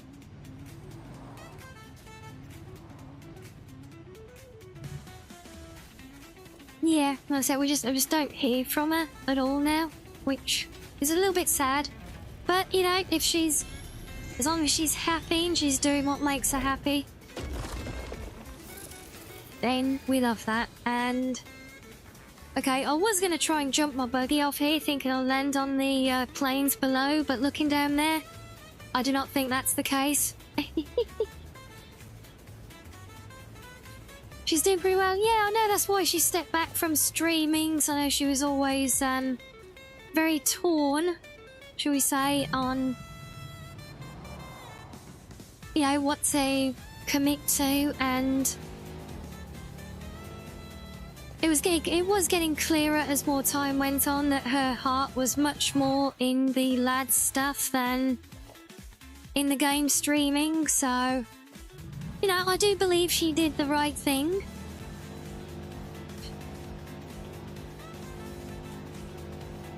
And yet, like I said, as long as she continues to be happy,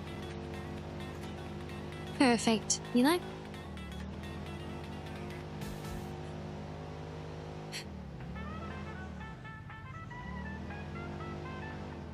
So you think there's... Oh, we're getting all philosophical now.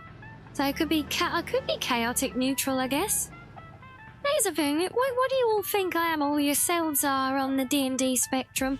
Am I chaotic neutral, do you think?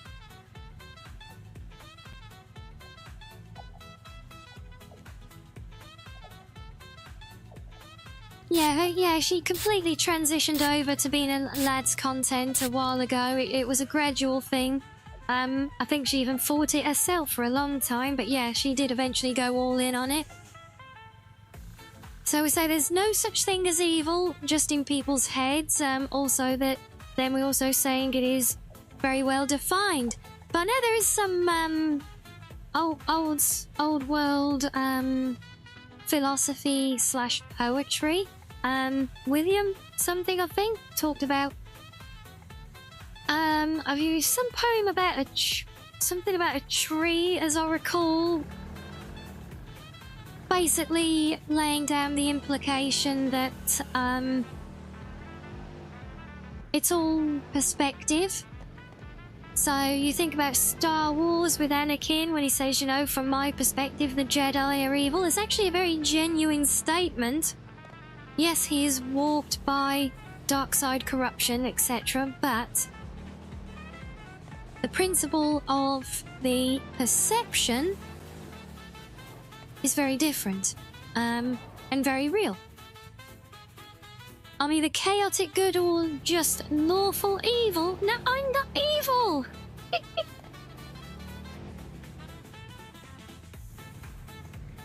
Uh-oh.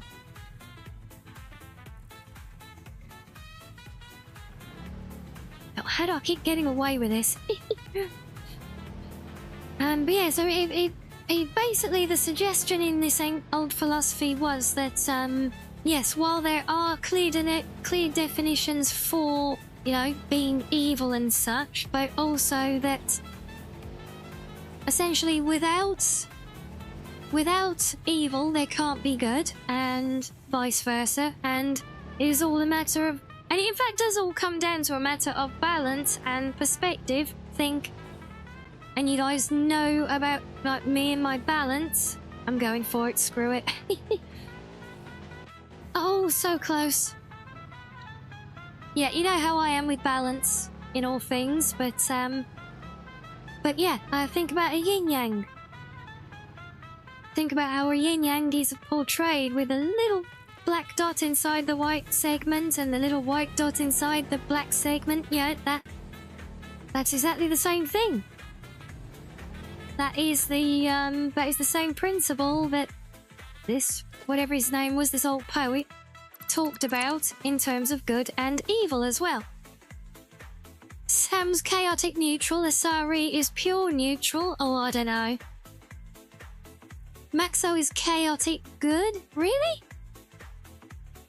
Host is lawful neutral. Yeah, I can see that. Arctic is neutral. Now, I think Arctic's more of a, be more towards the good than the neutral. Funny lad, you're not sure yet.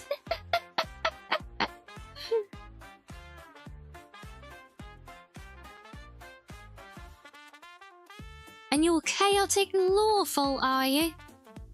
You sure you're not just chaotic with all the slaps? Everything really is about perspective, which is why one of your favourite quotes is from the anime Vinland Saga. But the quote is from the father of the MC, who tells him, "You have no enemies," which might seem simple but has a deep meaning. Yes, very true.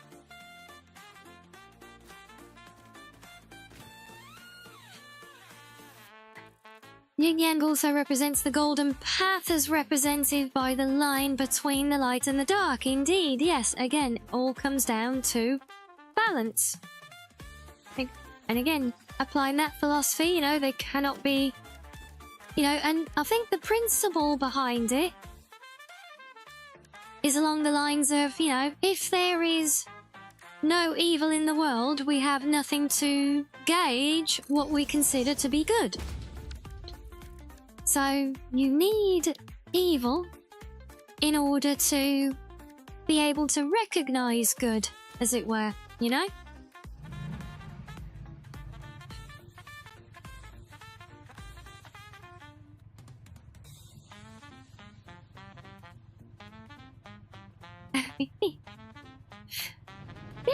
Yeah, this is some very fun debate. We're getting very intellectual and philosophical today, and yes, Angry, that's the point. In people that you consider evil and their actions might be justifiably regarded as evil from another one's perspective, but they, in their perspective, they could be doing good.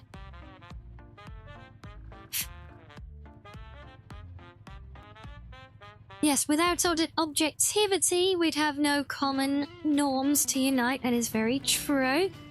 And where do we ultimately get the objectivity from? Does it ultimately come back to perspective in some form, even if it is implied or very, if you like, common sense? A lot of it comes back down to morality, which is in our genes. Somewhat.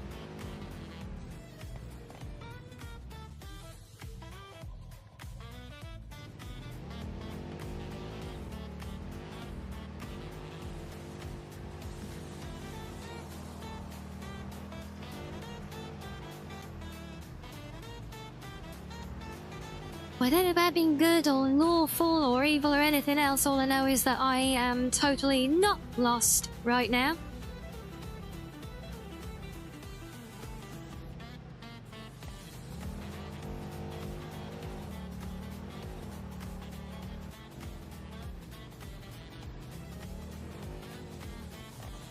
Oh, we got explodies there. Have I got novelists? I have. Let's go. Time for boom booms. Oops.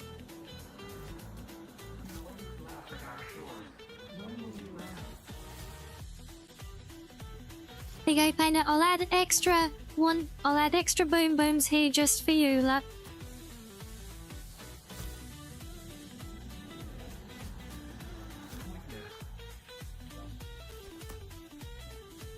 If the apple is red, how does the colorblind man know it is red? Science, indeed.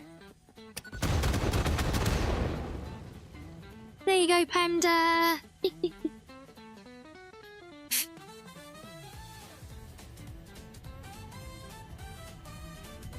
And sorry, that was just for a lump of quartz. No, I heard a Mercer sphere.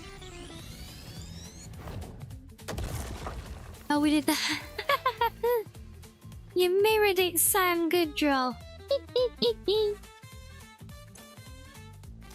Yeah, where's Megamine? Still need to try and make a redeem for that, don't we?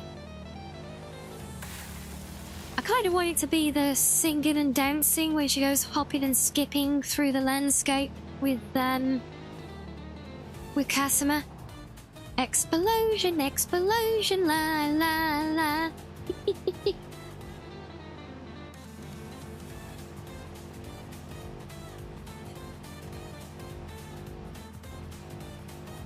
And no, I wasn't just singing. You're all imagining things. It didn't happen. Nobody clip it. Good, thank you and goodbye.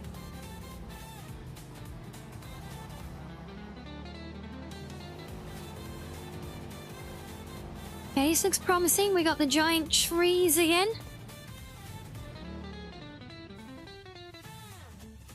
Science does get strange when you consider the placebo effect, quantum physics, and yes, indeed. And a lot of that, the placebo effect, quantum physics to a point as well, and the psychic stuff. A lot of it comes down to the human mind, which is still one of the greatest mysteries in the universe because we actually know so little about it.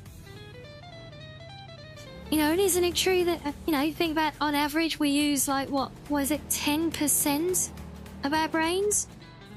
Yeah, there's all that capacity there, untapped, and yeah, I think ultimately a lot of it does come down to science.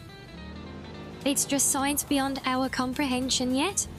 Maybe quantum physics plays a part in that, who knows?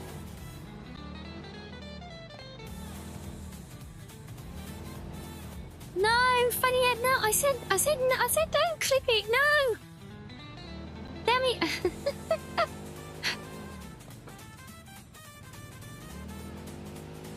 Well, haven't I been embarrassed this week enough? Have I been in here before? No, I turned too sharply, no! No! Damn it! Oh!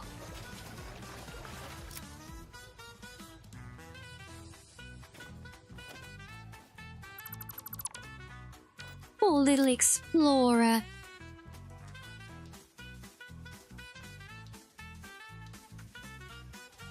Actually, no, we use all our brains. It's just 90% of it's devoted to subconscious functions. Oh. Yeah, no, that does make sense, yeah.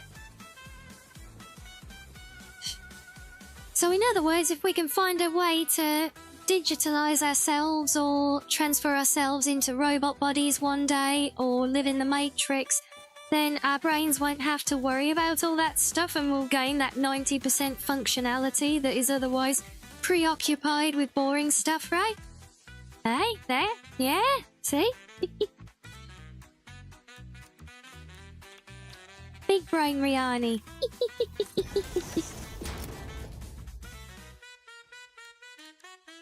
Why are you being turned into Rianni too? I do not know. Well, if we're already in the Matrix, if we were already in the Matrix, I would not be so unlucky and have such a sucky existence. How's that?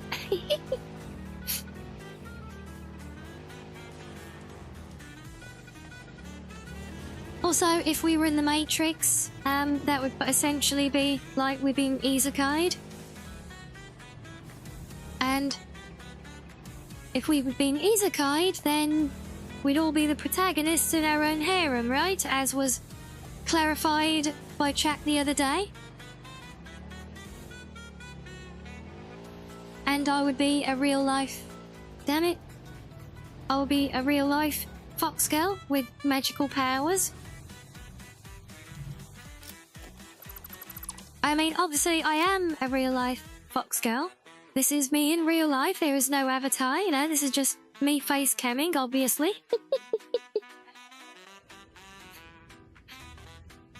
Yeah, that's how we know we're not in the Matrix. Because if we were, it will be a lot better.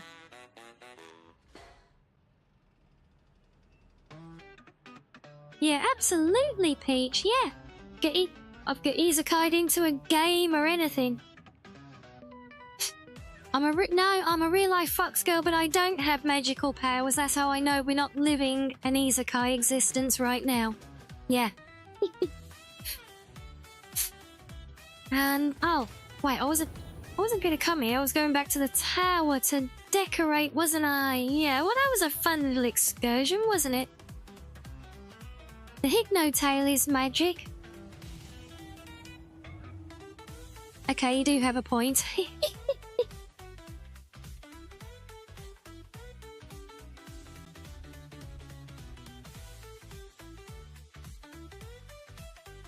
AIs have about 120 billion nodes to think with. We have about 800 billion plus, yeah, and that's why they're still very ass-brained, but from our perception a lot of the time.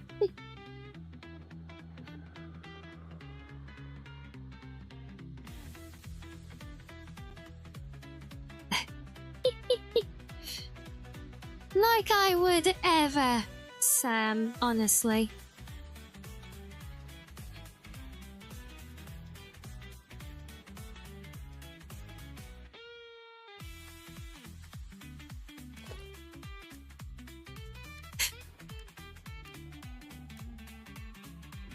Don't do what?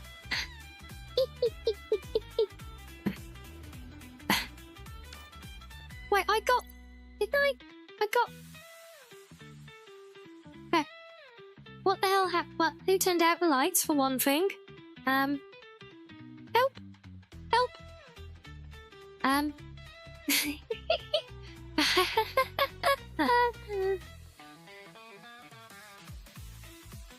Yeah, I'm not crazy, right? We went all the way out to the quarry and picked up a bunch of silica, didn't we?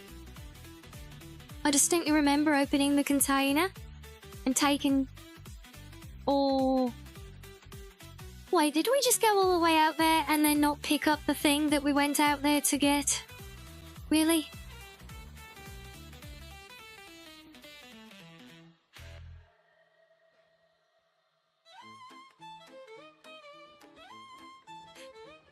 Yes, quite true, Royale, but, been blinded again. But,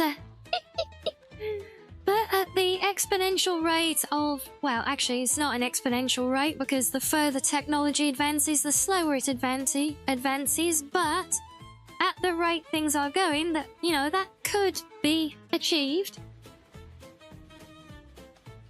You know, especially when that primitive AI starts to really get to work in developing the technology to self-improve, you know? Obviously, it's not there yet, but it could actually be, you know, within reach, which would allow it to get to, I think it's third generation intelligence, which is getting more in line with what we would consider conscious thought and, you know, things like human reasoning and intuition. Yeah, the S-curve graph, yeah. Yeah, I did actually had to do a lot of studying on AI development at my old job. And yeah, basically, like, AI as we see it now, at least the, you know, the real advanced stuff, is basically Generation 2 AI, as you think of it, which is basically advanced logic processing, but very little else. But that is capable, in theory, of, with its sheer processing power of massive information running, is, yeah, it is actually, it has the capacity to eventually, like, improve code and, actually develop, technological refinement, etc., which will help it will fill in the missing blanks, which will allow it to run and grow into that size that's needed, with all those nodes to be equivalent to a human brain. And then, yes, theoretically, it is actually serviceable.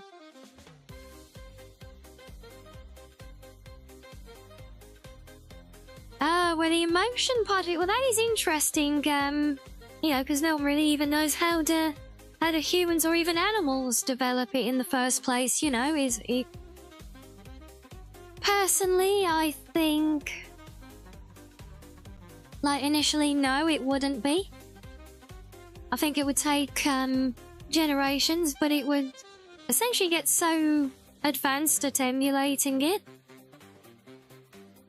And yeah, it can still, and it kind of comes down to, because think about what we experience and feel ultimately, you know, it's all, what is it all? It's electrical signals, that's what bounces between the nodes in your brain, right? It's electrical impulses.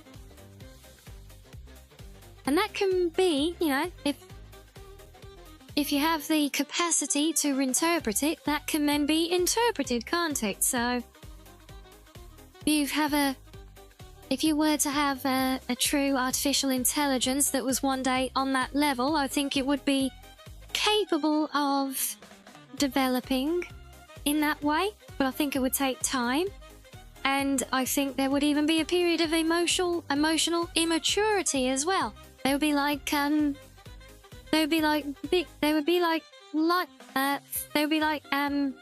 adult-sized toddlers with the power to physical power. I mean, to like crush a man's skull, because they would be incredibly powerful units. Also, thank you very much for the resub, Callith. Funk indeed. Yeah, no, not even teenagers. I think they would literally be like toddlers initially. They would learn at an exponential rate because, you know, humans are actually very, very, very slow at learning, but AI is not. And no, we're not talking about those, Callith.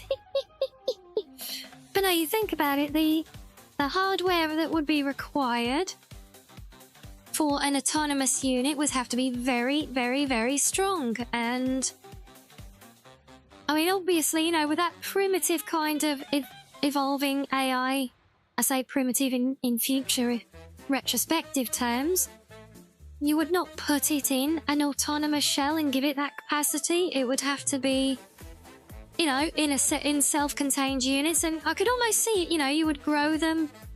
Yeah, you would almost grow them. Like you develop the code, then you would bring it online, give it its information, but then it would have to, they would require almost organic educational periods. So it'd almost be like an incubation period where a unit is kind of educated, if you like, but, you know, whereas a human would take years to learn it, it could probably do it in probably minutes or hours and then be fully functional. So then all it would lack is experience of its own. It would only have what it was programmed with. And yeah, I could see that being achievable one day with technology. Hey, yeah, we know the Skynet. Well, you know Skynet already exists, right? Yeah, it's already a thing, literally.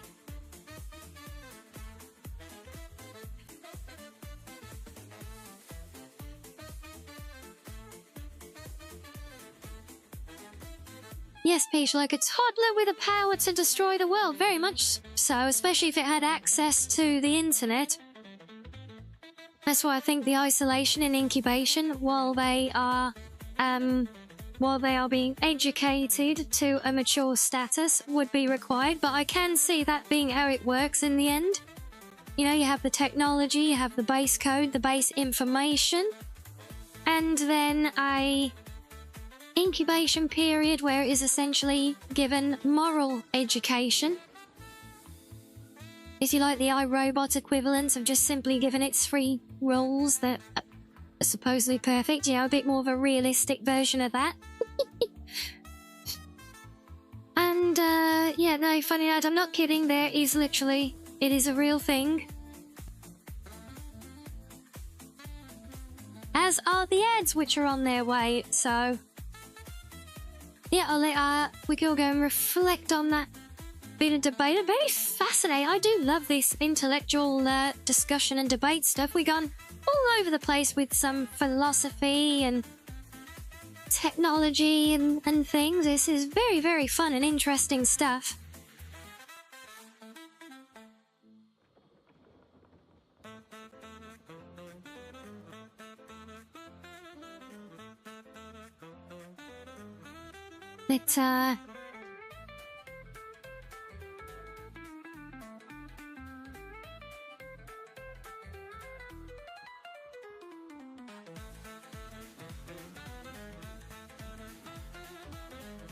Let's certainly a very interesting perspective.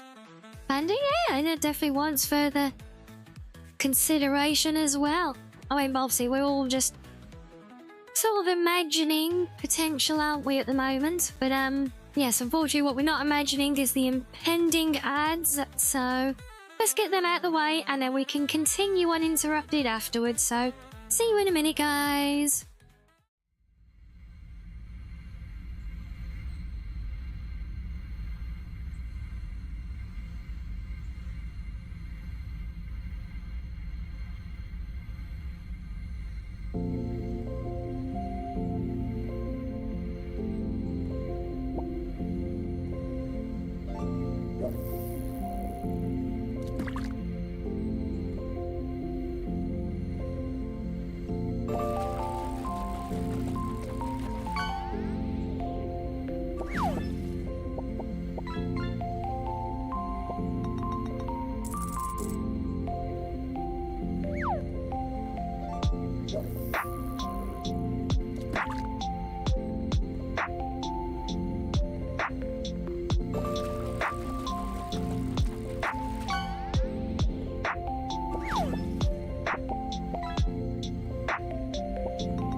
Right, welcome back, guys. I see we're playing some basketball again. Who's winning? I can't see. Has anyone scored yet? Oh.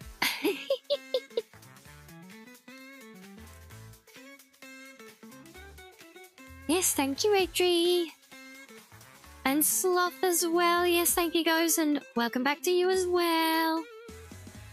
Yes, and Panda and Funny Lad, yeah.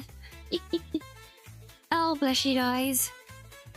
Okay, so since I totally decided while we were at the quarry not to do this and not to get the materials we drove all the way out to there to get, I'm going to look at another little project that I want to kick off.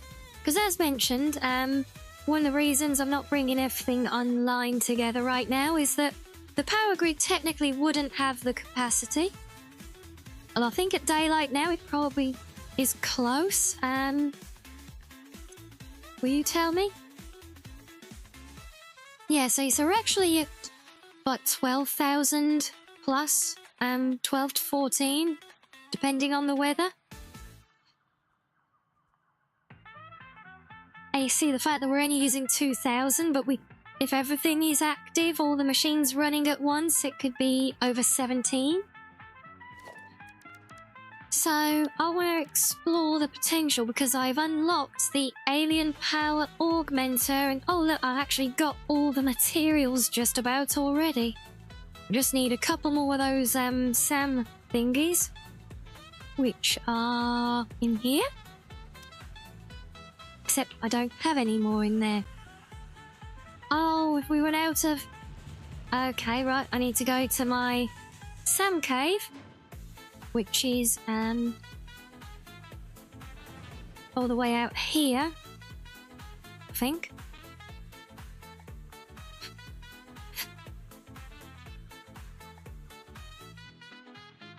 I would drive, but I've blocked the whole route with this railway line.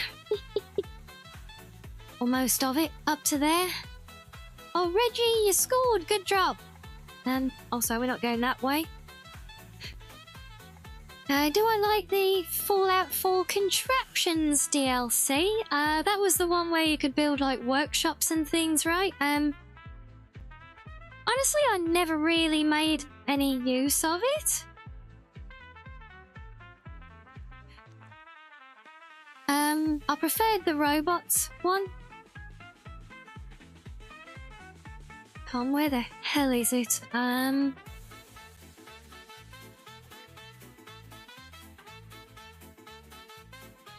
Around here. Oh, you scored it. You got another one. Oh, you're on fire now, look. We've got Reggie, the pro basketballer now. Is this it? Aha, this is it. The Sam Cave.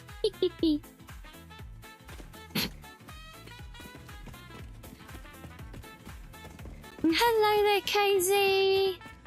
Hello, hello, how are you?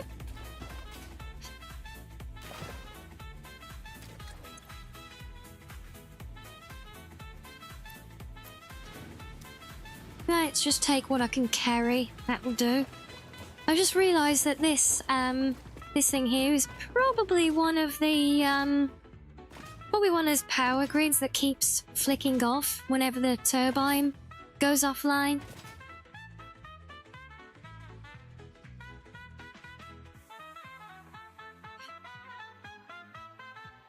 Oh, just remembered I've actually got a quartz one that I don't need anymore as well. Since we've now got a full operation up for that. Get out of your cave. But I need my Sam.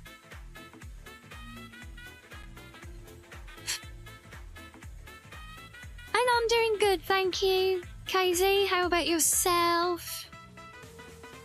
Yeah, we're just vibing. Totally not wasting time driving all the way around the map to get materials and then forgetting to pick up the materials that we went driving around the map to get. No, we're not doing that. Nope. Right, so if I put this in this one.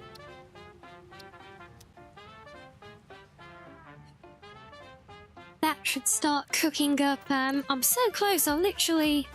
What was it? Oh, got, I got 48. I need literally 2 more.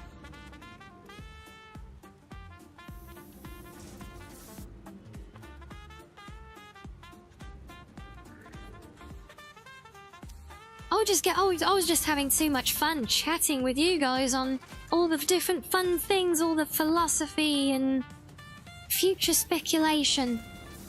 Of the good kind of technological evolution, not the depressing kind of the real world, you know?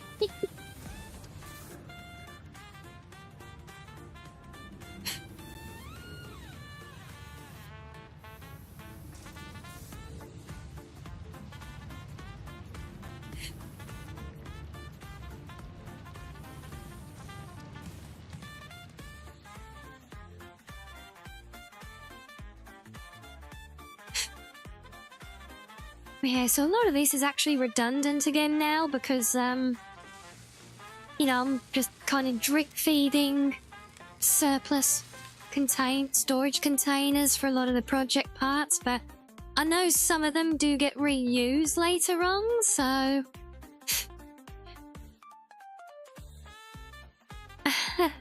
I see, we're gonna clip on that one. Good draw.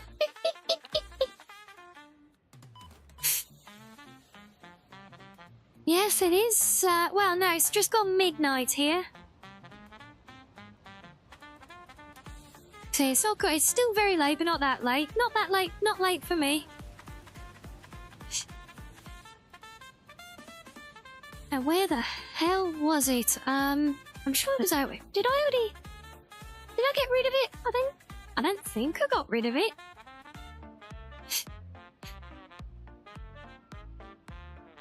Gaming and reading are good escapes, yes, and they are 2 things that I focus very much on, as you all know. I do lots of gaming, as evidenced presently, and oh, there's a sloop.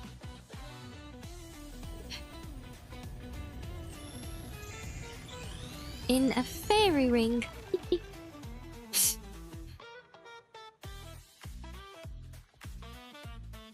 And yes, Panda, 4 AM is quite average. Is a finish time for me. Sometimes even 5 or 6 if we're really vibing. Oh, ow. Oh, I don't know how much, how close to that we'll get today, because even though we're vibing, I am hurting. Oh, I had this making silica? I thought these were just collecting quartz, but no, we got silica. That's what we went to all the way out to the quarry to get. Oh, God, you can't make this shit up, can you? Right, let me move this and this slug back to base. I'll get the slug next time when I have room. When do I rest? After stream, normally.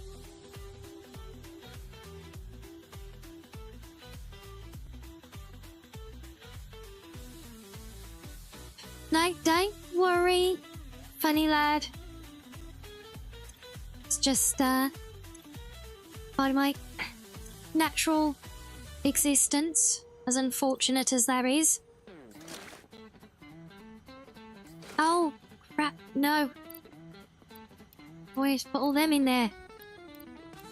Let's take all the other stuff.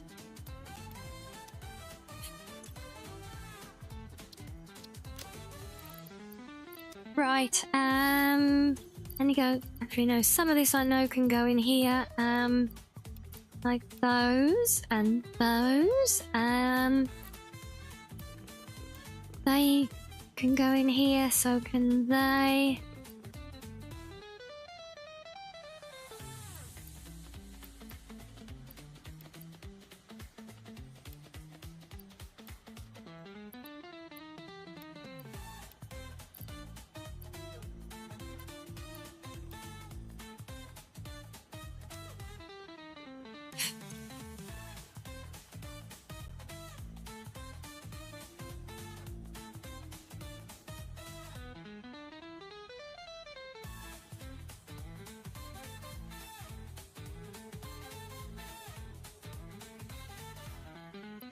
No, I currently don't have any real life work, which is why I stream every day.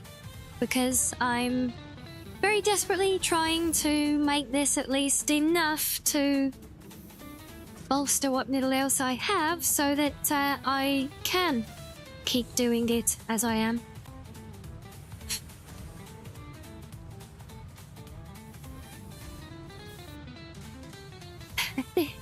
So that'll be a hard no. And a ra, obviously, in case you were wondering. Oh dear.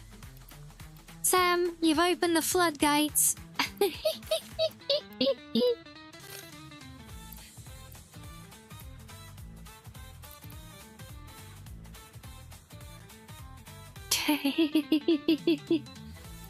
Yes, I think this might be a dangerous game you all are playing here.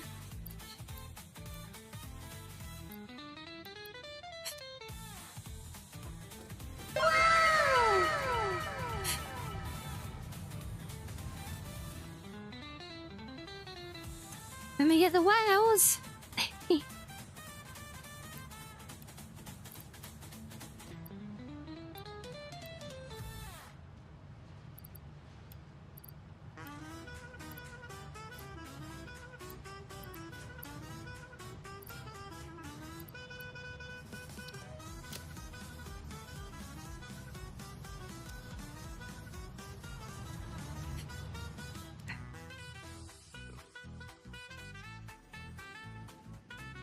Stop right there, criminal scum! Nobody breaks the law on my watch! And who exactly is the criminal scum here? I think Sam might argue that that's anyone trying to call him Sammy.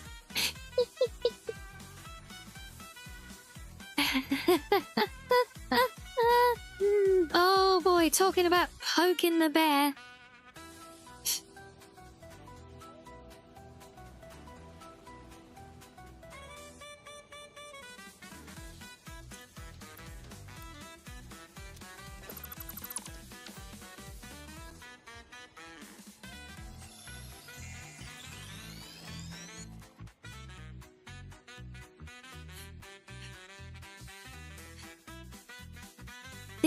The menace has returned. Who's the menace, Lustra? No, it's not you.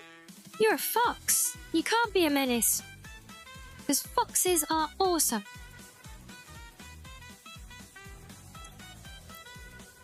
And yes, we trade heavily in head pats as well, and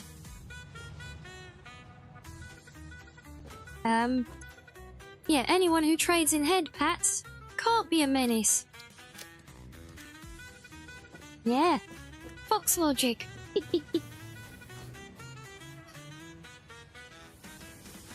No, Panda, foxes are not evil. We are just misunderstood.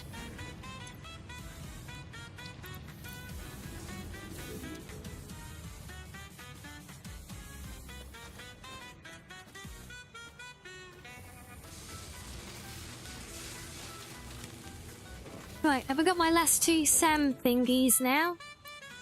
Oh yeah, more than enough luck. There we go. So now... oh, I need my sloops back, but otherwise I have everything I need to build one of those. What does that say about purple foxes? Oh wait, because blue foxes are not the apex of evil.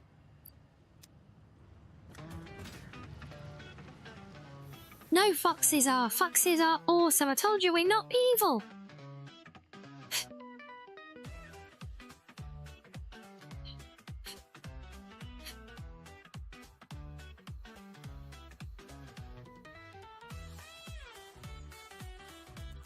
Well, there you go. Purple foxes are kind and funny, just like blue foxes. Except blue foxes probably aren't that funny. But we're very kind, though. I can attest to this.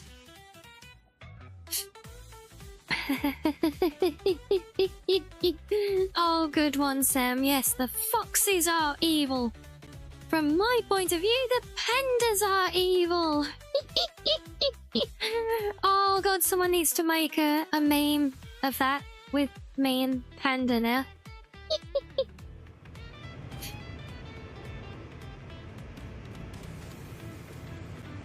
Use a screenshot from that famous scene.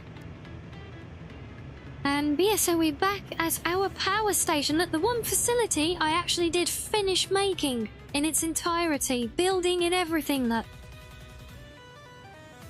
Even did an interior, even did signs and decoration. I still haven't got a little factory cart to whiz around the place yet, though. Come to the Fox side. Yeah, for Fox's sake. For Fox's sake, yeah.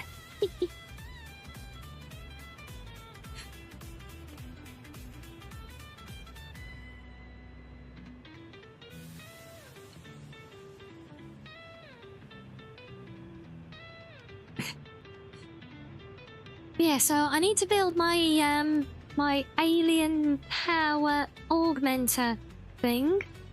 So this will give a big boost to our power grid just by being there. But see, I was thinking to like maybe build it on top of this. There's a SAM node on this rock here. You can see that down there. But it's an impure one, and I've got a much better farm for it elsewhere. So I was thinking to build it out here, and like maybe build some fancy,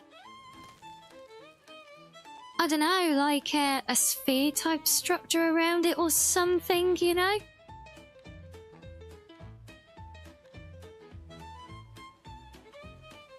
Yeah, I'm really not sure what to do with to encompass it. I mean, I love the idea of doing I mean, hell, I do so many spheres and circles, right? I'm always doing them. But this thing does lend itself very nicely.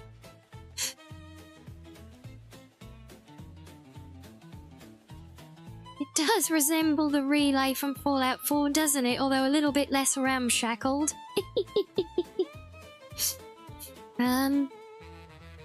Yeah, I love the idea of doing, not almost like a faux super collider thing around it. You can, because when you build the pipelines, if you build them, well, honestly, I'm not sure how you can get it to work. I don't know if it's just the length of them or what, but, where is it?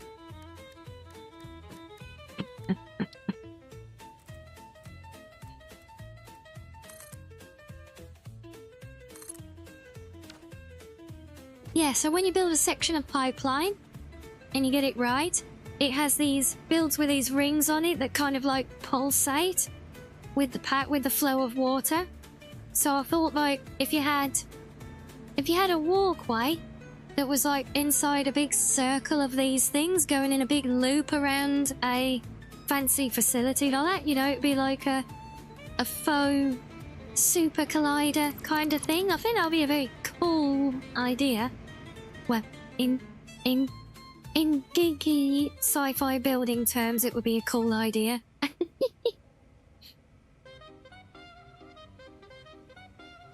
Teleport to the Institute. Yeah.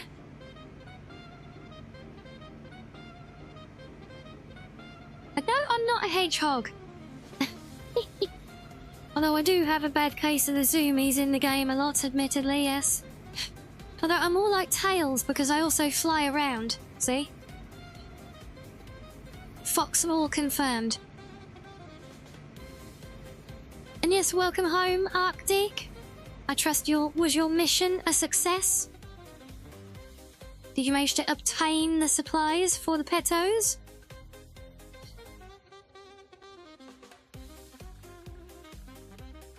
Yeah, so we have the gizmo to build. Obviously, I don't have to get the whole thing built around it. I mean, I could build it on top of the power station. That would certainly be more convenient. You never saw me as a speed demon? Well, you've never seen me playing Need for Speed or anything like that, have you? I mean, could put it on top of the control room? I mean, it is a big old structure to try and encompass somehow, you know? You love Need for Speed? Yeah, I love the older ones. But with so many franchises, the older games were great and they just seem to have continued to go downhill and get more obscure and crappy as time has gone on.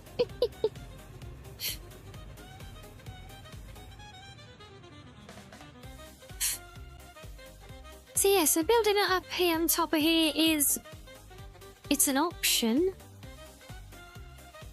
But I feel like we could really do something with it, you know? Carbon was your first one. What was mine, Anne? I'm trying to think. I know I played Carbon. I know I played Most Wanted. And I think I even revisited the first couple as well. Underground? Yeah, Need for Speed Underground. That rings very true.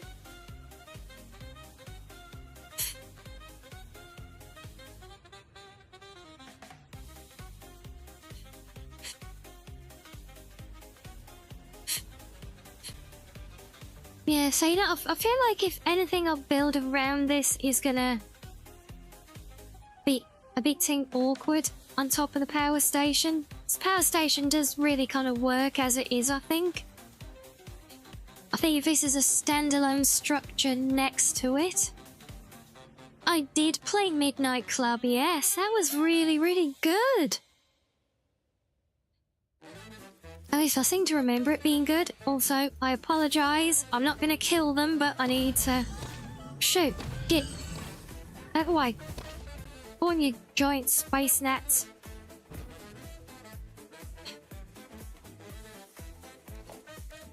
So, can we just put down a basic foundation as a starting block we can return to? So that would do.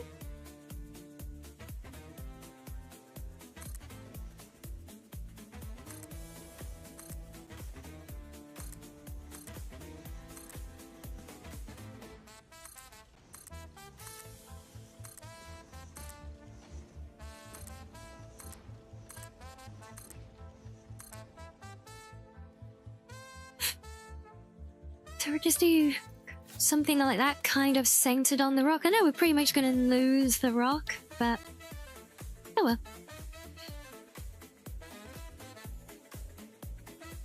Pro Street was yours? I can't think which one. I don't think I played Pro Street.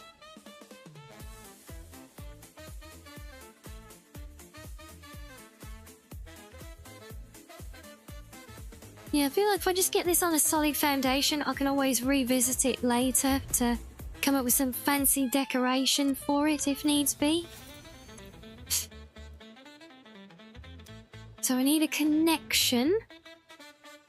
That's easy enough.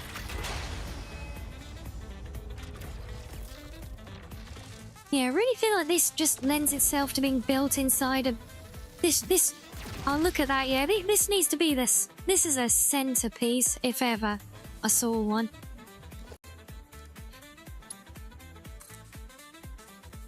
So where does your connection come from? Oh, good, it's down there. I feared it was going to be like up on the top or something. But no, down low we can work with. And we can honk at, yes. Obviously. So if I put that down... there, so now. Whoa, whoa.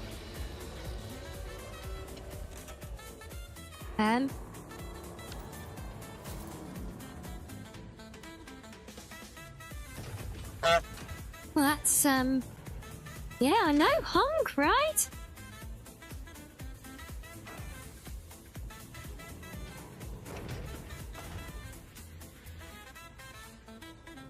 That looks totally stable.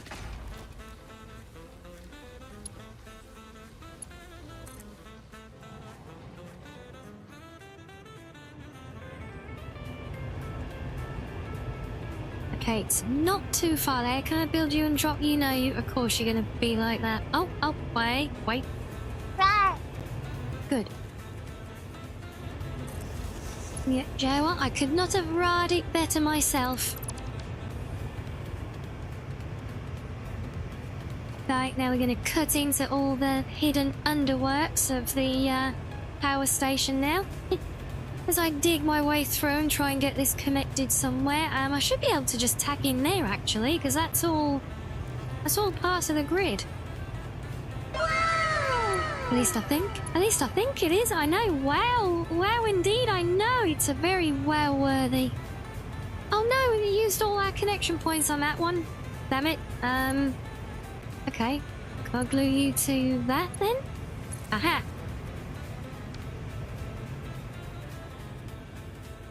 So now if I look at this thing, it should be doing something.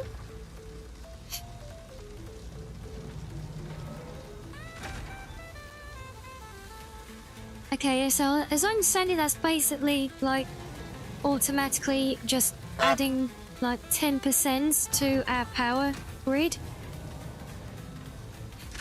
I don't know if it works from what's being currently used so much, or I think it's just what's there, to be honest. And my days, call this.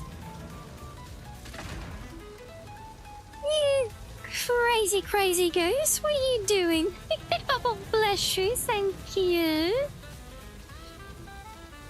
Oh, thank you so much for the gifties. On behalf of everyone who received them as well.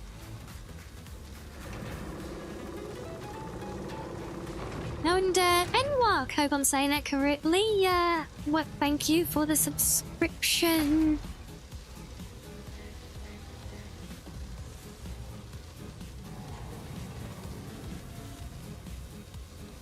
And, oh, that's adorable. Dwagon snare. Aw. Oh, Blair got one. Oh. Do you think she'll ever notice?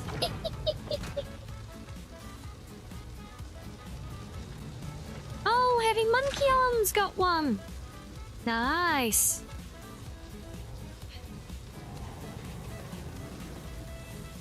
And Omatix. Oh. Oh, well, look at well, yes, thank you. Again, that was very sweet. And now we suddenly have a level 2 hype train. Let's go.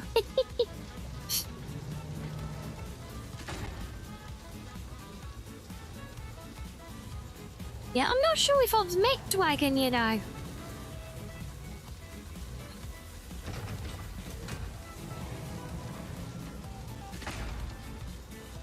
But you say she's fun to tease, what, like Blair is?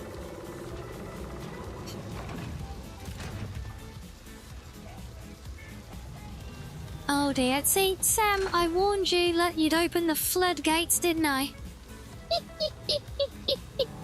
Oh dear. But yeah, so this fancy alien tech gizmo here is literally just taking our power grid and magically increasing its output by 10%. So yes, we will, in fact, I do have I wonder. So I remember I do have a blueprint from the community. Got this sphere. It's like a Death Star. A very small one, but, I don't have the concrete on me, but, I mean, I could, in theory, literally just,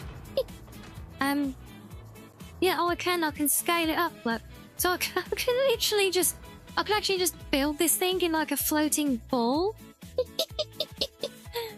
That could be, kind of fun, right? Yeah, because I can nudge it up in the air as well, and I can build that up in the air and build this around it, so I can just literally have like a mysterious floating alien ball.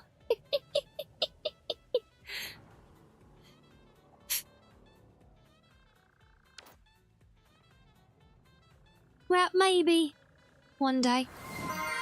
I love the way it gets all glitchy as it heads out, and Arctic. Oh, Tammy, but bless you.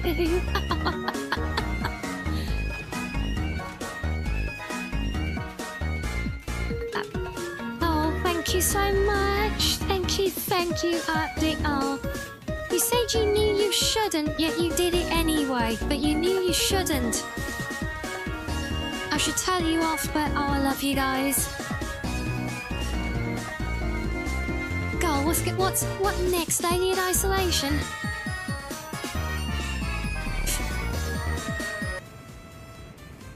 Have we got Draconic Grimoire? Tenoshi? Oh.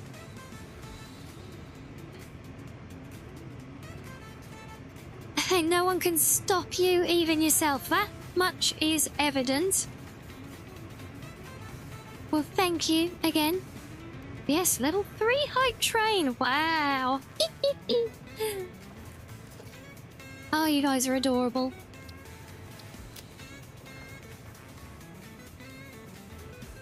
It's a curse. Well, hopefully still a good kind of curse, right?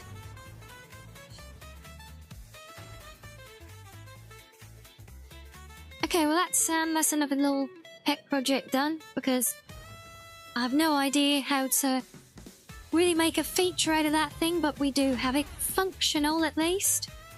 And our power grid is now 10% better as a result. Still not enough for all of our building, but now that we've unlocked the additional tiers, but I think we've already got, have we? Well, yeah, we do actually have the next generation of things for the modular power systems. Because we're currently using the LV generators. But they can be upgraded soon when I have those materials, not yet. But they can go up to the MVs, which will double the output of this power station again. And we haven't even built a proper solar tower yet.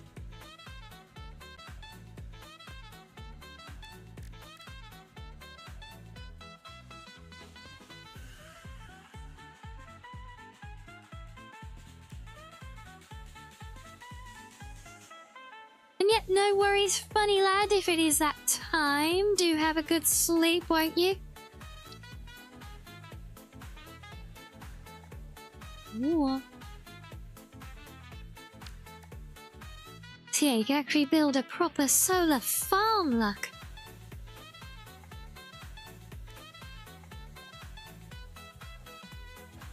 Although I sure as hell don't want to rely on solar. We're taking everything we got from solar as a bonus right now.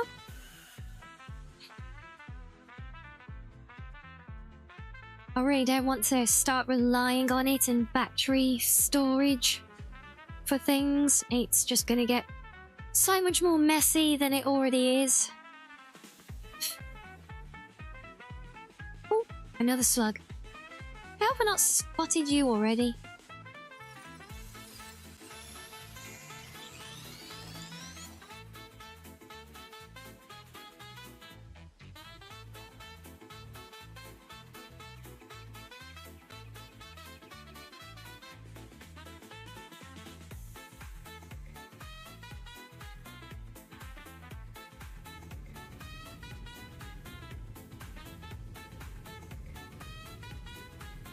So yeah, this is my temporary plastic and rubber refinery that I built here.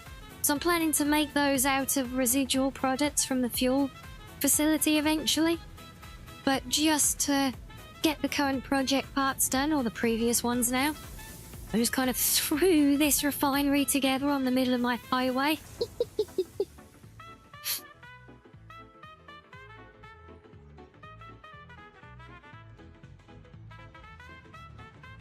Yes, we actually did have the silica that we needed. Did I keep some?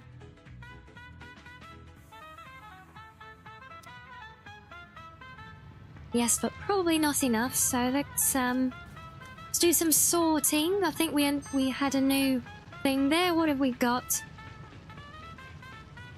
Ooh. Oh, have I got another hype chest? Wow.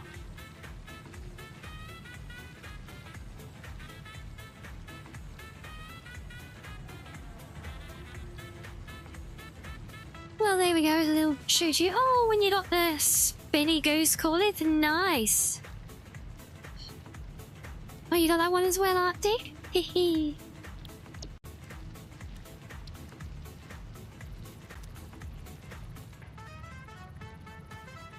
Another fine addition to your collection, a well-earned one as well. For both of you. Oddly appropriate, yeah.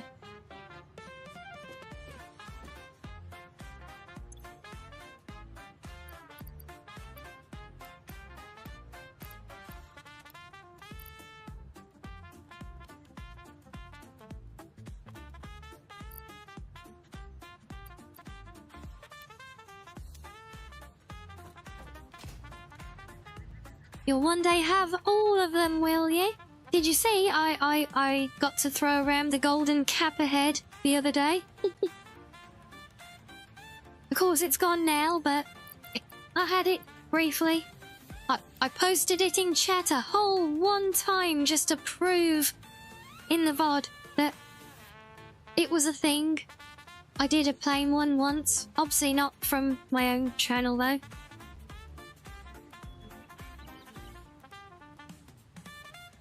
Yeah, literally all it means is that I was in the right place at the right time and I saw somebody else's stream that had a golden kappa going on.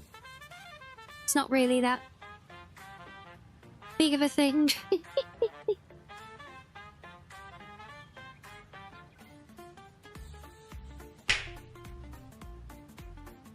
Ow! What was that for?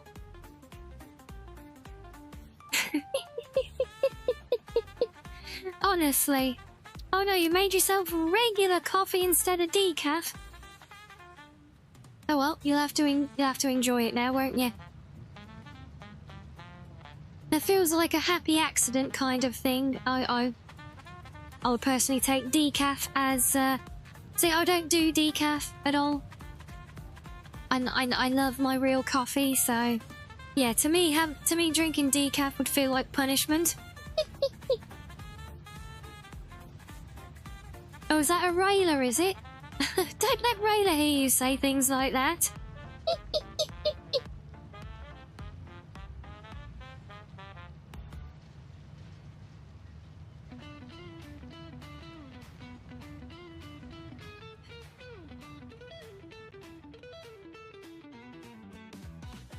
Yeah, since we do actually have the materials now, then let's go and carry on with this. We've done a little side project. You only do decaf in the evening. Yeah, I just keep drinking coffee all the time.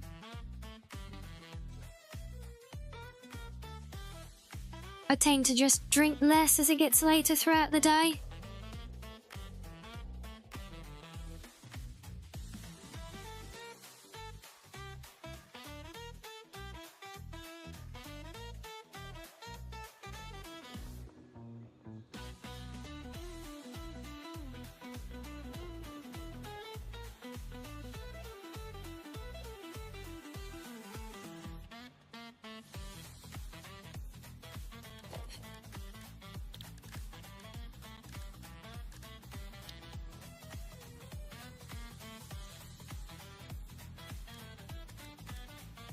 Oh, I can believe it.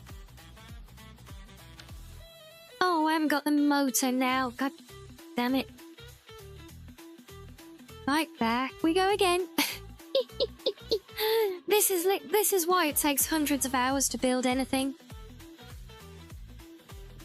At least until you get far enough in the game that you can have all your different crafting materials filing away into dimensional storage, which is where I want to get to.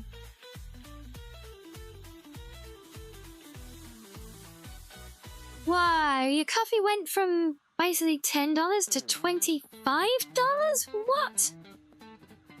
That is insane.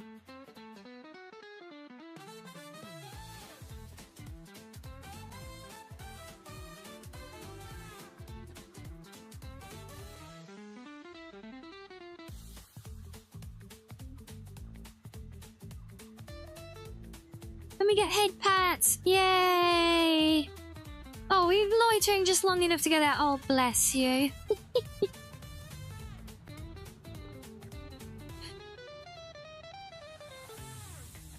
Right, motors. That's what I needed.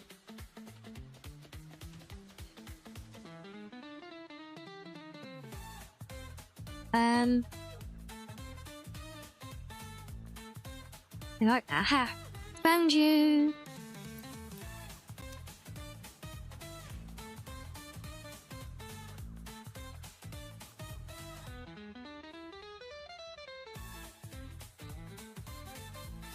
Well, if Lestra's just accidentally had proper coffee instead of decaf, it might not be night-night yet.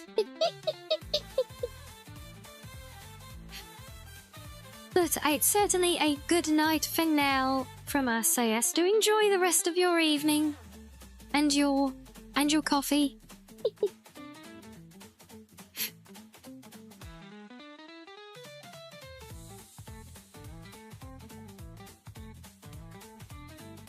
Ooh.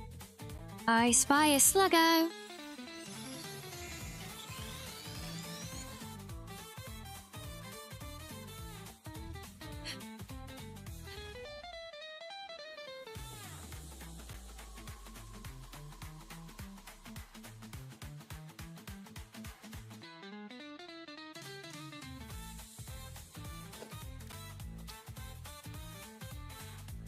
Right, that's better.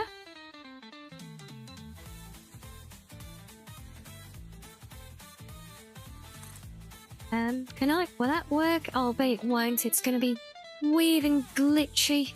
Damn it. That means I'm gonna have to temporarily build a floor in the wrong place again. Just so I can build cleanly off it to get it centered. A little bit annoying with these lifts, they are kind of weird to build like that. Oh, I swear if I end up running out of material halfway dragging it up now, I'm gonna cry.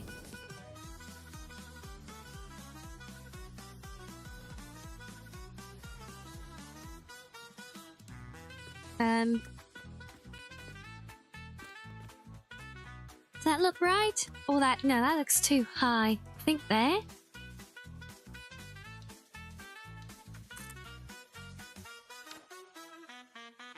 Let's find out. Come on, there you go.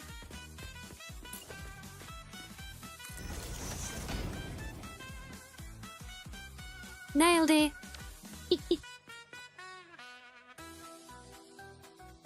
Wow, we're 140 meters up, and that's just to here, not to even the very top of the place. Which the lift can't actually go to. But I did actually intend for at least the lift shaft to go all the way up there.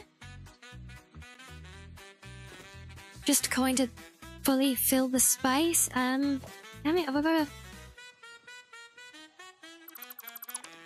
Yeah. We'll take it all the way up.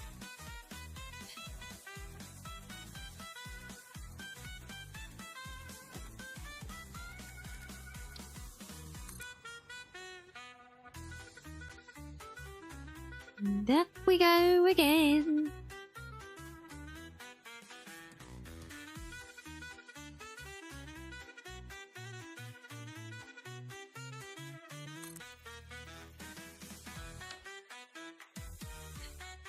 So I figure if nothing else, even if there's a stop at the very, very top here, could try and make it like a little maintenance thing that just has like a little room with a ladder that comes up here, you know, or something.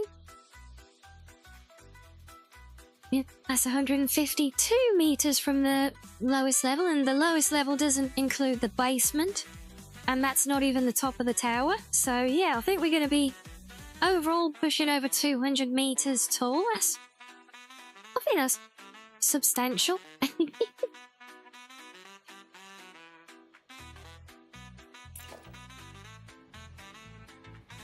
Okay, now since these... Oh. Now they don't all square. Why are they at different rotations? I thought I'd...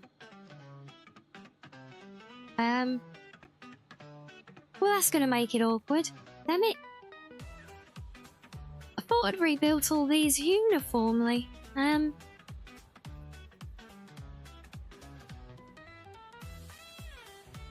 well, crap.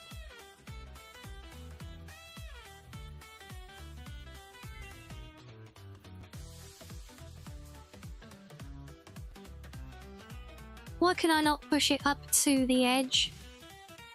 Oh, you awkward ass thing.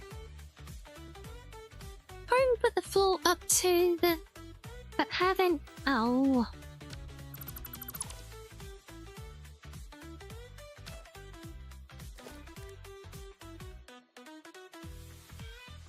Yeah, don't make me swap you for the better mod elevator. Oh, we're out of steel beams now, really?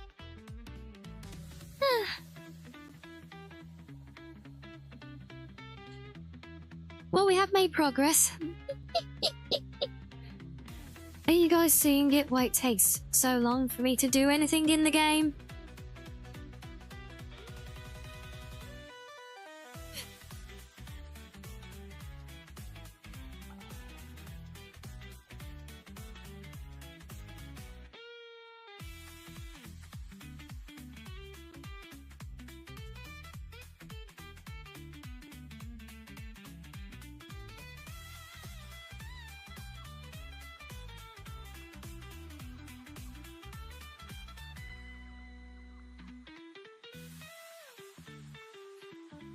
Fiddliness intensifies, yes. This is why I really want to get my central... You know, the goal is that, you know, the big tower that we've started, the big fancy storage tower with the railway depot under it. Ultimately, where I have all these finished facilities, I want them to route all of their surplus to that facility. Because that facility will, A, hold a buffer storage that I can go to, but also it will upload everything into dimensional storage as well.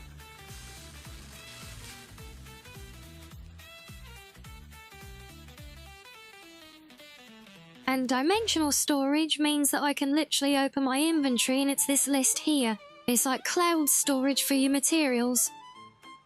So anything that gets sent there to dimensional storage, I can just grab from here and put in my inventory. And that is the point that we want to get to. Because then building becomes much more of a breeze. Because we don't spend 90% of our time floating backward and forwards to where we put stuff. And it's why when I went to do the 2 big project builds at the quarry and the steelworks, I spent a bunch of time lugging like a container full of all the materials out there to work with. It still took me a few trips to lug everything back because it wasn't exactly calculated.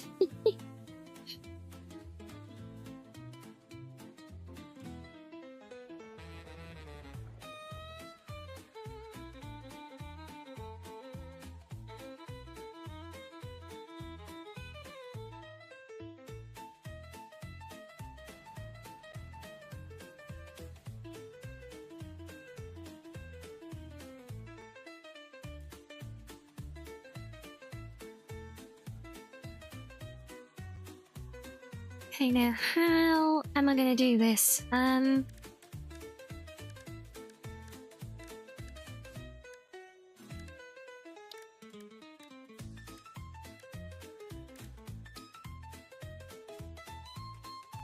it going to be a job for our trusty catwalks? I really wish I could snap them to that thing. Yeah, if they come off here, they're going to be odd angles.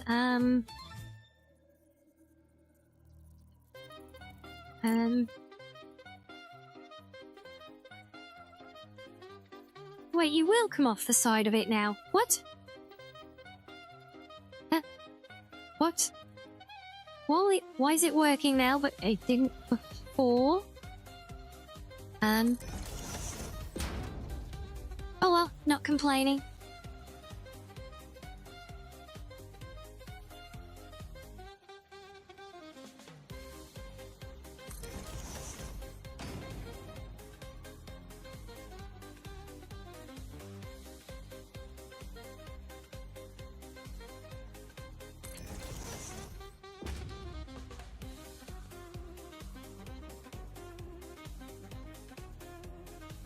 Yeah, these are kind of just temporary ones, just for me to get the floors aligned to. And I can kind of build a squared walkway off of it, maybe, or something.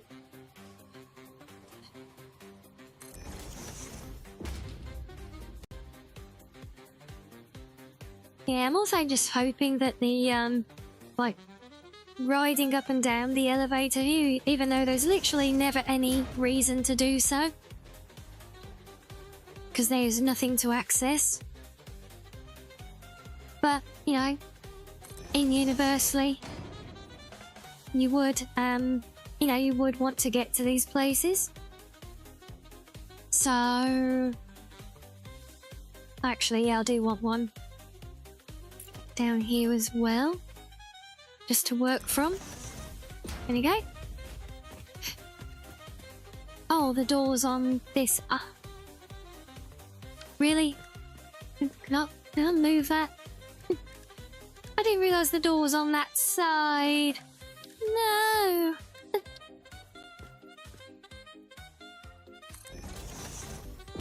Thank you there. Does that swap it? Yes. Good.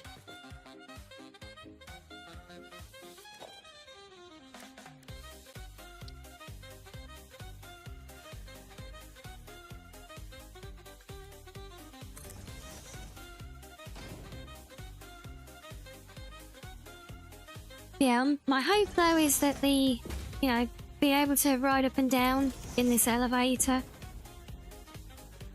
will be the one kind of opportunity to you know, if I do some nice lighting around the interior with the machines, the refineries, it'll be a nice visual element.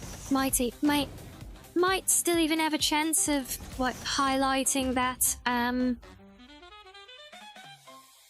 Should we do a roof access one? I mean, it does kind of make sense for that to be up there. Screw it. Yeah, just try, yeah, a bit of accent lighting and things to try and really show off the spiral configuration that we actually did. In other words, a last-ditch effort to, you know, not have all that work be in vain.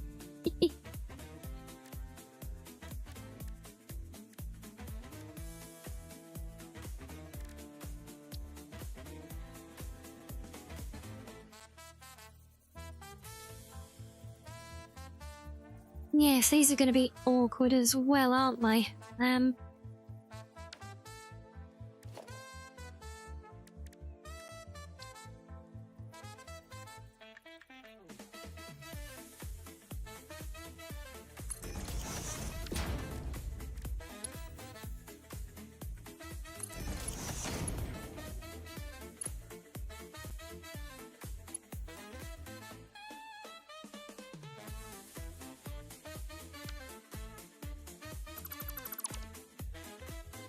Yes, well, we got the floors there, Regine, but, you know, whether I can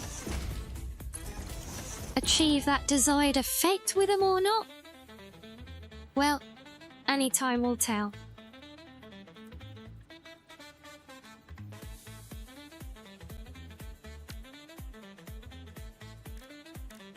Oh, yes, Arctic, we can't have that now, can we? Yes. All these wild accusations of witchcraft.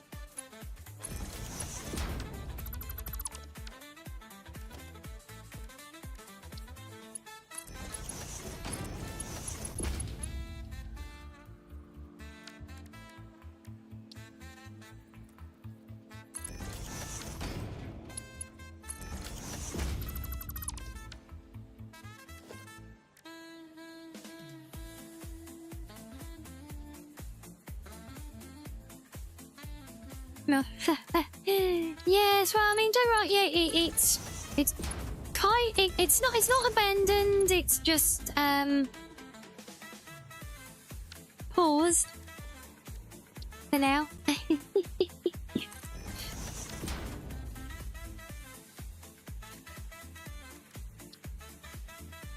Just saying that back in the day, the Hypnotail would have got me in a lot of trouble during the witch trial. Yeah, I'm sure even having a big fluffy tail would have done as well.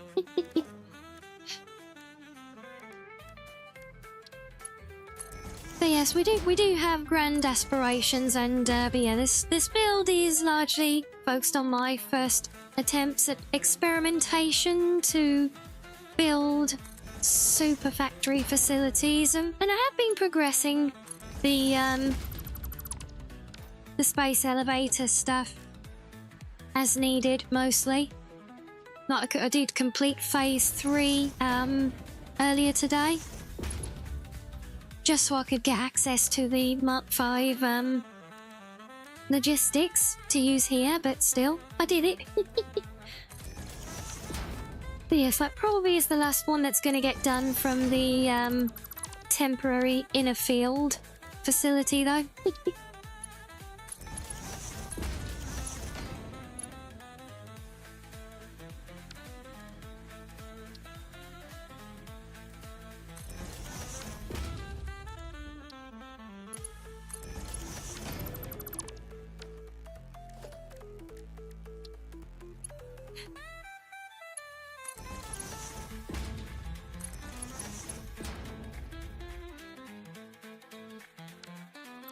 Right, don't need that down here. Let's put the filler floor back in.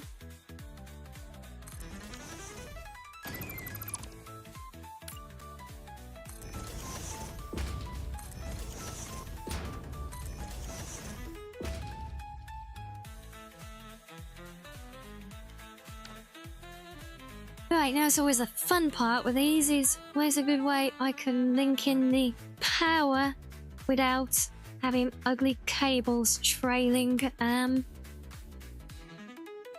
Yeah, because I do. Yep, I really don't like the positioning of the power socket on these because, you know, my normal go-to is to like drop down to below ground cabling. But if I do that with these, it goes under the button, like literally trails it across the button to open it. Although there is the very top level, which we've got as the maintenance floor one. Maybe we can link it in up there. But yeah, it doesn't matter which one you use. Oh yeah, we can work with this. Yes, that will do nicely. If I go from you to there, and then you can go. That almost works, but no. Go to there first.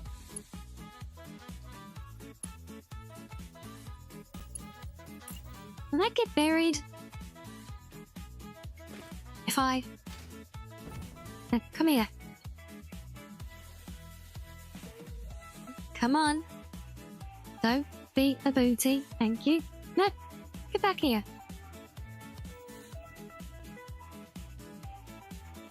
Not quite, but fairly close. I could just nudge that up a little bit, and then it should be good. I don't want that. Give me the cable. Cable.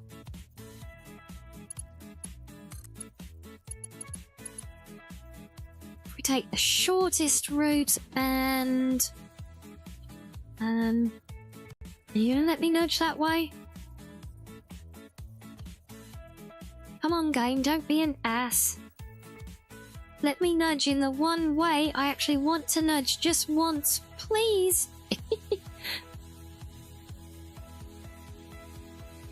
Oh. I'll treat you again if I do,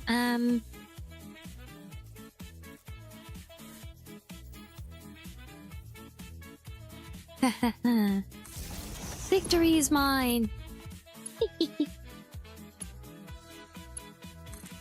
Right, now I take you. And you can go to the pylon back here. I should keep you nice and clear.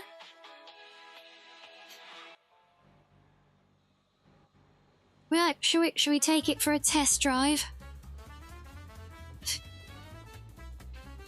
this is literally the tallest elevator I've ever built here, so I'm kind of curious how long the journey is, and also where does my elevator started at the very top.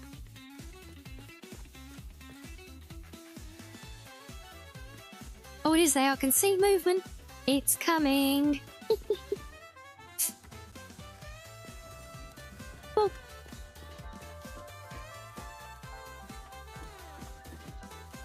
So if we go all the way up to the top, right now, how is the view? Participating in the Fixed Elevation program. I am Elevator, which is like Ada, but less advanced. We are not currently taking any feedback. Elevator. Really? Well, that's new. I swear that wasn't there the last time I rode in one of these. And yes, this is the one floor without an exit, so we won't step out there. Okay, well, as I feed the lovely spiral, I mean, you can see the spiral effect. Maybe it will become more prominent when we do accent lighting, possibly.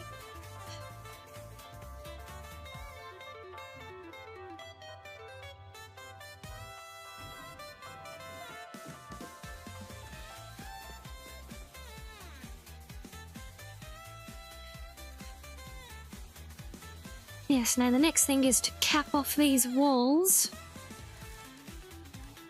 What was I going to use for them? I think it was these. I was looking at that one. I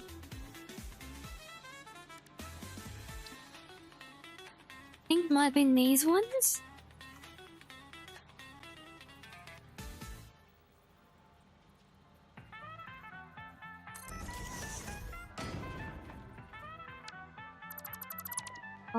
Wait, no, we're not building on the face, though.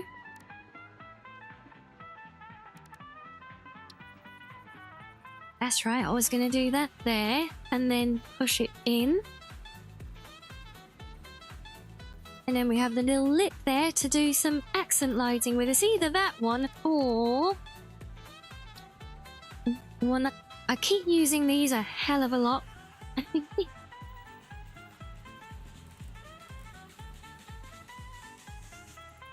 Yeah, you can kind of see there through the hologram. Yeah, look, you see these are actually open grills.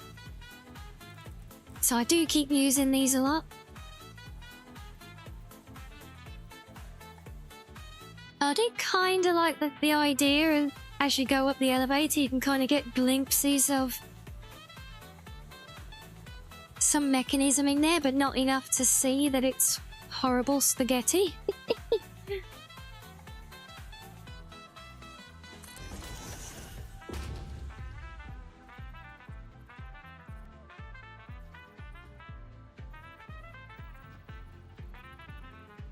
Or we might actually even get some of it slipping through. Well, that's not very good, is it?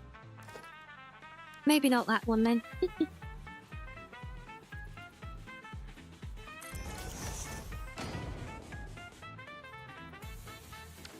Okay, this one kind of has a similar look, but it's actually just solid. I think some nice accent lighting around that could look quite smart. Especially if we sort of carry it around, look, it all gets cleaned in quite nicely. I think so anyway. As nicely as I can do with my limited knowledge.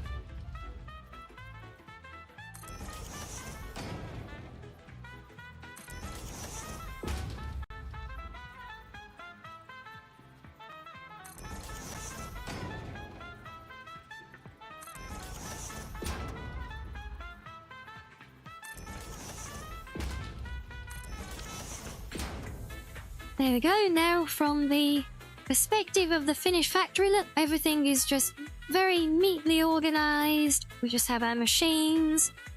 We have lots of clear access. We have a walkway I didn't know was there and landed on.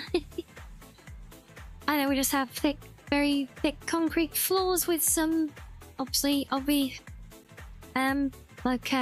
utility floors, crawl spaces, yeah. But everything is very neat and organized, and there is no way glitched built spaghetti hidden in all these proverbial cupboard wardrobes here.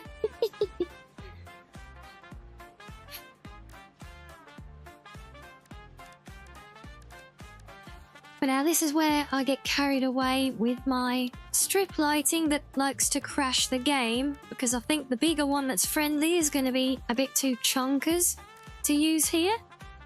Boy, we can try it though. I could, in theory. I wonder, actually.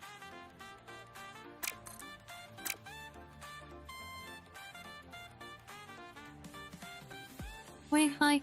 No, get off. I want you that way.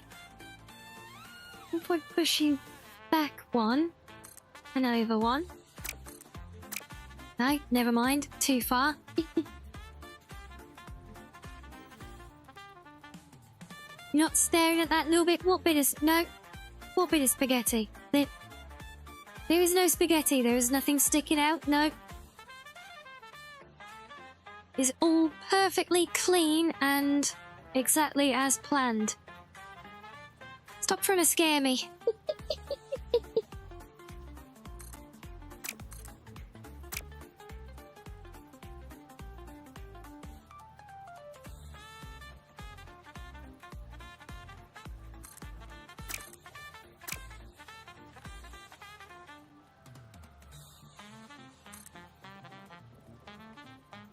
Oh.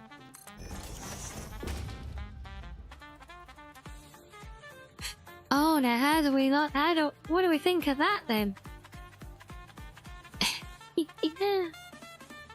Oh, that could be perfect. No spaghetti sticking out right over there. No, there is no spaghetti. Also, there are no corners, so now I know you're lying. Yeah, isn't that an awesome little effect, like creating, not sure how I've managed to do that, actually, because they're... Oh yeah, it's like the gaps between these, slats or whatever on these wall panels, but by aligning the beam correctly in them, it turns into this side beam. Okay, I'm liking that. That's a unique visual effect that isn't otherwise obtainable by any means that I can think of, so yeah. And I'm kind of liking as well the fact that it's like the middle third, like not the whole thing, which we could do. You know, it's just a middle third around it, or is it too even? 'Cause it's like exactly, you know, that, and that are all the same width. Is it a bit too even?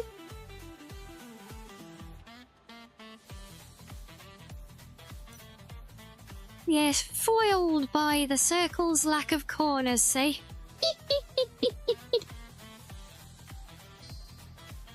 Yeah, I guess the uniformity is, I mean, it works, right? No, I don't want an I-beam. I want an emissive beam. So, I mean, I could do a 2-meter one that would just kind of, you know, be a big, huge, chonkers thing there, but I think that's going to be... Would it be too much? If the whole thing was lit up?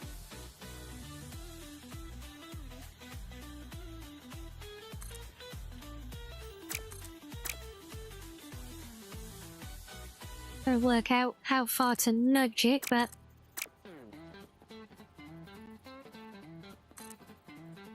Never enough lighting.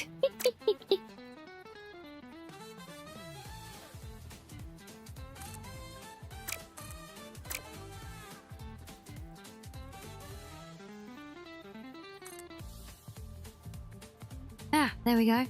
So I could do him like that.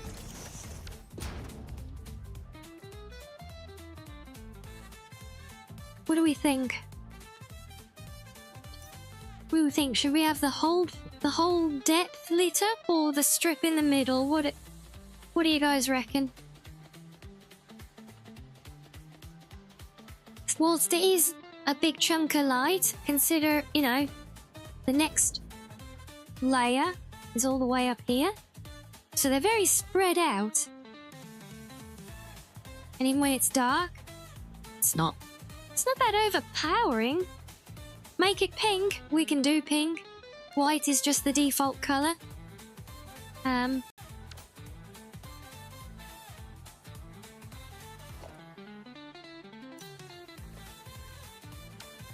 You think we're thinking full, yeah? If I get rid of that one, because I need to move that anyway, then it'll come around here.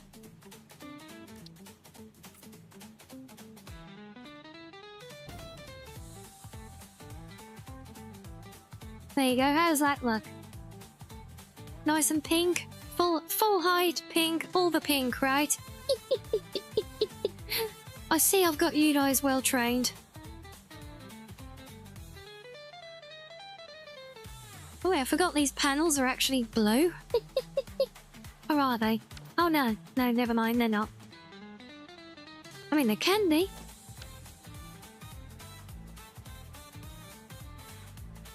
That's barely pink. That's very pink, trust me. Look at that glow, that's a very pink glow. And when it's on a ring all the way around the room, trust me, that will be a lot of pink.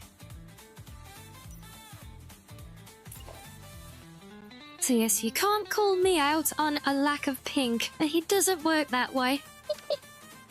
Also, I need to copy that though.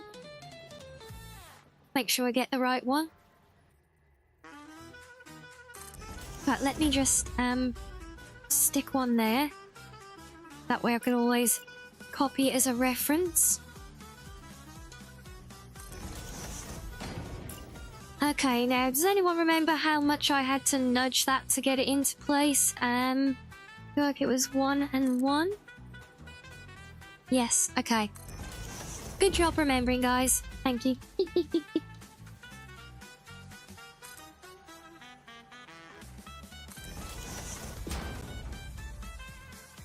Yeah, basically that nudging that I'm doing, you're not aware of that. So you have the vanilla nudge, then I've got different layers of mod nudge. So I've got different keybinds.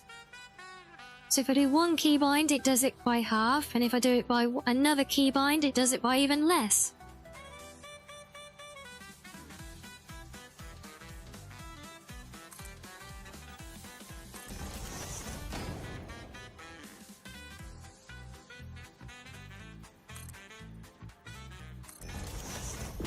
Just in case anyone was curious or confused by what I meant and what I was doing by with it getting the nudging pattern right, because I'm talking about my keybind pattern, doing like one big nudge and one little one.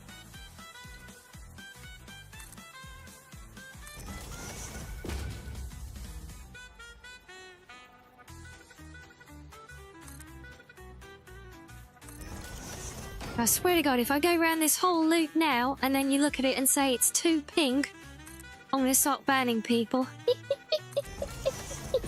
After saying it wasn't pink enough.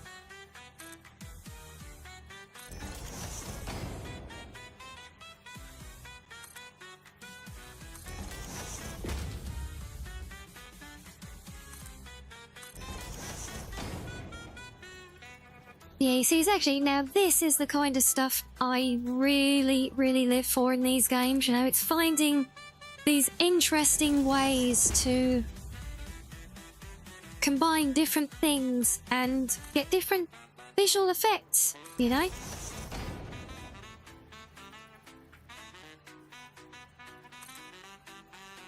Kind of like all the stuff that we explored in Enshrouded with Joe, you know, doing the all the unique different uses for things that you found, you know? Still can't get over that airship. You want to make the whole planet pink?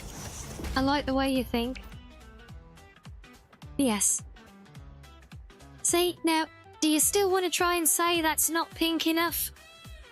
That's lighted up the whole damn room, look. That actually gives a hell of a lot of glow. That's glowing all the way up to here still. Just about. Christ, what's that going to be like when we do every other floor?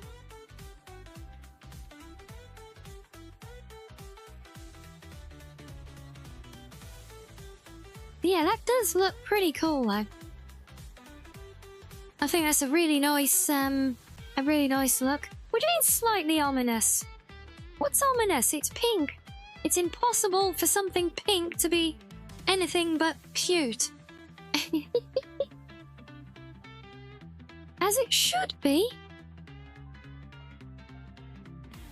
The whole reason you said it's barely pink is not the amount, but the actual colour has a tinge of purple. Yes, but that's actually aligned to my colour palette, believe it or not. It's actually matched to the pink of my ribbons, which are slightly more on the purpley side.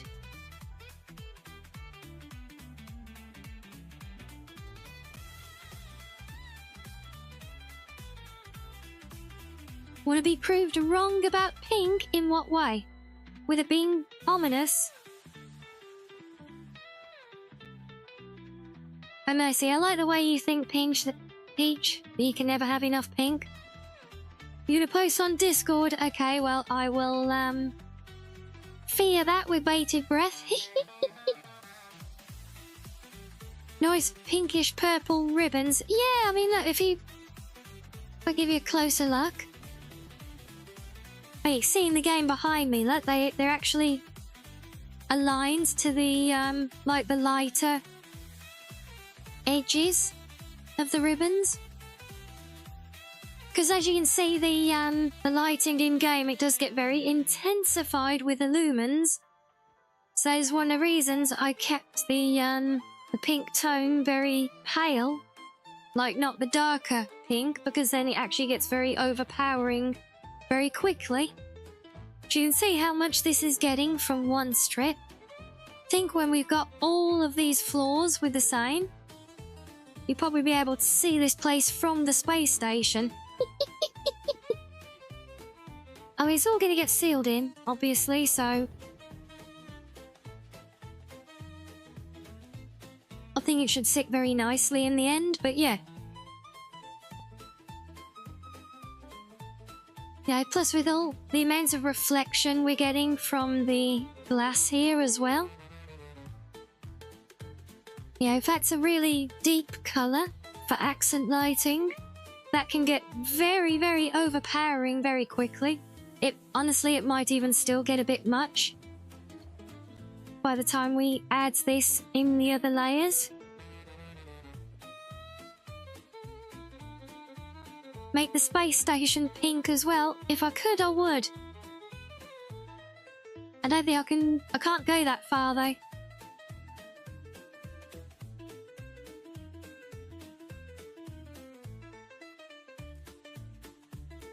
Unless you can. I know Let's Game It Out has built up around the Space Needle. Where is it? Yeah, he's built up around that thing on the Space Needle. So I know you can get up that far, but yeah. As far as I know, you can't repaint it though. Or the space station.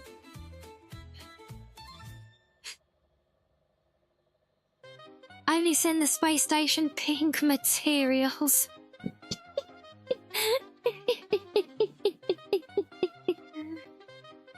Oh, again, if I could, I would.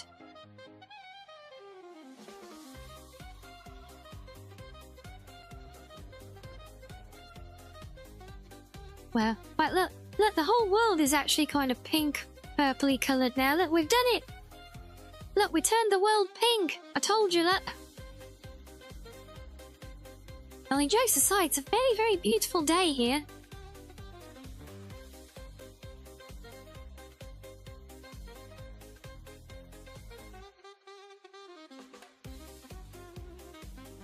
Yes, success. All part of my cunning plan.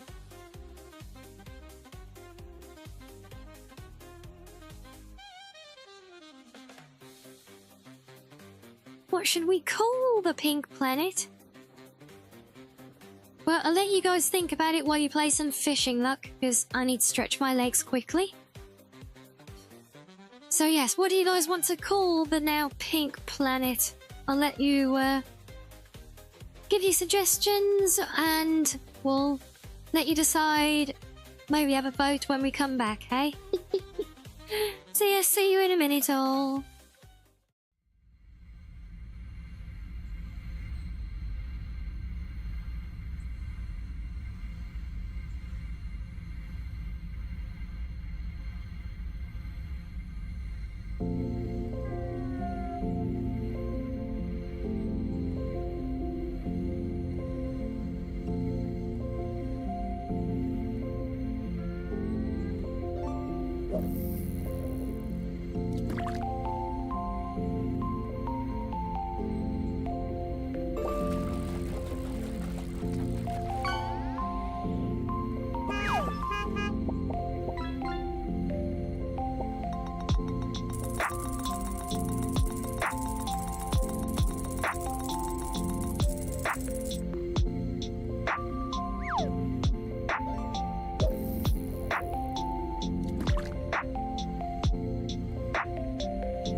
Welcome back, everyone. Did we have fun with the fishies?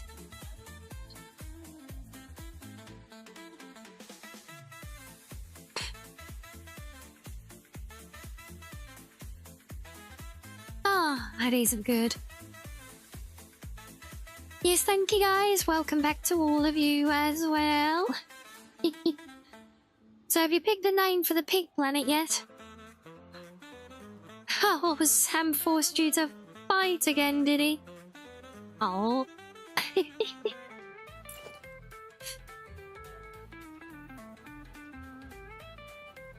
Thanks for that, and I wasn't even here to enjoy the show.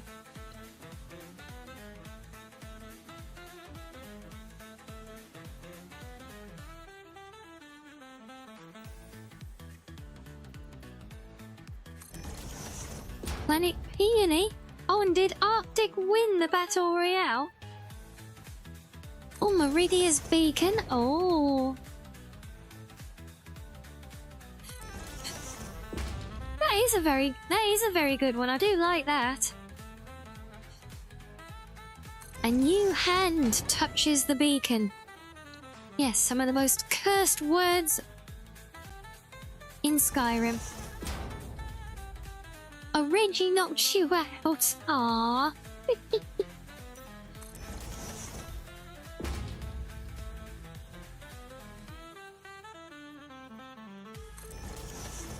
Rianni's ribbons.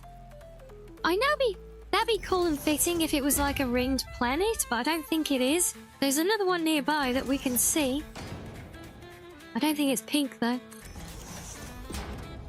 But you know we've got a whole pink forest on this planet, right? Sure, I've been there when we were touring around. And that is literally my favourite place on the planet. So much so I don't want to ruin it by building industry there. If I ever try and build like a fancy player home for the fun of it, I'll build that there.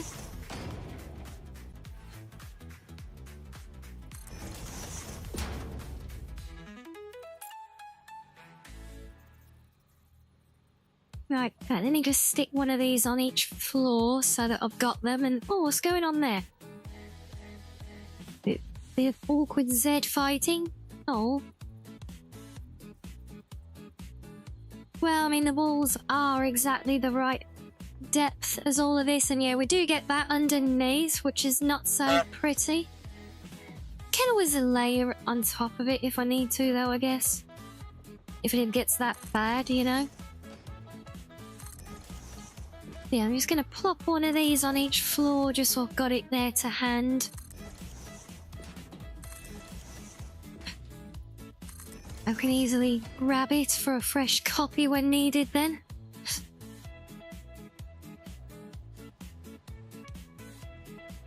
Oh yeah, we might well have to skin this floor, look. That's a lot of Z fighting. Well, it's actually not... I don't get it at all here on this one. Oh, there's a little bit there, look. Yeah, that is unfortunate. I mean, I suppose... What if I scale each wall unit down a bit?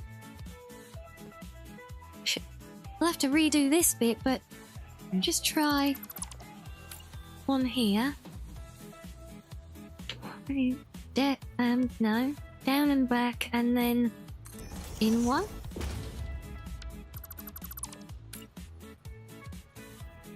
Should still be enough that they overlap.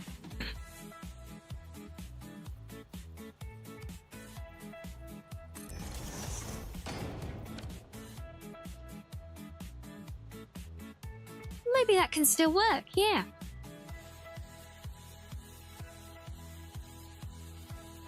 So yeah, I might just have to redo that bit and scale them down so that we don't get the Z fighting then.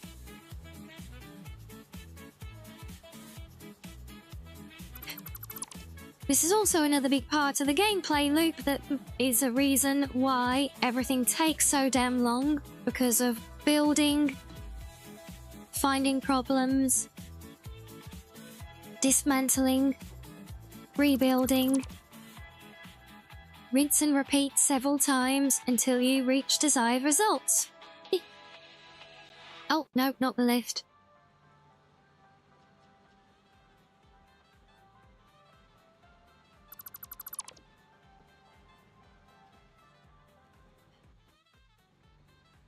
Okay, so, oh, that's all of the wall pieces gone.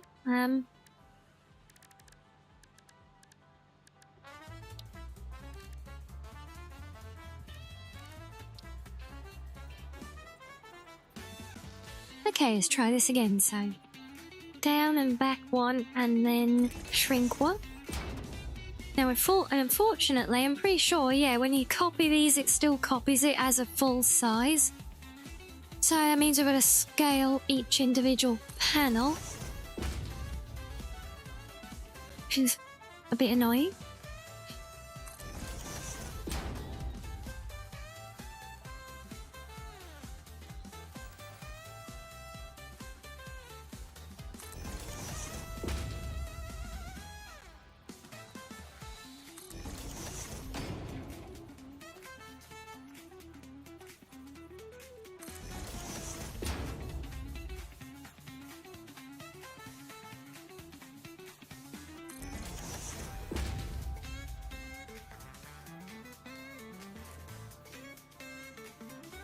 And did that work? It did not. Now it did.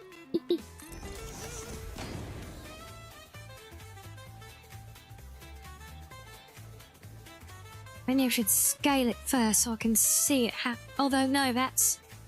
You will scale it first, that changes...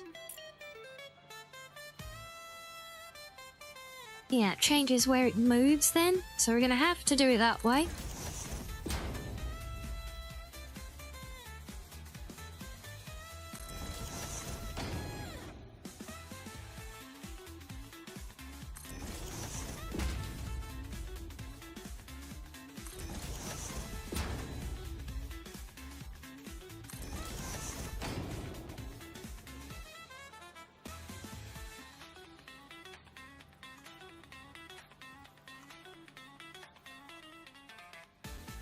Wait, these are... Oh, we're still getting it on the bottom. Oh. Oh, there, right. Rinse and repeat once more.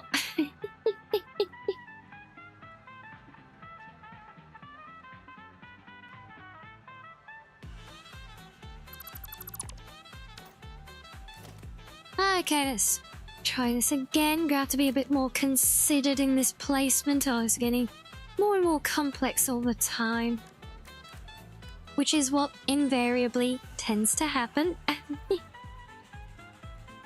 Okay, so let's see if we drop you down one and then shrink you. Yeah, because it shrinks, look, based on the center line of the bottom. So, and I shrink one. Go up, knife up. A tiny bit. Well, that... Oh. Pain in the booty. So I have to shrink them twice.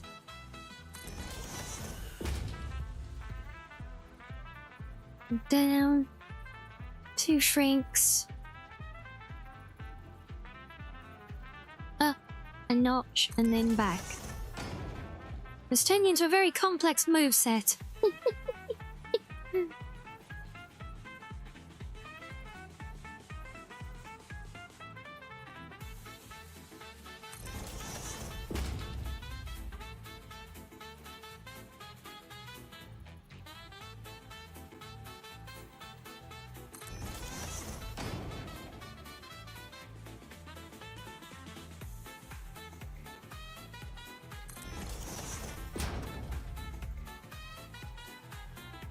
Am I the only one that does that? You know, when you're doing like repetitive stuff like that in a game, you almost turn it into like almost like memorizing a tune to play on a keyboard or something. You know, you get to your kind of routine of or remembering combos even. you know?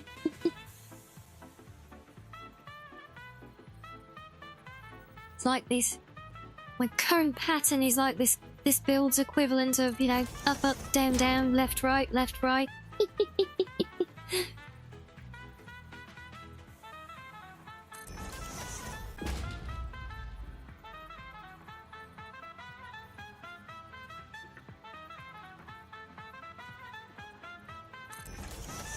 Stuff like that becomes meditative to you.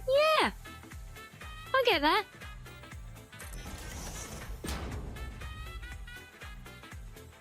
You get into a trance. Yeah, is it meditative? Is it meditative or monotonous then, though? If you're getting into a trance.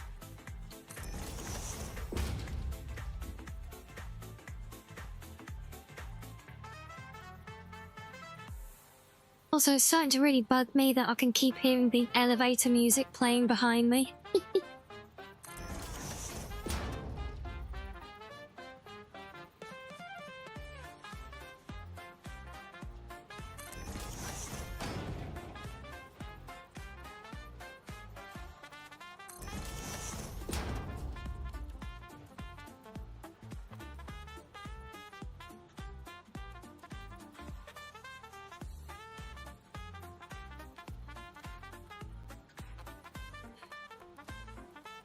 It's good. Time goes whoosh, and then you have a castle built in a vintage story. Yeah, or time goes whoosh, and you've built a circular bit of wall, and you have all of those to go as well. That tends to be my experience.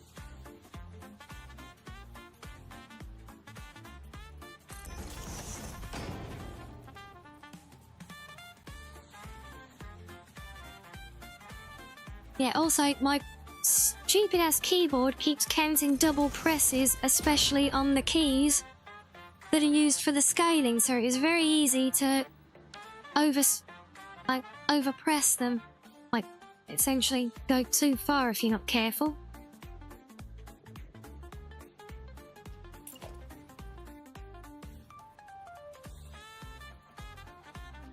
Funny news! Nintendo has officially announced that Princess Peach and Mario have never been romantically involved, but just good friends. Mario being friend-zoned by Princess Peach was not on your 2025 bingo card. Oh my days. See, I always knew it. She likes her bad boys. She was always into Bowser. There's a reason he keeps managing to pull her away all the time, look. And why is that not where it should be now? Oh, are we off on that now? We're gonna nudge this now to get it right again. Oh. Right, one more nudge move to the list.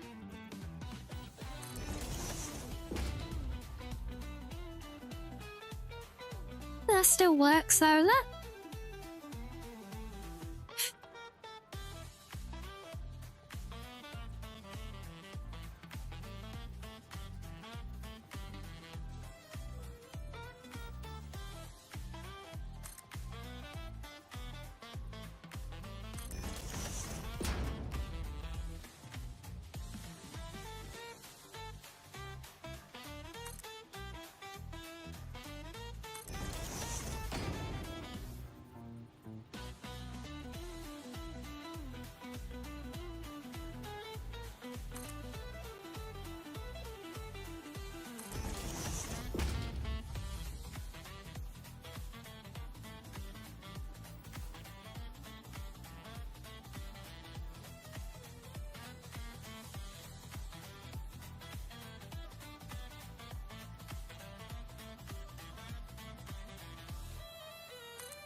Hey, you think they'll officially announce that Luigi and Daisy are knocking boots on the daily just to rub it in Mario's face.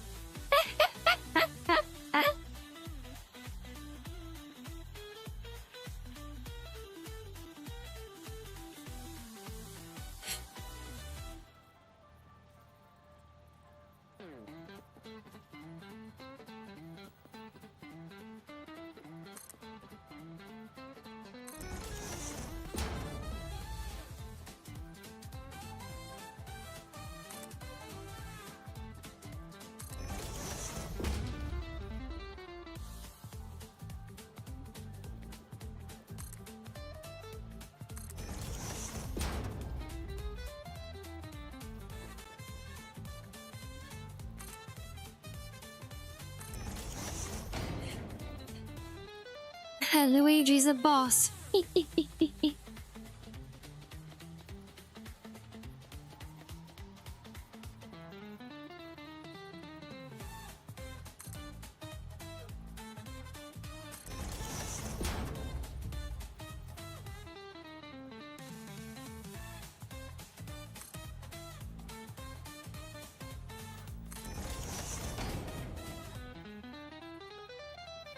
Yeah, of all the obscure things, what do you think's possessed them to, like, come out with a statement on something like that, you know, after literally decades of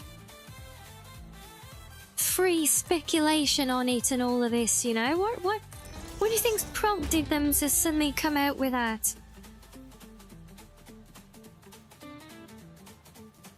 Seems so random. You know, I mean, this is Nintendo we're talking about, so I'm assuming that it must be a prelude to some sort of cash cow milking scheme.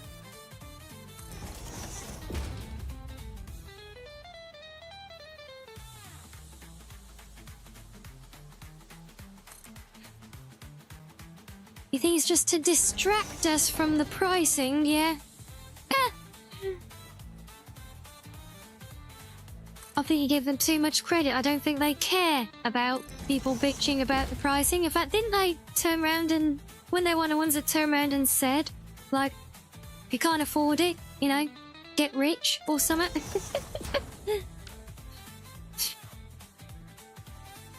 There we go. Pinkness restored. Congratulations, guys. You may bask once more. Yeah, I thought so. Yeah, they literally turned around and they're like, what, you can't afford it? Well, that's a you problem. Get rich. Or did they just say, yeah, just play the old one or something, you know, or something stupid?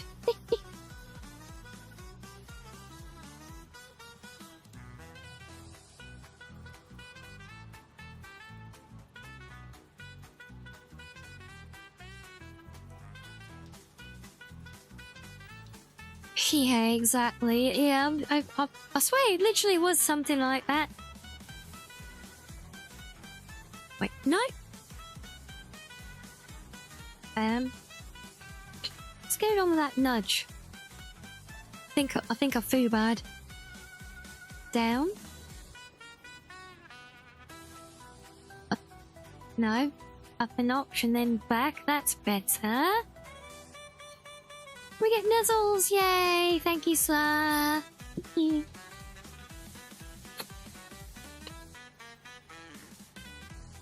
Distract from all the Switch 2 they are bricking and making useless. Oh, yeah. Yeah, the whole thing does just seem to be one layer of disaster on top of another.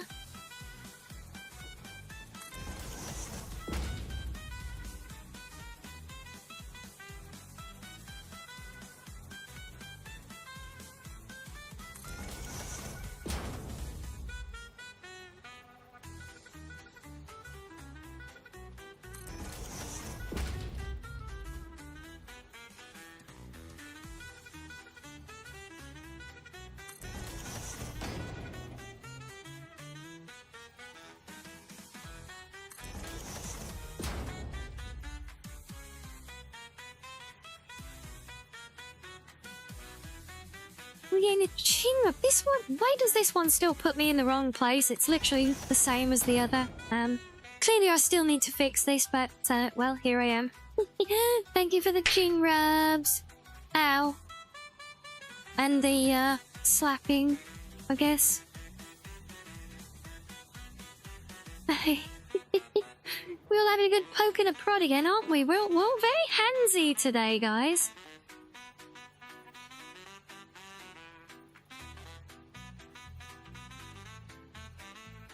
All very, very touchy-feely.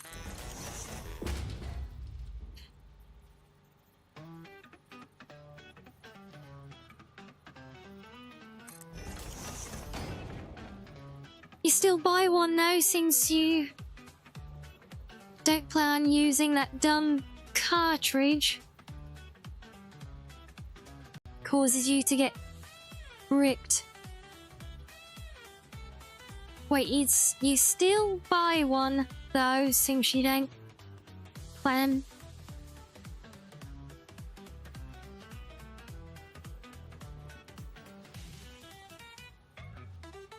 Oh, I'm not sure if I'm misreading. Are you saying you would get one, or you're not? Well, you wouldn't. And yes, Pendant does indeed have lightning reflexes with that slap. He gets a lot of practice in on it, you know.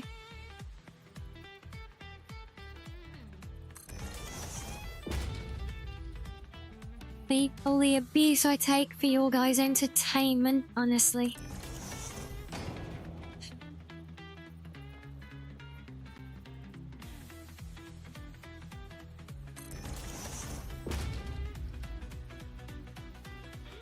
Yes, guys, welcome to the wonderful reality of doing fancy building in Satisfactory. Lots of fiddly placement over and over and over and over and over and over again.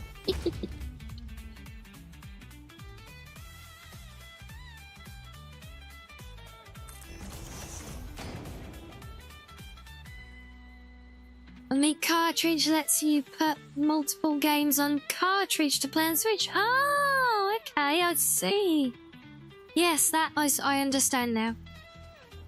I wasn't aware that was a thing. That's cool. He's slapping who? Who do you think, Arctic? Who always appears in chat, slapping me, and periodically throughout the day?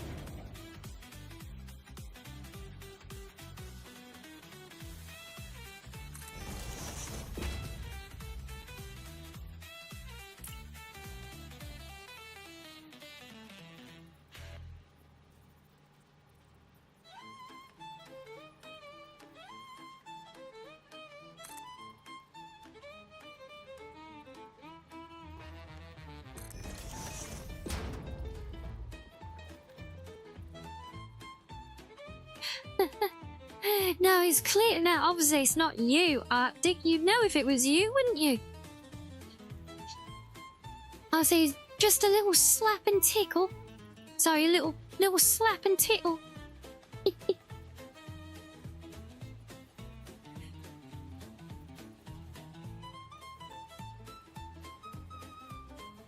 Sam, I do hope you understand the general implication of that term when you're using it, right?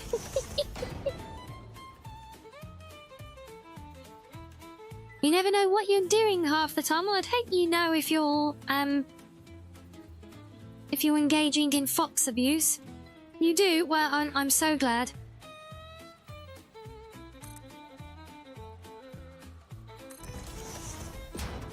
Which then just further makes me question, why did I read it out loud on stream? You're hoping that I didn't? Yes, well, even though I do know, I still read it out loud, unfortunately, but you haven't clicked it yet, so we're all good. I don't think my faux Cockney accent was that clip-worthy, to be honest.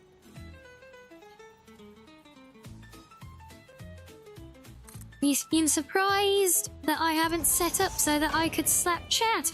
Oh, now then, there's an idea. How could we do that, I wonder?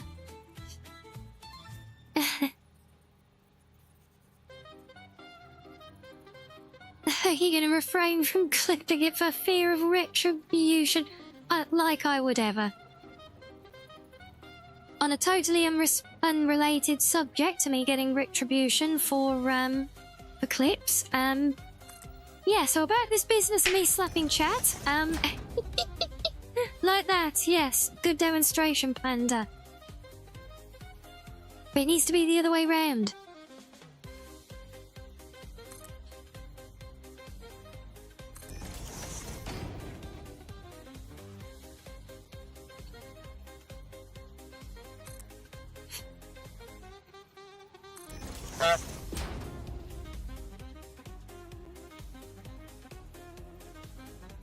It'd be the war of the slaps. It really would, wouldn't it? But no, that's far too violent, and you guys know I don't do those things. I'm just the cozy fox for a reason.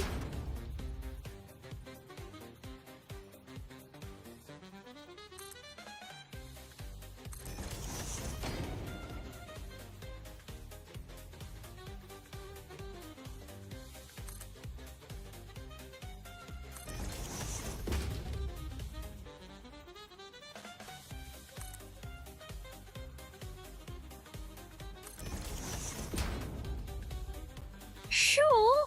What do you mean, sure? You know I'm the cozy one.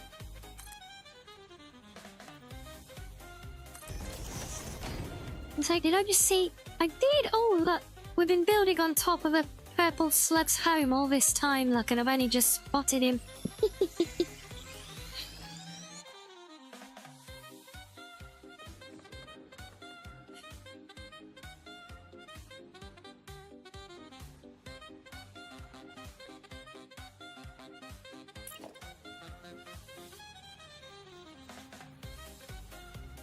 Very cozy, not even remotely sassy. Exactly, see? I knew you understood. And,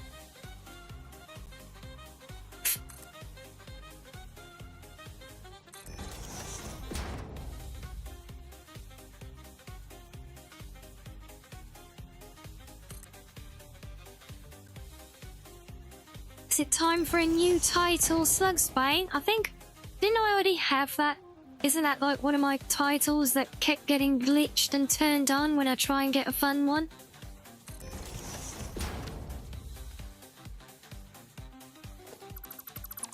Oh, right, that's 2 rings done.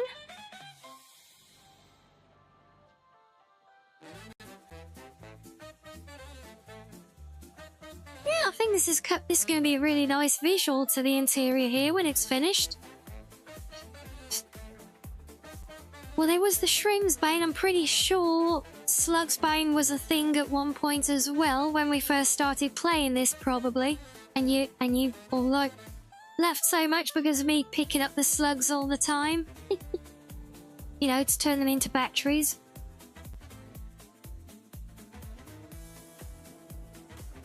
You thought there was something else besides Slugsbane?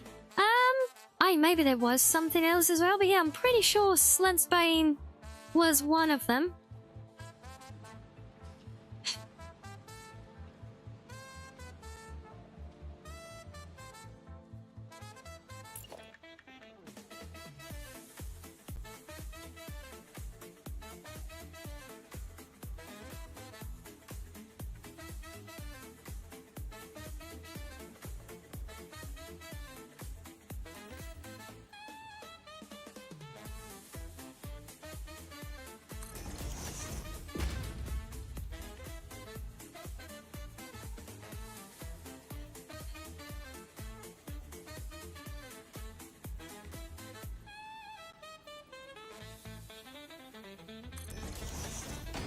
Whoever made this title system should really keep track of all that. can almost hear you furiously rustling through all of your notes as we speak. Not that you are in any way affiliated with the Twitch integrated title system, obviously. When I say you, I mean, you know, the hypothetical and quite possibly mythological person who actually does have anything to do with that, who might ever have a chance of fixing it to give me a proper title, you know? And stop it from breaking every time I try to adopt one, yes?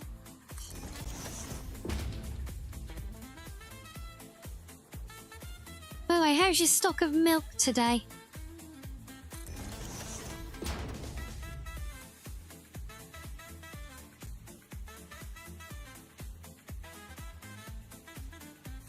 Yeah, sure would be nice, wouldn't it? Yeah.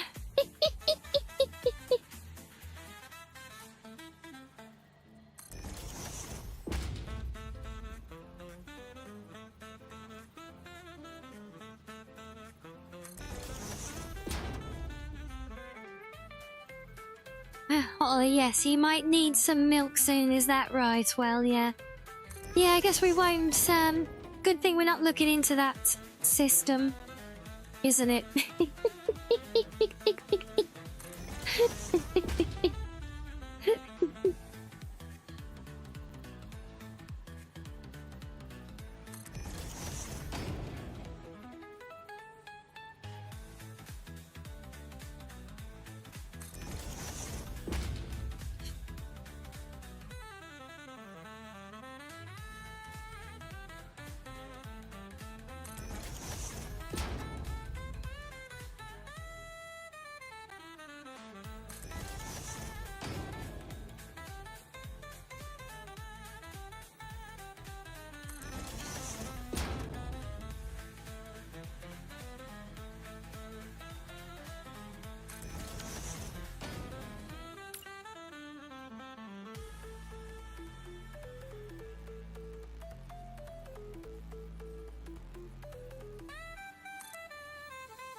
And hello, Asari, welcome back. You all done with work for the day now? Wait, launch? Oh, you gotta get some launch. Some launch. You gotta get ready for the launch. What was that? What was that old song? Get ready for the launch. 9 PM Till I Come by ATB, I wanna say? God, if I'll remember that correctly, that's insane.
You realise I'm going to be seeing pink stripes in my sleep after building this now, don't you?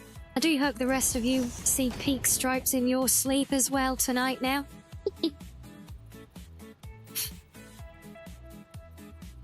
And if so, if you do, you're welcome.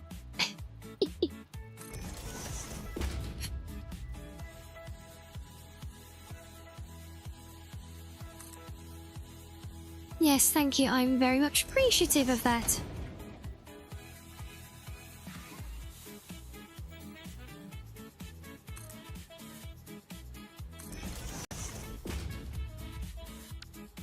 Yeah, that's another one done. We done 3. We got left 1, 2, 3, 4 more. Oh, and hello, Kuma. Welcome in.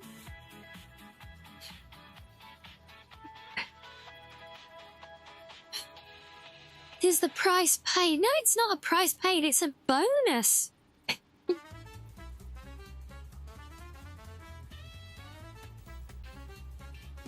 Oh, you'll be seeing Minecraft in your sleep, are you? Because you've been doing that all day.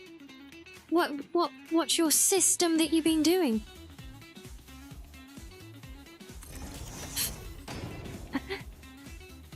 And it will be a very peaceful sleep like that, won't it, Peach? So again, you're all very welcome. Assuming it works. If it doesn't, I bear no responsibility.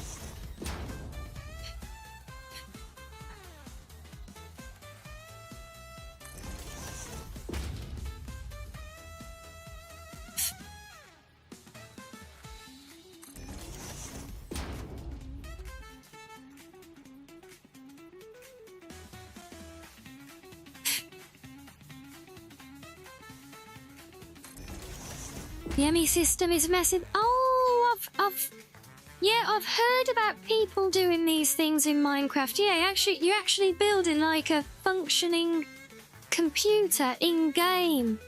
I've heard of people doing them. Wow, you're doing one of those? Oh my day, yeah, that is some serious next level building. Like in Dream of Khajiit trying to sell you skooma? What, pink stripes? What does pink striped walls make you think of a Khajiit and skooma? Do we need to have an intervention for you?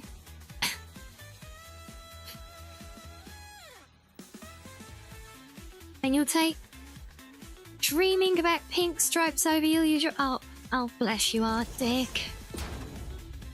Oh, and I sympathise.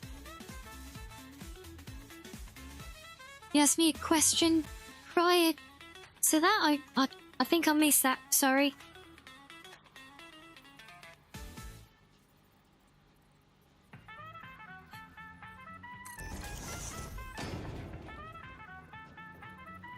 I think there was a flurry of movement there, and I was probably in a bit of a daze as well, trying to make sure I don't under-scale these things.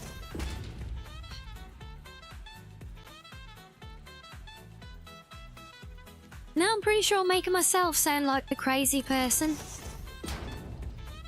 Making you sound like the crazy person would involve me looking at chat, going and scrolling up and finding the hard evidence to say that there was no question and it was in fact not my fault. But I'm not doing that, see, because I'm very EP and in a little bit of pain. It's not too bad at the moment. So I'm assuming that it is my fault and accepting it.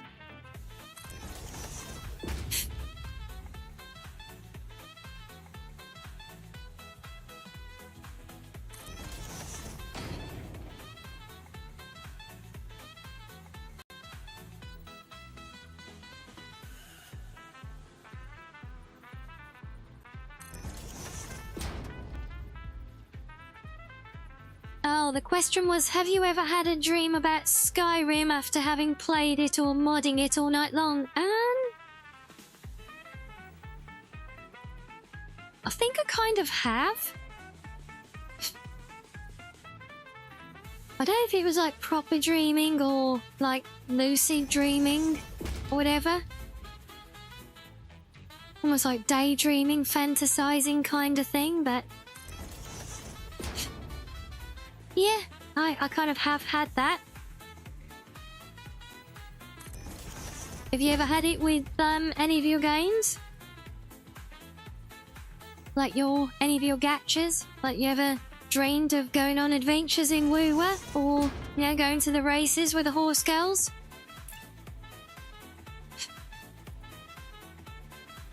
Of course, I can't imagine dreaming anything else to do with any of those. A nice Skyrim dream? Yeah. Not that you can recall. Yeah, as well, I'm not sure his mind was more of a... I think lucid dream is the right term. But it's weird, I actually have quite a strong memory of, it actually, it wasn't even Skyrim. Do you remember when we did our, modded Oblivion playthrough? If you were here for that one, and when I showed off the big castle home that I built there that was kind of not fully working Stop right there, criminal scum. in the game anymore. Nobody breaks the law on my watch. Yes, Mr. Guard was around in that game as well.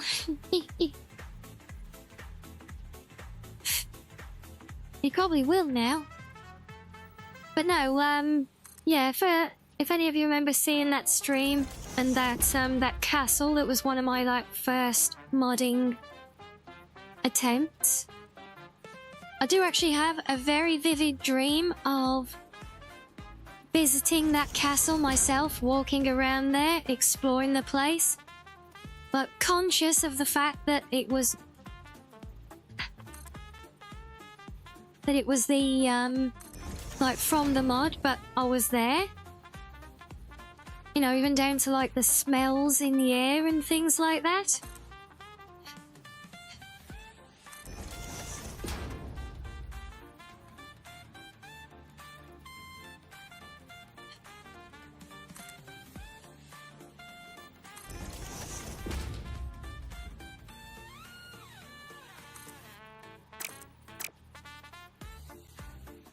I knew I'd get one of them wrong eventually.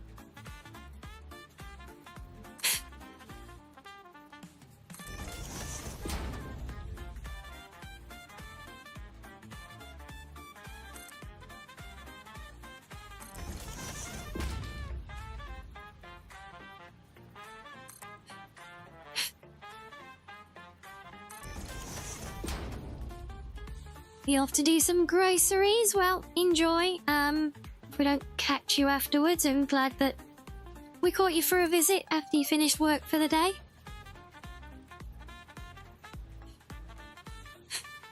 Why do you keep typing everything except laundry? Are you trying to avoid the laundry? Or you'll have a nice dream and the courier pops up to hand you a letter? Yeah.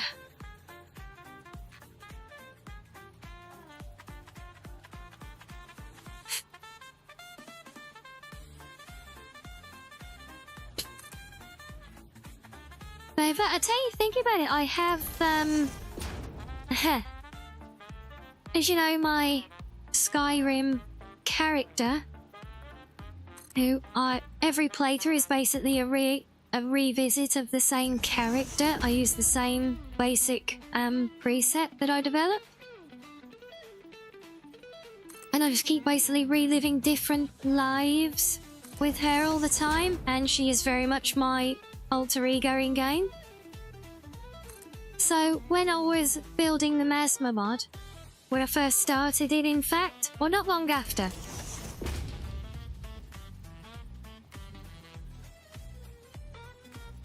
I'd actually, I had the world or the main part of it built, and I was building the quest line and some of the mechanics. So it's when I was starting to build that, and it all kind of hinged on the death event interruption. The thing that portals you to that realm instead of you dying as you should in game when that happens, you know? So over and over and over again, I was spawning a brand new, like starting a new game, to make sure that the scripts were all clean and everything, so each attempt was a brand new save, which was a pain. But I was literally going through an alternate start, loading into the world, forcing a death event. Yeah, one of the alternate starts puts you on a campsite on the, basically on the top edge of a cliff. I'm sure you can figure the rest out from there. But no, that was not the recurring part though, no, but I did end up having a actually recurring dream for a while. And I went through it so many times in testing. I actually ended up having a recurring dream of that introductory sequence where you wake up, or where you first appear as a ghost in the realm. And when Eulalia first comes and greets you, you know, and you wake up there, you get the first glimpse. But the weird thing was, and yes, I did Sam many times to force the event. Had to do it just right though, otherwise it didn't work. Had to get the right angle to get the steep enough part. But yeah, I ended up with that happening as a recurring dream. But the weird thing was, right, those of you who have seen it take place in-game will know when it occurs, you appear standing there as you were in the game world, but as, like, temporarily as a ghost effect. And that didn't happen in the dream. In the dream, I was always... And it was always from the first person as well, in the dream. Even though, you know, I never play first person. But in the dream, it was first person, and I wasn't standing. I was always, like, lay on the floor. So I have this really distinct, like, vision memory now of going through that introductory sequence to the Mesmer's mod, arriving in the world space for the first time, but laying on the floor looking up at Eulalia as she approaches and stands over you. But that never happens in the mod. So how weird is that?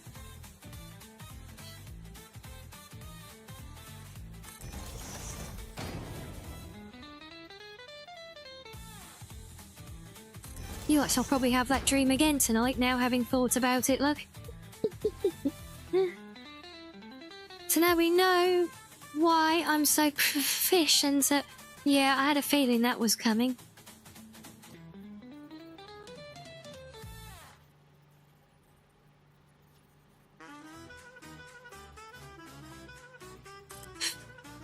Yeah, and I know dreams, you know, they're not like literal things, you know, they're like a reflection of the brain sorting bits of information out or whatever, but how it ended up with that as such a strong memory that sticks in my head now, I really have no idea.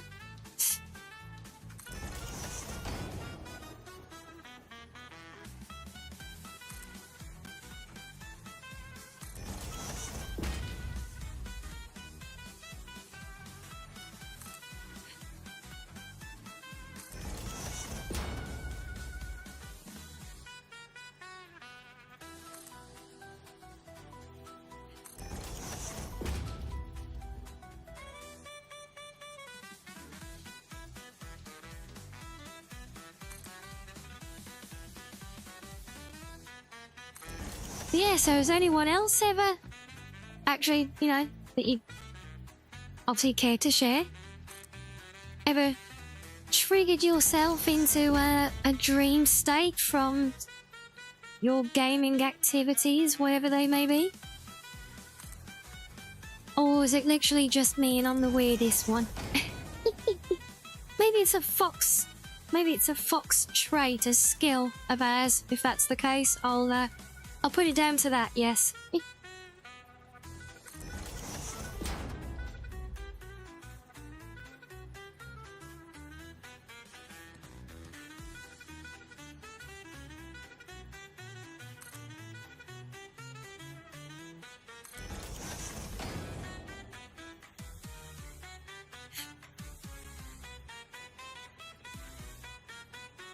yeah, before from games or from binging anime, but you just can't remember the detail. Yeah, the amount of times, oh, I hate that. When you wake up, you know you had a good dream, and that initial thought is, oh wow, that was an amazing dream. I really must remember this. And then you wake up and properly and it's gone. That is the worst.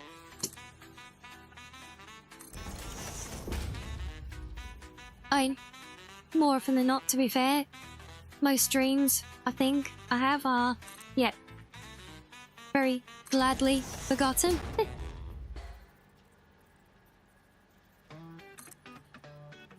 yeah, when you do get those really cool ones though, it sucks when you forget them, doesn't it?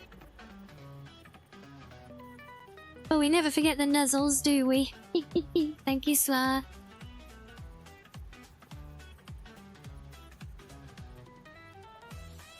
You dream back games all the time, Peach? Probably how many hours you can play a day. But we talk about dreaming or like daydreaming, fantasizing?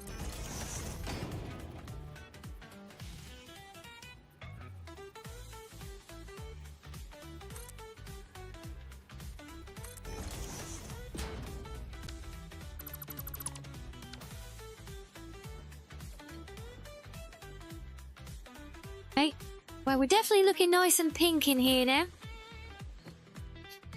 I think that's looking really good so far. I'd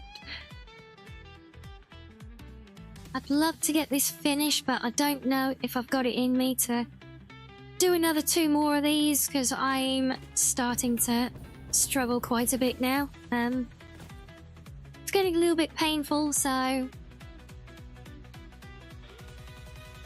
might have to call it there. Oh, your newer mates and stuff are getting worked on, Arctic? Nice. More exciting times, like we love that.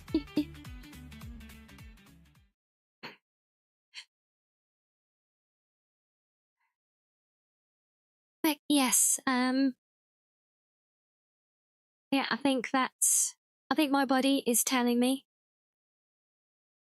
we've done enough for today, so but we have made some good progress. We've had some great unplanned creativity with your guys' input, so thank you all for that as well.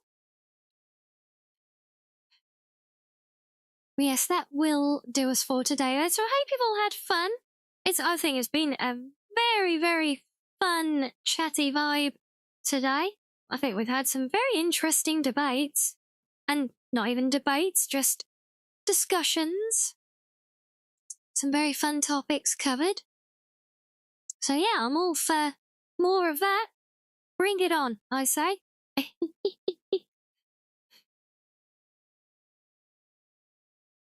So yeah, we'll call it there, and we'll just see if we can find some friendos to go show some love to.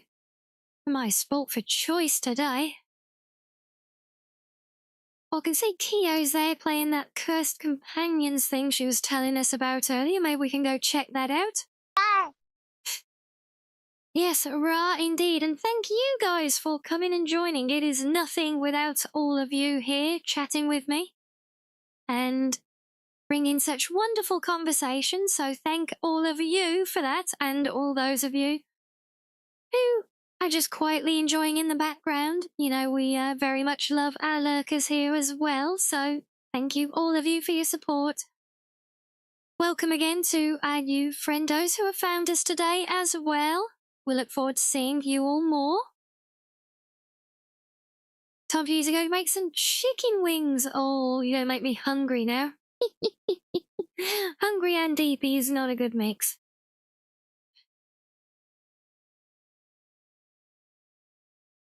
But nuzzles and head pats definitely is a good mix. Good job, guys. Ah, yes, but yes, we will, we'll call it there. No, I'm not going over here. We'll come up here. Yes, we'll call it there for the day. We'll go show some love, and I will see you all hopefully tomorrow. Remember, bonus early stream tomorrow, joining Alara and friends for the Mighty Mouse fundraiser event. So hopefully I'll catch plenty of you for that one, and probably some Skyrim afterwards. We'll see how we get on. But whatever you do with the rest of your day now, guys, do enjoy yourselves, and I will see you all soon. But yes, good night now. Good night, good night. 開くこの扉あゆれに冒険はもう始まってる心の針示す先へと大きく手振ってこう明日続く道へほら歩き出そうよ夢を探しに